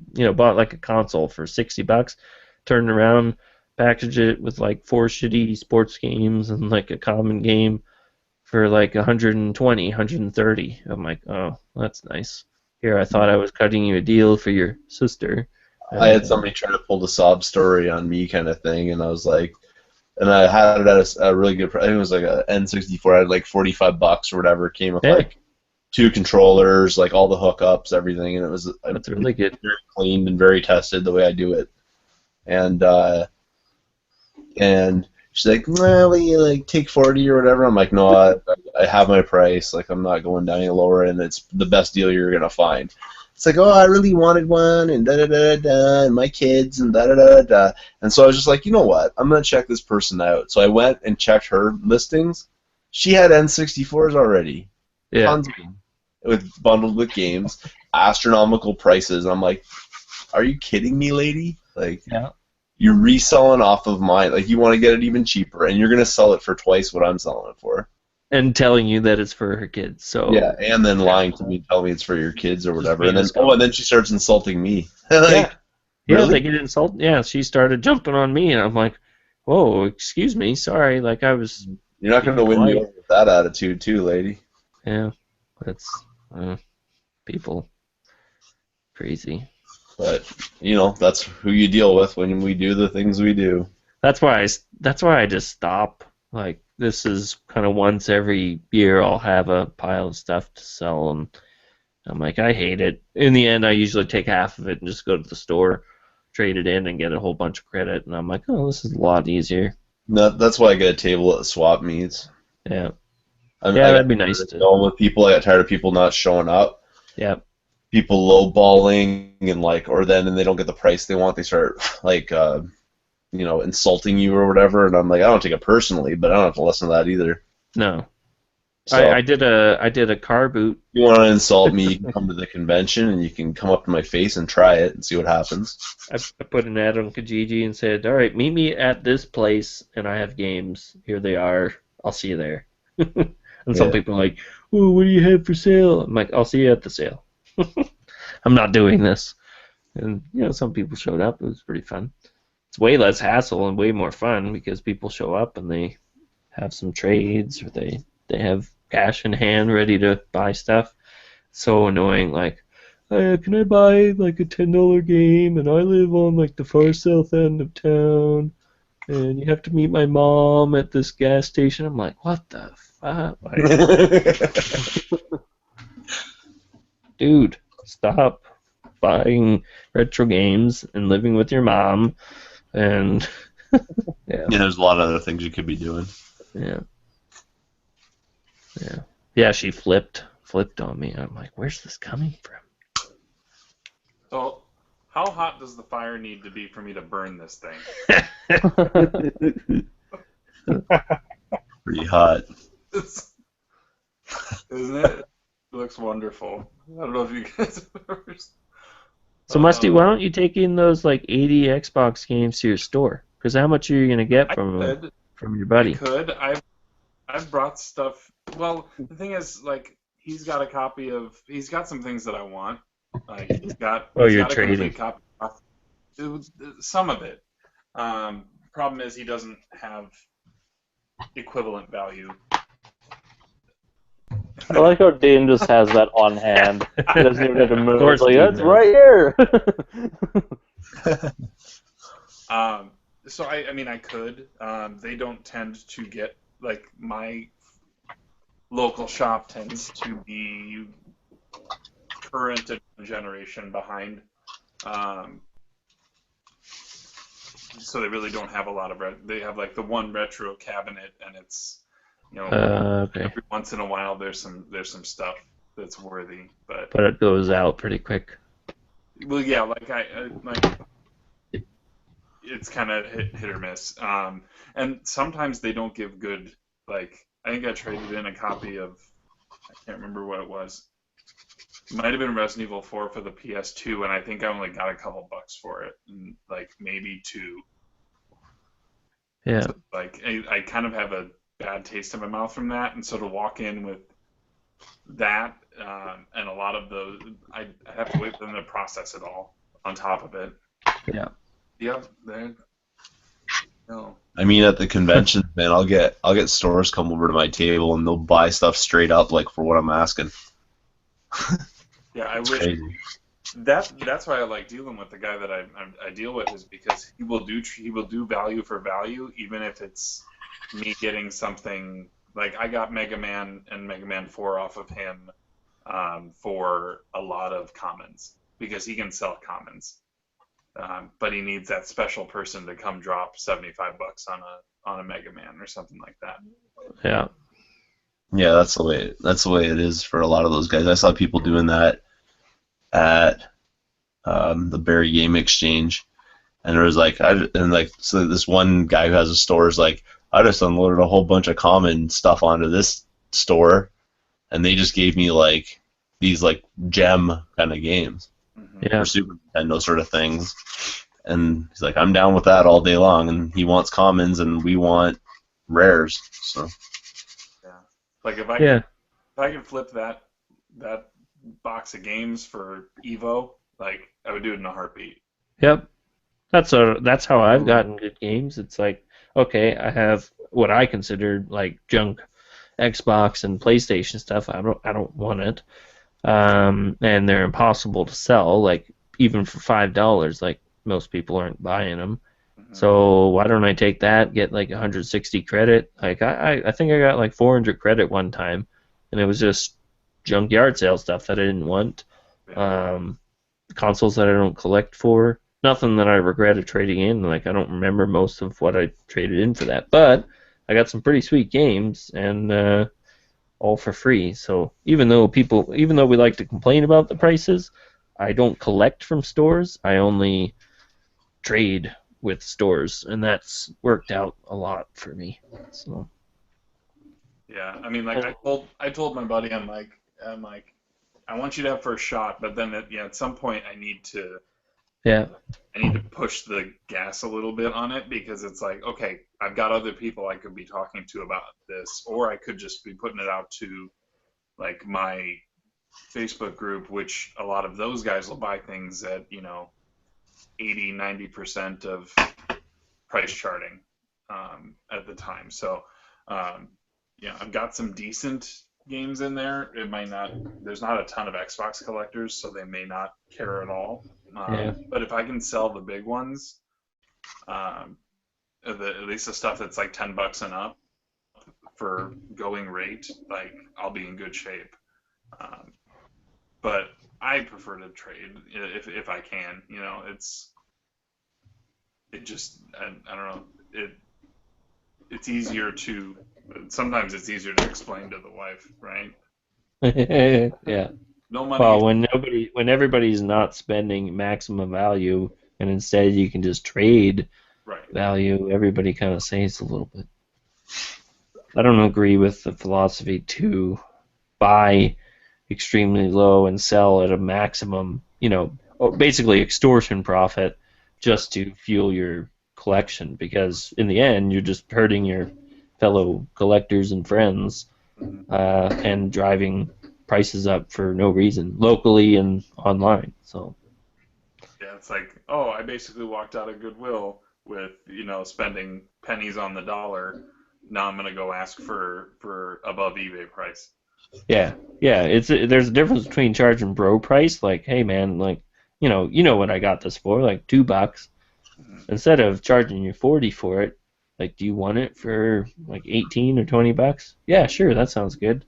Or do you want to trade for it? That's the way I do it, man. When I'm doing the swap, though, like people ask for like money off of things, I don't even bother haggling. I just go, like, especially if it's someone I know, just like, what I paid for this, man. You saw the video.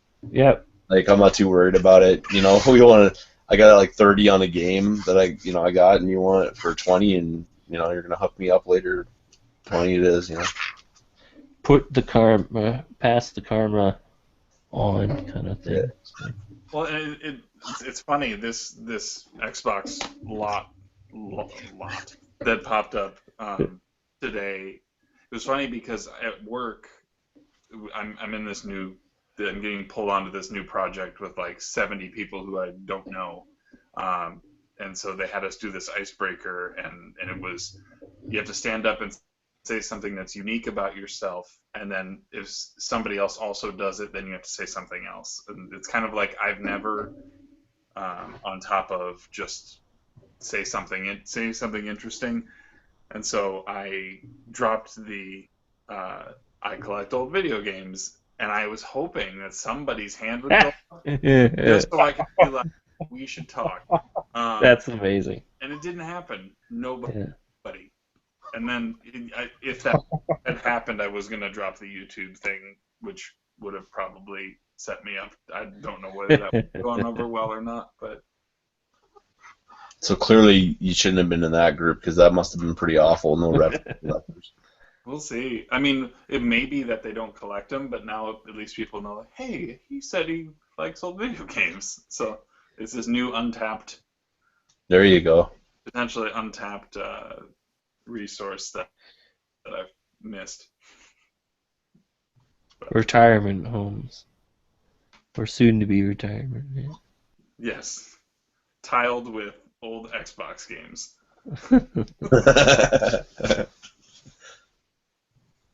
Like NASCAR Thunder 2002.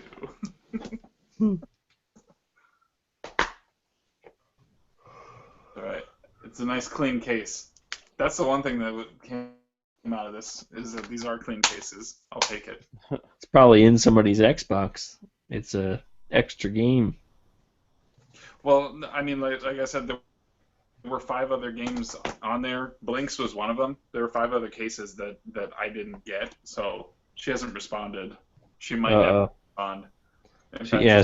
Because she saw all those good games that you said that should have been there, and now they're not, mysteriously. Oh, all I said was, not a huge deal, but there were a few games from the post that weren't in the bags. Not the end of the world, but I thought I'd ask. Yeah. Yeah, sometimes that happens too. Somebody posts and they're like, "Oh, I got somebody else that would offer me money just for those games. I'm gonna take them out, see if they notice." And you're Yeah, like, somebody "Hey, did that to me on a Genesis lot. yeah, it's like, Went to pick it up or whatever, and it had Castlevania Bloodlines in it. I think it was loose cart, but I didn't care. I didn't have it.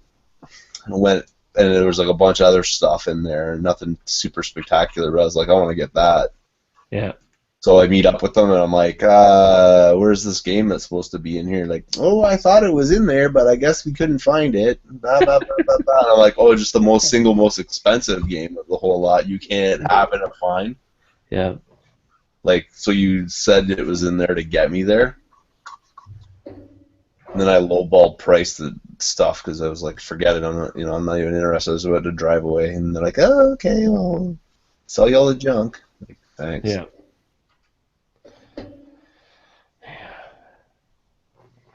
And I'm like, just so happens the only game you couldn't find is the best one in the whole thing. Are you sure about that? Just to jump in here for a second during a minor lull, Steven was asking in the chat, Dean, are you going to the Vancouver Retro by any chance? No, I'm going to be in Ontario. I think it's toward the end of May. So I'll be in Ontario, actually meeting up with a bunch of the Cartridge Club members on that day. So nice. Yeah, I just thought I'd ask. Are you going to the Waterloo swap? What day is that? That's the 29th, I think. I think I don't know. Because that's where some of them should be. I think I'm flying out the day after, so. Yeah, that'd be pretty sweet. I've seen some videos, and it looks pretty good. Oh, it's amazing, man. It's a really good show. Yeah. Yeah. Definitely worth your time. How long is it? It's just one day. Oh, it's like 5 hours or 6 hours or something. 5 well, it's hours. a couple times a year, though. Sounds familiar. They're all like that here, man. Like, I don't really think there's like huge convention. I know they're like the Barrie Game Exchange. I'm like, oh yeah, it'd be nice to be there for 8 hours. They're like, yeah, it's like 4 hours. I'm like, I've had boops that last longer than that. Trust me, like I mean, the Waterloo swap's big, but you couldn't spend multiple days there. You just couldn't, like. Yeah.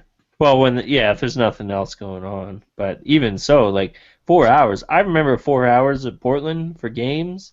Like that flew by. I still needed like a full, like 7 hours, 8 hours there, and just to find a lot of stuff that I wanted. I bought a lot of stuff on the first day.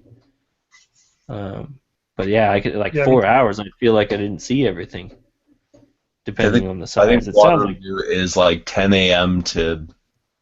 I'm going off the top of my head, but it's like 10 a.m. to 4 or something like that, like 6 hours type of thing. Casual out there. Yeah.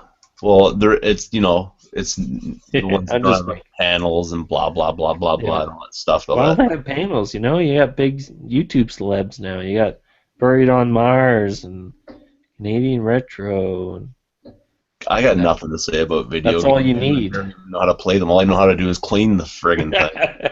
That's all you need. Show up to my channel, how to clean Genesis games while having a Google Hangout chat. Yeah. No, panels are kind of weird. I said this last time, but nobody wants to hear half of what I have to say about anything. Like, to be honest, the panels with the YouTube people, they're gonna be on YouTube anyway, so I should have just watched it there. And it's mostly the same boring questions that everybody gets asked. But, yeah. What's your favorite game? What's your favorite Nintendo system? Really?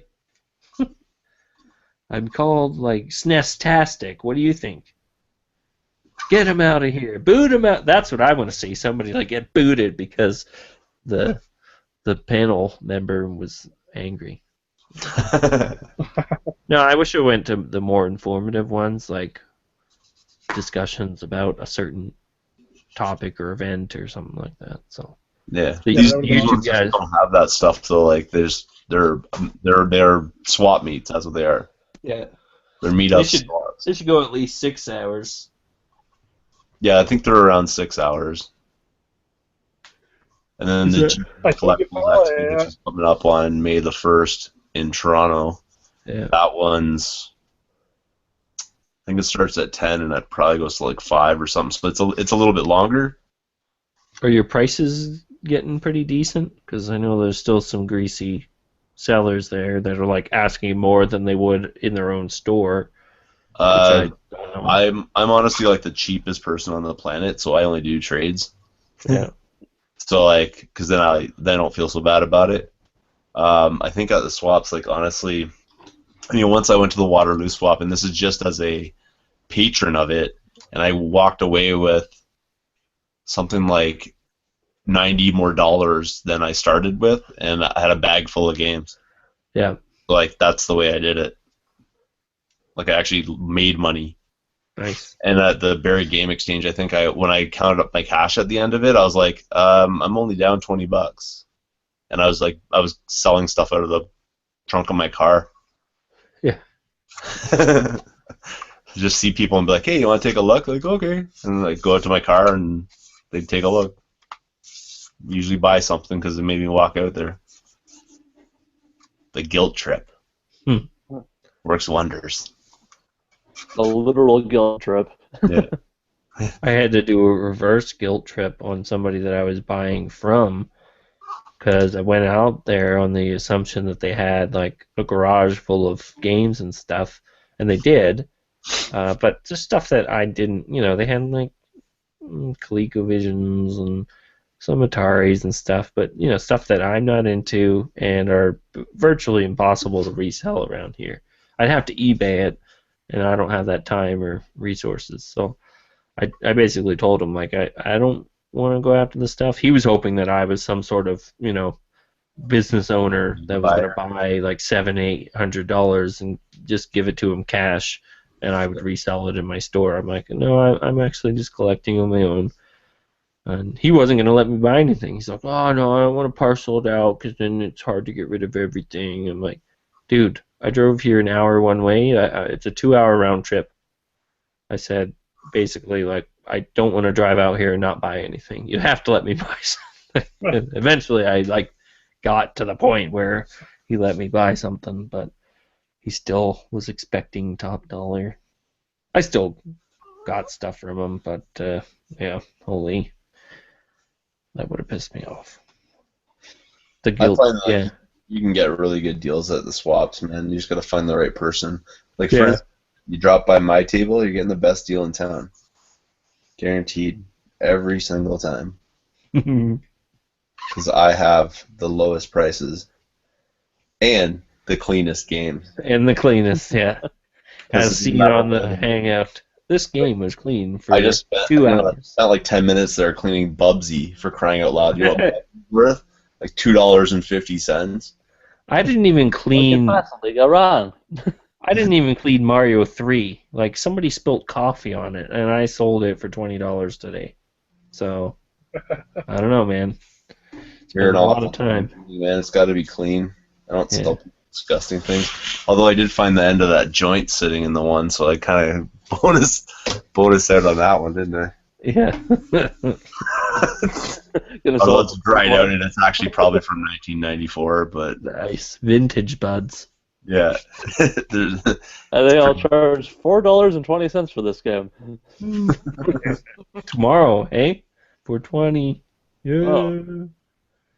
That was unintentional. You forgot, didn't you? I wasn't even paying attention. How could you forget $4.20? Because I don't care. Let's celebrate freedom. That's what I said to my students one day in class. They're going nuts, and I was just like, it's not even 4:20 yet, calm down. Then they probably went really nuts. Then the stoner kids started laughing. Yeah. The rest of them were like, what's he talking about? But I thought it was pretty funny.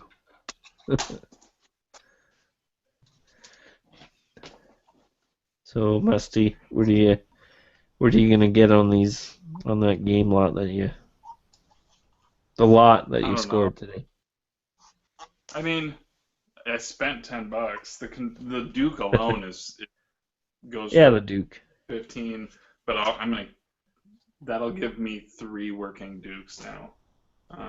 Damn, I didn't know the Dukes went for that much. Guess I Yeah, should get like- cleaning those 2 I got last week. I haven't even plugged them in.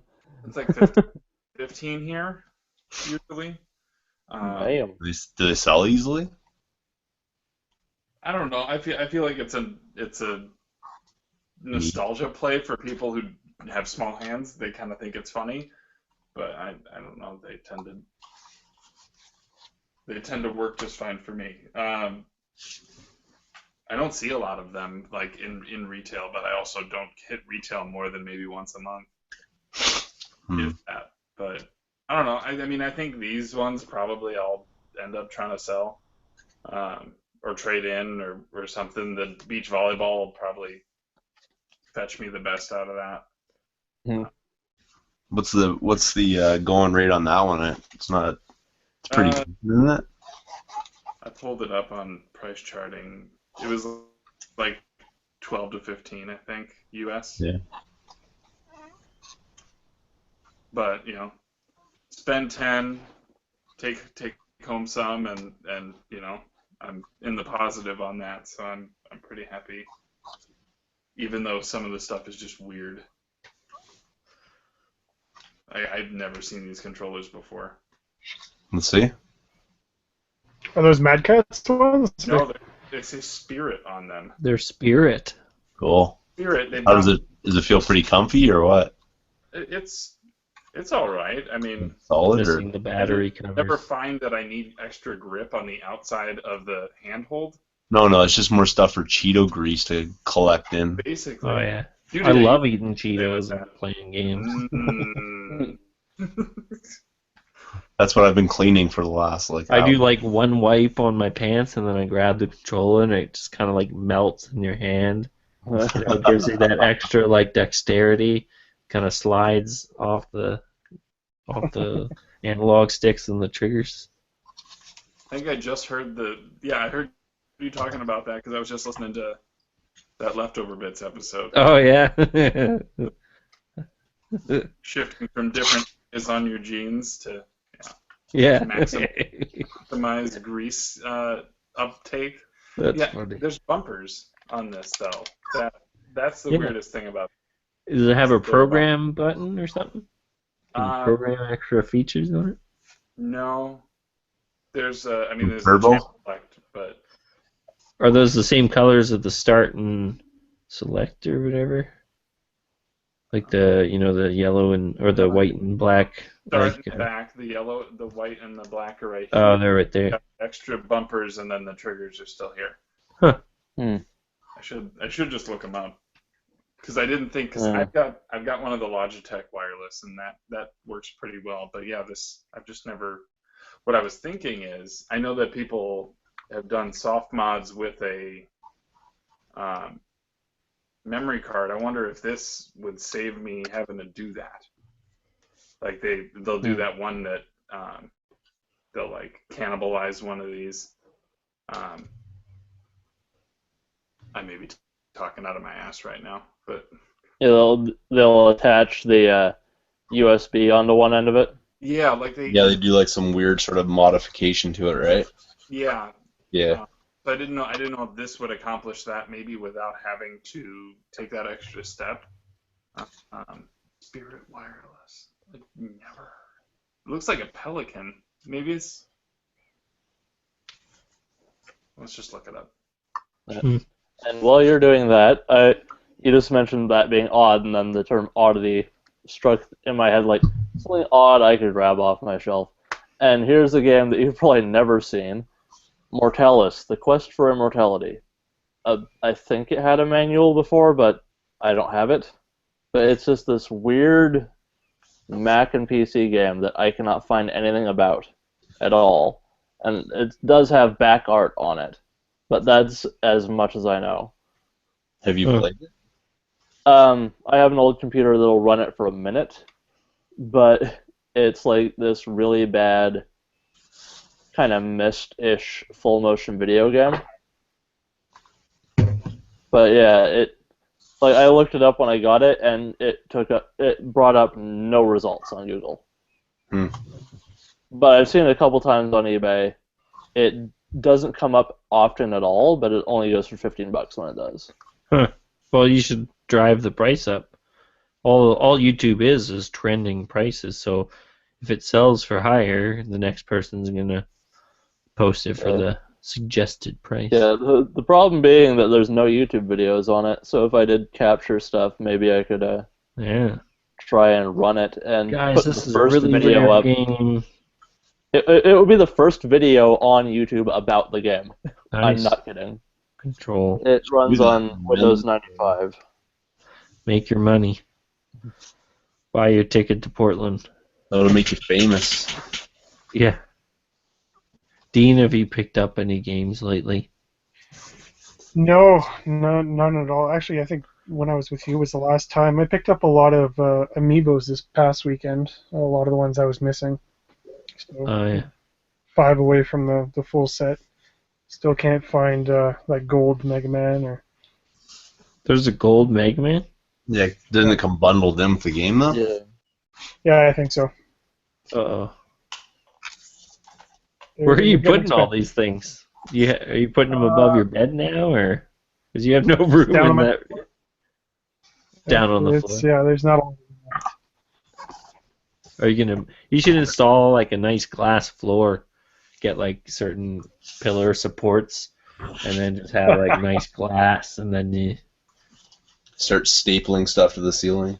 Yeah, that's what That'd I be said when I came. He's like, I don't know where to put stuff. I'm like, start stapling. Hey, did I tell you my company? It's changing its vision a little bit, and they're selling off a lot of their buses now. So buses are like $8,000 for a 56-seater bus. Oh wow, it's ridiculous. So well, why don't we buy one and drive to Portland? well, that's what I was thinking, right? The whole Portland idea is coming to fruition here. The Cartridge fantastic. Club charter. Yeah. Hello, this is So also- Dean, your captain speaking. So- If you look to the right, that's a pawn shop that I frequent. That would be a really stinky charter bus by the end of the trip. Yep. Oh, it'd be awesome. You know what you should do, Troy, at the next swap or whatever? What's You that? know how everybody has games out there? Go to Dollar Store or go to Walmart or whatever. Get those little like tiny deodorants and sell those for like $1. With your purchase of $20, I'll give you a free gift. And No, you like gift it to people that stink at the show. Be like, here, you need this. They just have like a little kiosk next to it that has like mouthwash, Yeah. deodorant. For your hygiene needs. Yeah, just walk up to somebody and say, it's dangerous to go alone. Take this, please. And everyone's like, Anyway, another thing I'll just show randomly. That's the benefit of having a table at the swap. You don't have to smell people that are a little further away from you. They're they're like 4 or 5 feet out kind of thing. Got the table barrier. Yeah, so kind of splits yourself a little bit and you're good to go. Anyway, I'll just show this because it's another oddity off my shelf. I'll probably be selling this to Dean if I go to Portland, and it's that manufacturing error Mario figure. ooh, He has no arms. where'd you get that? Or what's that It worth was- these days? It's probably like Oh, yeah. a one-of-a-kind thing, so it doesn't have a value on it. But it's just the wheel and arm section was one piece, and for some reason during the manufacturing it didn't get put in. So this is just Mario with no arms with a cart that has no wheel on it. Being the Box just owner of that, you can set the price, man. What do you want to get for it? Wait, Dean has one too. $2 million? Hold No, it up mine a has little higher. arms. Oh, yours has arms. Okay, you want armless? Yeah, I don't know what the so. Why am I presenting again? Because I want to see the armless. Yeah. Ooh. Set the price, man. What do you want for it?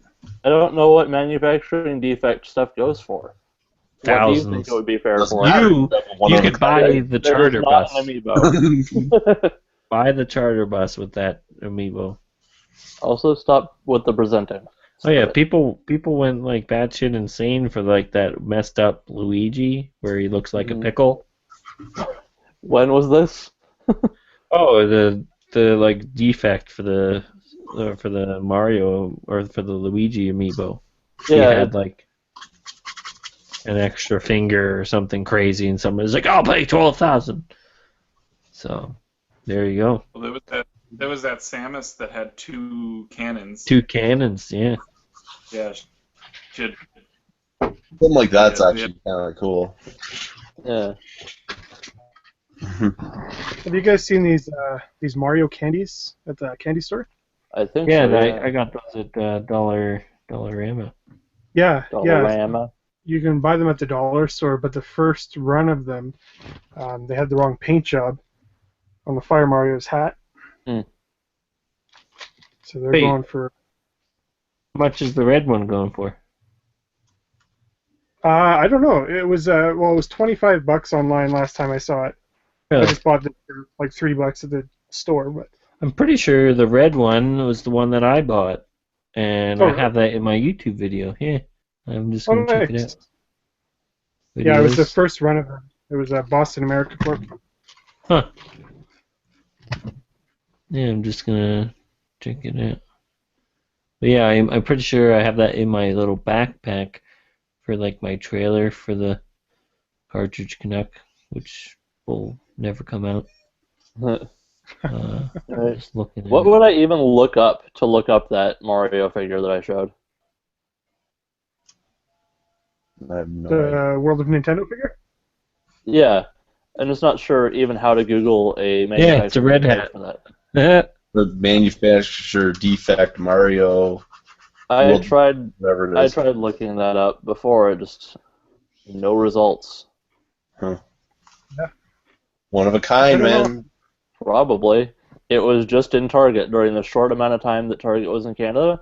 I looked on the shelf and I saw it like, huh, defect. Yoink. If it was out of the box, it would be worthless because it just looks like a piece is missing. Actually, because it is a piece missing. But the fact that it's sealed and a piece is missing, that's pretty funny. Can you put it up to the camera again? Yeah. I do have pictures of it up on Twitter from a long time ago. Got his It was a hands little in bit his more. pants. Armless. When they took the picture for that one, they got him at the wrong time. What's that amiibo called? It's not an amiibo, but it's the World of Nintendo. It's a Mario Kart 7 figure. There's no specific name on it. It just says Mario. It's one So of if it's not an amiibo, I don't know if coin racers. Yeah, since it's not an amiibo, I have no idea what to look up for it. But there's how it's supposed to look, obviously. And he's just missing both his arms?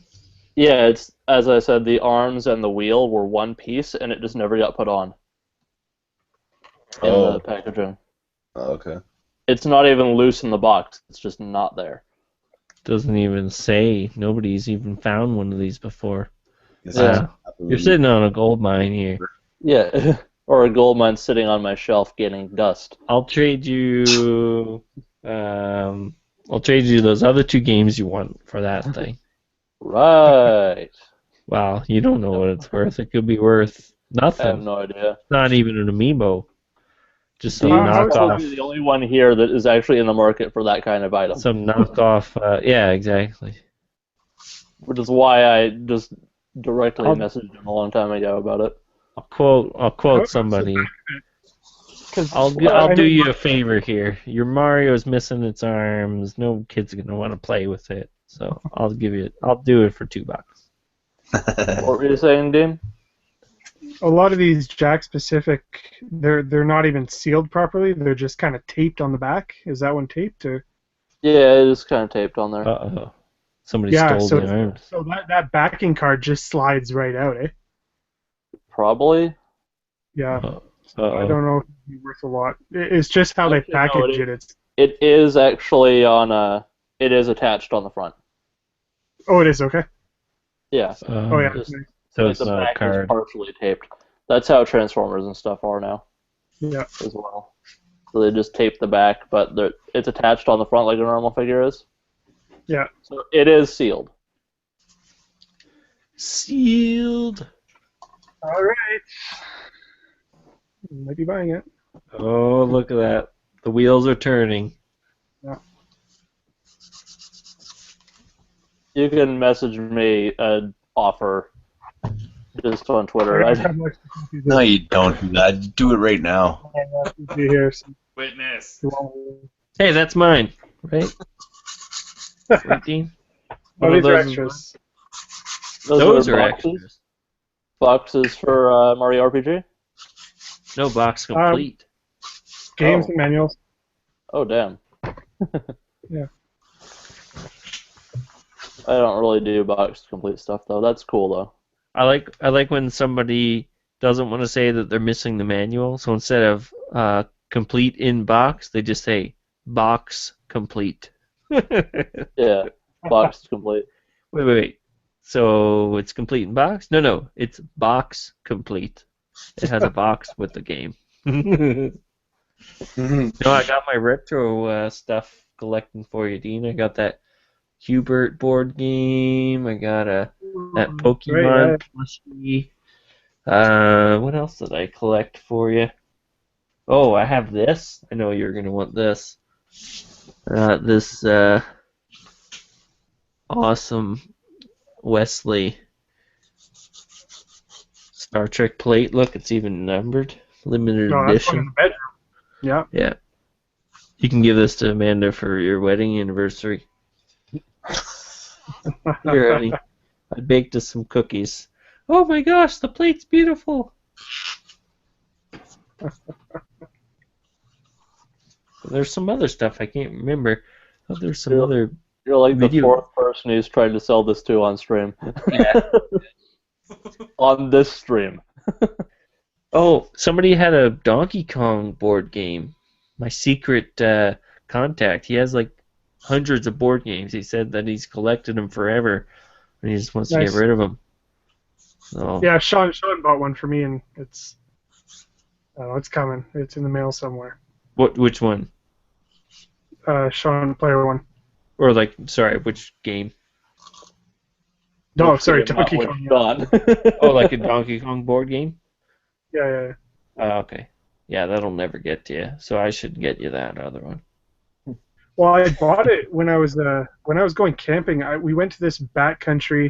I don't even remember the town. It was somewhere in BC, and we went to a gas station. And in the gas station, beside like all the filters and oils, there was a Kingdom Hearts Palmjong, just one sitting there on the shelf, and a Donkey Kong board game, just totally out of place. So I bought those, and we played the Donkey Kong when we were camping that night, and we left it out in the rain.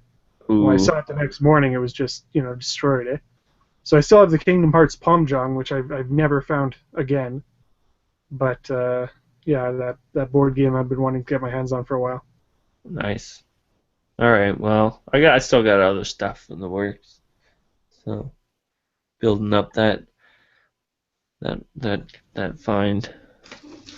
Yeah, I got a call from Curtis today. He was in a game store and he was going through all the amiibo for me. Nice. That was pretty cool. I still have to send him his games. I feel bad. I don't feel too bad, but I feel bad. You got to come down to Portland, man. It's going to be cheaper than shipping. And you got to give George all those instruction manuals. Manuals? Yeah. I found this in a pawn shop up here. Was that Kamikaze You know what? Squirrel? You know what this thing is freaking worth these days? It's almost worth as much as the Pocky and Rocky 2. Is that zero? Yeah. Yeah. Can't believe it.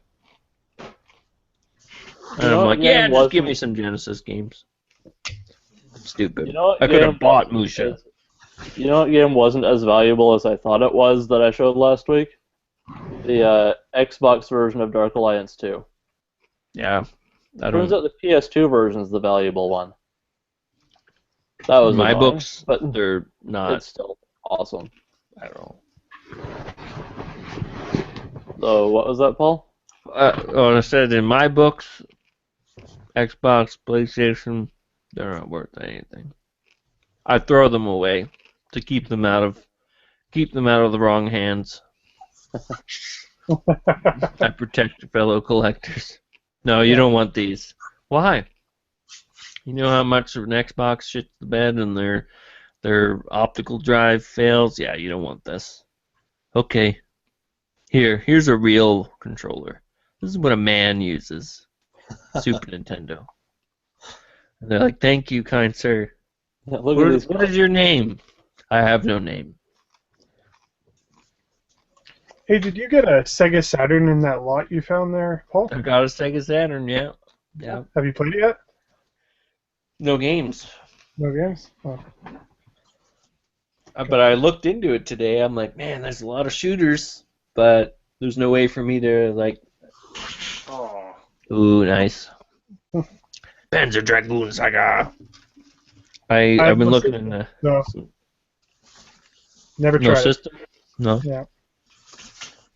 You and I are at a crossroads. Yeah.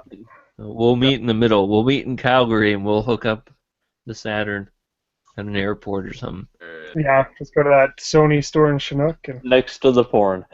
Next to the porn. Yep. Yeah, we're, sorry, that's another inside joke. Rocket Sauce was talking about checking out airport porn. Like how porn, the airport is like in black bags. Yeah. Gets you to shop at Mile High Bucks or something. What was I talking about? Oh, yeah.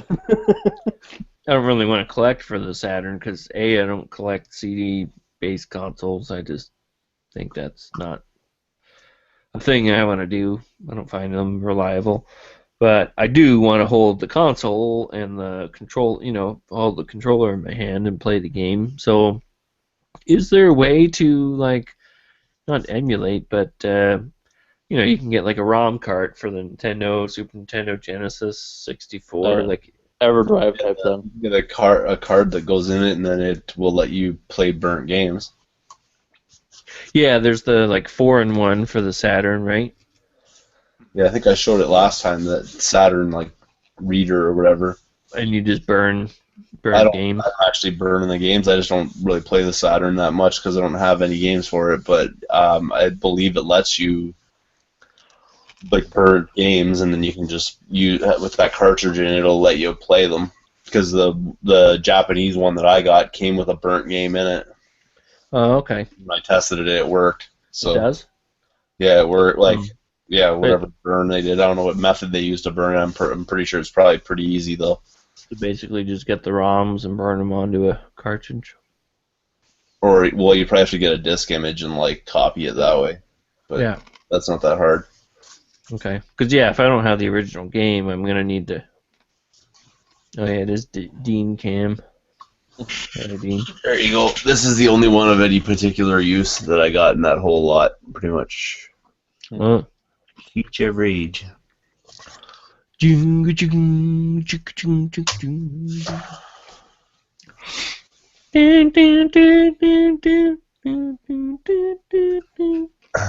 so glad that won the Cartridge Club Game of the Year.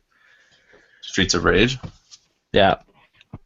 Yeah, this is what I got. This was from a deal. I traded a bunch of Magic cards, and I got console and 4 controllers, one of which was, like, really ugly, and then part of a 1994 joint.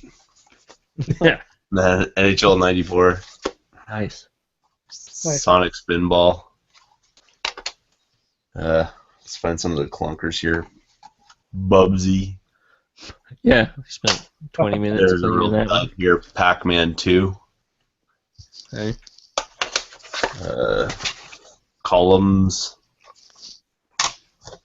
NBA Jam. Sonic 2. Sonic 1. Hey, that one's not for resale. You can't sell it. Yeah. Crap, I need to plug in my laptop here, otherwise it's gonna die on the stream here. I just got a low battery warning. 2. Mortal Kombat 2. Green Dog, the surfer dude, Green Mm. Dog. and then Streets of Rage.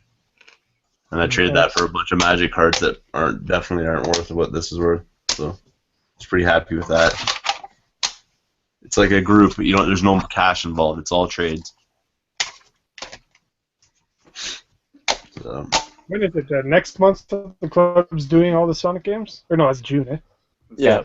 Sonic in June. Hashtag. I still need to get Sonic 3 to do that, man. I got 1 and 2 all over the place. I find them all day long. I've never seen 3 like. You have the Knuckles, Sonic and Knuckles card. Yeah, Sonic and Knuckles too. I got that one box at a thrift shop one day too. Lock-on technology.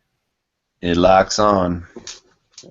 I need 3 and Sonic and Knuckles as well. You said That'll be a lock fun on, one. and my Xbox just turned on. That's awesome. Wait, you said it? No, somebody said locks on, and my Xbox just fired. You can blame Troy. Sorry. That's what you get for having a Kinect hooked up. I tried going without it, and it's amazing how trained you get to use the voice commands. Like, even just volume up and volume down was something that was like, oh man, I actually have to go find a remote now. This sucks. How does that work? Does it just, the volume just goes up a certain amount, or does it mute it, or? You can set how many steps it takes. Oh, okay. So like whenever I say volume up, it goes eight levels. Okay, I see. I can go from like I'm usually on like 8, 16 to 24 to 32, which usually gives me like the good range. But I have to tell it each time, and it'll take 8 steps, and then I have to say it again. It goes again. Yeah, 'cause I'm just thinking like your wife's calling you. You're like, hang on, volume down, volume down, volume down, volume down, volume down. Okay. You can tell it to mute as well, or pause and play and all that. Xbox, shut the fuck up. And it's doing all these things as you explain it because it was already turned on. Yeah. No, I just turned it off. Xbox, rest, sleep well, sleep softly, sweet prince. Yeah. Any of you guys playing the new what's that app, Mitomo? I tried that a little bit. Did you see Kevin's video? I did, yeah. Because he was just talking about that when he was on earlier. Yeah. What's it all about? Game. Oh, whether it was a game or not, and if it disqualifies people from the one console challenge and stuff. Yeah. What is it though? It's ruled as a game, but it's basically a social app with gaming elements. How is it ruled as a game? From where? By Kevin. Yeah. Because you go on the App Store on the iOS and it says in social network. It's not even in games.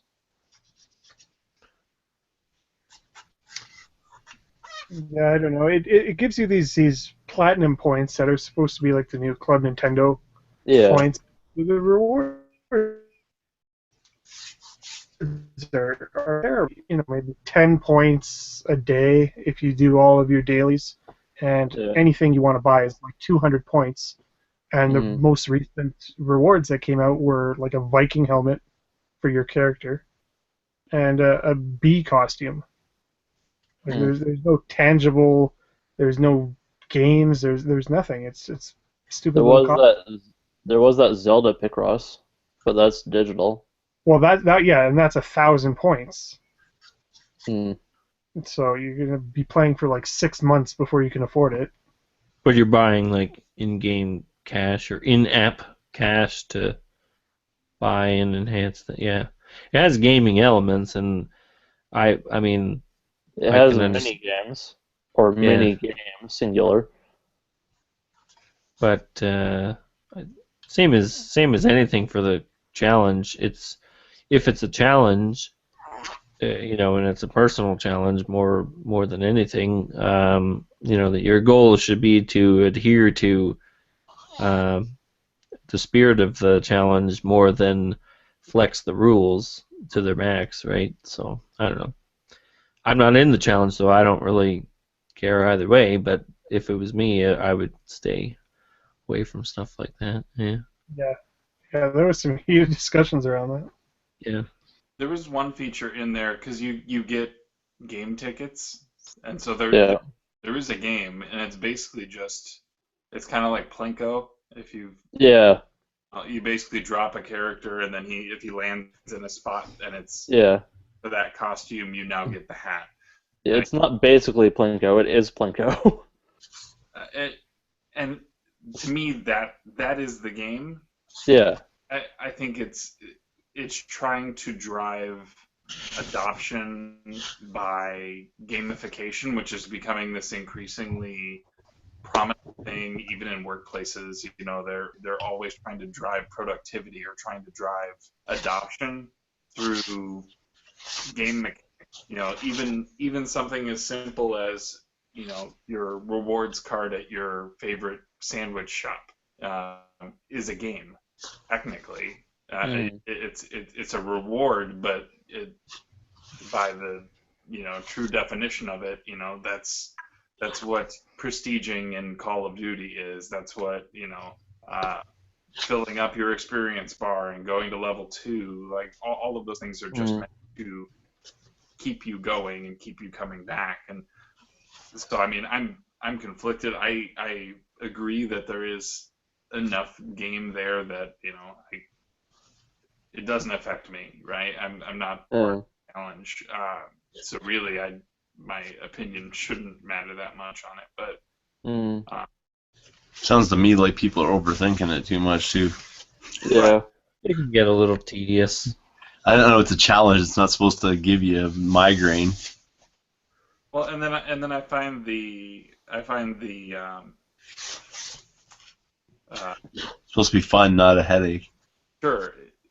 And the way to sort of even the playing field is to let people decide if they want to play another game for a month, and that just seems kind of strange to me.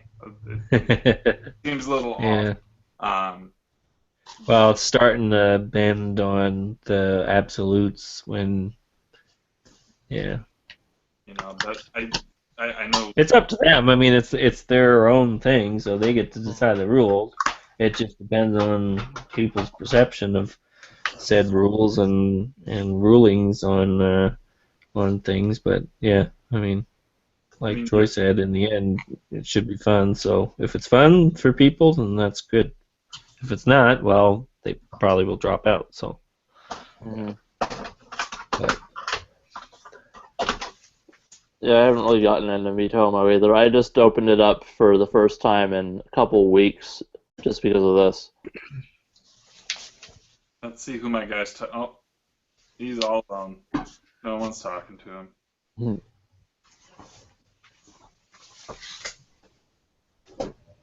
Just being lonely. It eats your battery like crazy too.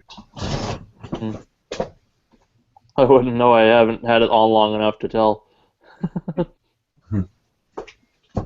Wandering around. Oh, he sneezed. Yeah, I mean, there's status bars on the bottom. There's status bars right there, and there's a money counter. But all that. Yeah, you're gaining experience, but all it is to fund the shop that's in here. Yeah.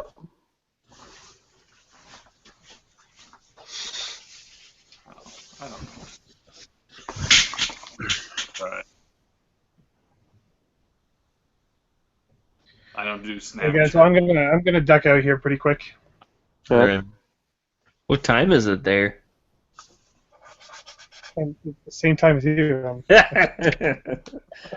Everybody else, I'm always like, oh, what time is it there? Oh, okay. But, yeah. Actually, I think I may take this opportunity to That's okay. Yeah. I like watching Troy clean games till the end, till the bitter end. Hey, I always got stuff to clean. It seems like Yeah. never ends, and I clean everything, man. So Dean, I'll hop on the forum for that Portland and keep that conversation going so that we can get people to keep talking about And it. let me know what you decide on the hotel, because if not, Yeah, I mean, I don't mind. I can call and have them do the no, I same mean, thing. I can do it. I don't think I have any worry there. The only kicker is I left my debit card in the ATM today, so Ooh. I'm gonna be without it for a couple weeks. I called Hey, it. Mustard, you said you were planning on taking the train out? Yes, I'm taking the train from Mount Pleasant, Iowa, which is like 30 minutes south of here, to Sacramento, and then Sacramento up to Portland. Holy shit. Yeah. Well, it's like I could drive it, I could fly it, or I could do that and see a little more of the country and just kind of relax for what would end up being almost For a few days. But so I'll definitely need to get over my handheld gaming issues. I don't have issues, but it's just I don't play enough handheld stuff. Mm. That will probably solve itself pretty quick in that case. Yeah, the way that would map out for me though is like, because you mentioned, Dean, you mentioned Thursday being like, you were saying Thursday through Sunday night is what you were thinking for the hotel? Yeah, I think a lot of people are coming in Thursday and then flying out Monday or training out Monday. Okay, because if that's the case, I mean, I could either leave on Tuesday, which will get me there Thursday, or I won't be one of those people who gets there on Thursday. I have plenty of vacation, so I'm not worried about the time. In fact, that would be kind of awesome right about that time of year. But yeah. Yeah. So Friday night I was talking to the Q Dogs and I think we actually already got a reservation at Fatheads, or Melissa said she would call later on, but either way, it's going to be a dinner on Friday afternoon at Fatheads again with all the Countries Club. So Man, I don't know you guys what are time. really planning this stuff. Yeah, Sorry. I take after you, man. that tour bus is sounding pretty good right there. You already got it all planned out like that. You should get one of those buses. Yeah. Just because the convention's going to be open all day on Friday now this year. So. Convention or just the arcade? Free play in the arcades. Well, the convention floor anyway. So.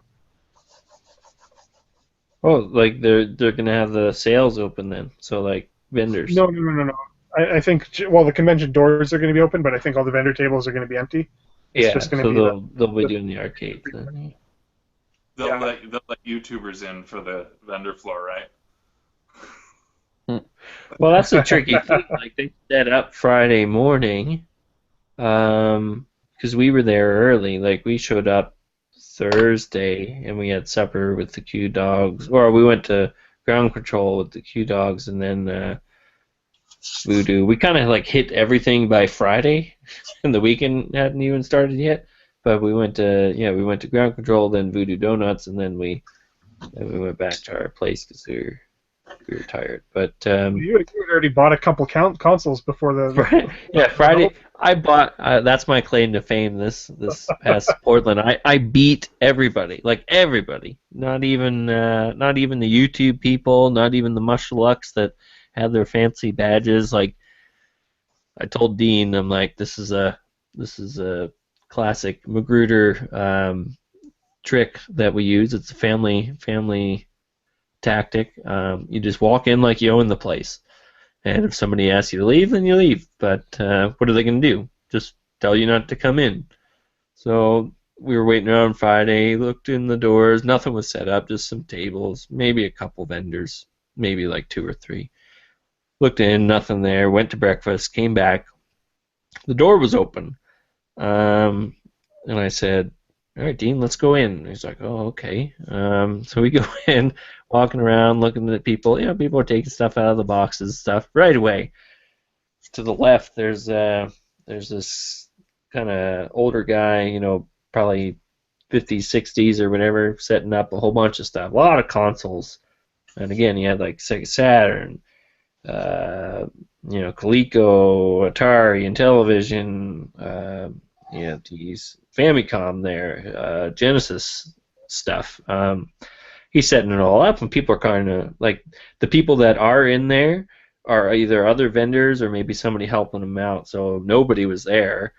But we both walk up to the table, and yeah, he's got like, one of the things that I was looking for was a Model 3 Genesis, and in the back of my mind I had like a Famicom if I ever saw one for a decent price.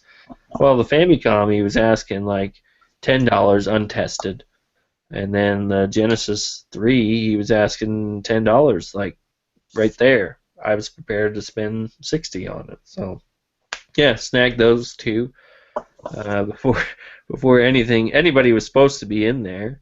And then we walked around for a while, met Gamester, met a couple, you know, other people setting up there. We had a few people ask us, like, who are you guys? As if, like, we were somebody to be known at the show.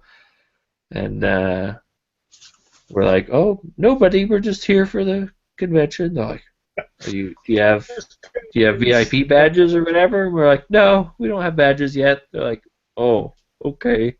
I don't think you're supposed to be in here. Like, who are you? Who cares? Like, shut up.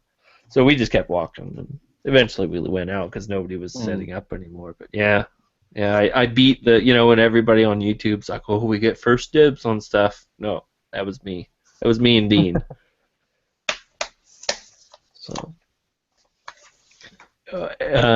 Melissa says Eric is still jealous of that pickup, Paul, because Eric was after one at the convention too, and I told him about it. He's like, you know how Eric does his like $10, and he's just like, it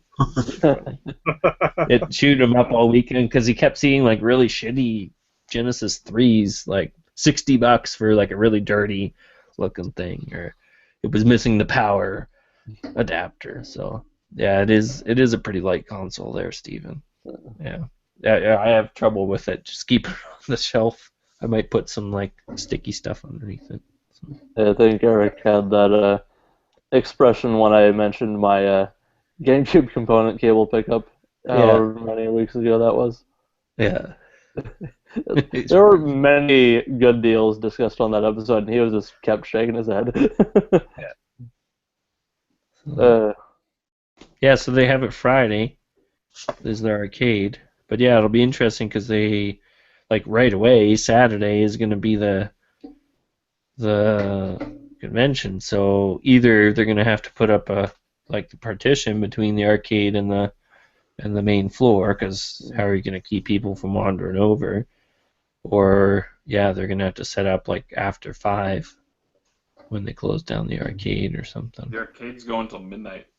Midnight? Okay. Yeah, they're going to have to shut it off or close it off. They said 3 to midnight. It was good. Like, it was nice to have like free play pinball machines. The arcade machines, I don't know. I'm not. We did more arcade stuff at Ground Control. Here we go. It's on the site. The retrocade will be separated from the exhibitor area on Friday by a removable wall. Oh, okay. Exhibitor setup will take place at the usual time on Friday, and the wall will be taken down overnight. Oh, okay. So, okay. Like usually, like convention halls, like they have those kind of fold-out doors that kind of slide into the wall. So unless they're just going to set up some sort of temporary wall, maybe it doesn't work like that. Essentially, they rented like 2 complete halls last year, and apparently the previous one they had just like the 1 square footage, like where the games were. They had that for the games and the arcade. This past year they had this past year they had just the games on the floor that they had for the entire convention the previous year, and then they had their own separate wing for all the arcade and video game stuff, which is pretty impressive. So it's nice. A lot of cool games. Got me hooked on pinball. I really want a pinball machine, but that's an expensive collector's game. Who has like $4,000? I've never been good at pinball. I'm not saying I'm good. I just enjoy it. It's kind of fun to. Yeah. Try. I saw like a 90s X-Men pinball machine at the movie theater.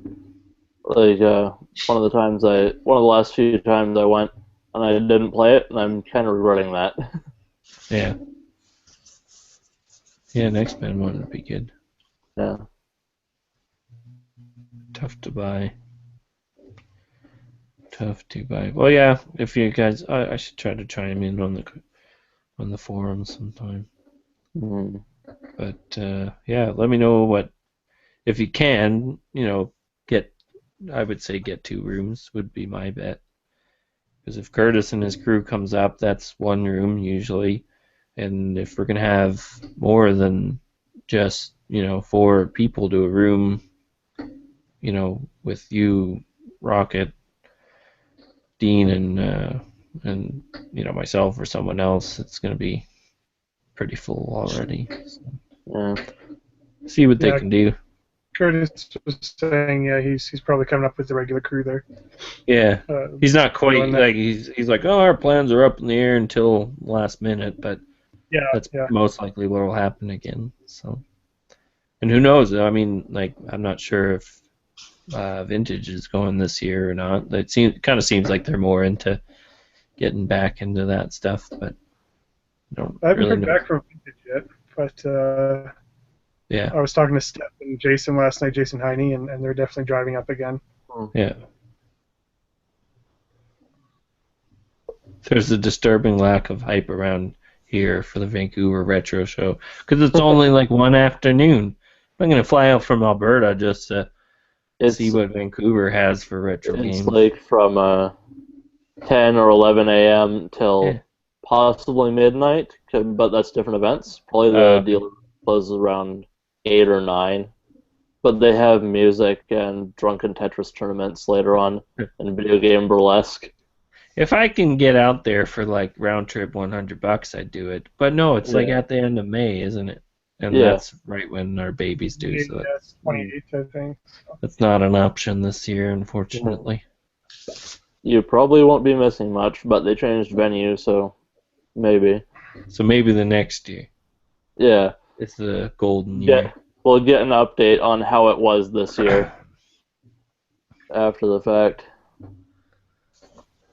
Steven's really trying to hype it up in the chat. I didn't know you were quoting Steven. I wasn't looking at the chat. So. Steven, come down to Portland. Save your money. Yeah, save it for the big show. That was a lot of fun. Yeah, especially if there's something official to do on the Friday, because we did our unofficial thing on Thursday when we were tired and bagged, and then we kind of just bummed around on did I say Friday? So that was Thursday, and then Friday we just kind of bummed around until we did Fatheads, and that was fun. But yeah, it'd be nice to have a pretty cool official city. I like. Yeah. And we ate some pizza the one time. Yeah. It was good. It was pretty cheap. Pizza and beer. Crazy people. So, all right. Well, people are falling asleep. I think I'm gonna. And I feel like I'm dragging it on just for the sake of dragging it on. So, all right. You're all kicked out. Goodbye. All right. Well, see ya. See you, everybody. Later. So, all right. We'll see coming out. Have a good night. Later, guys.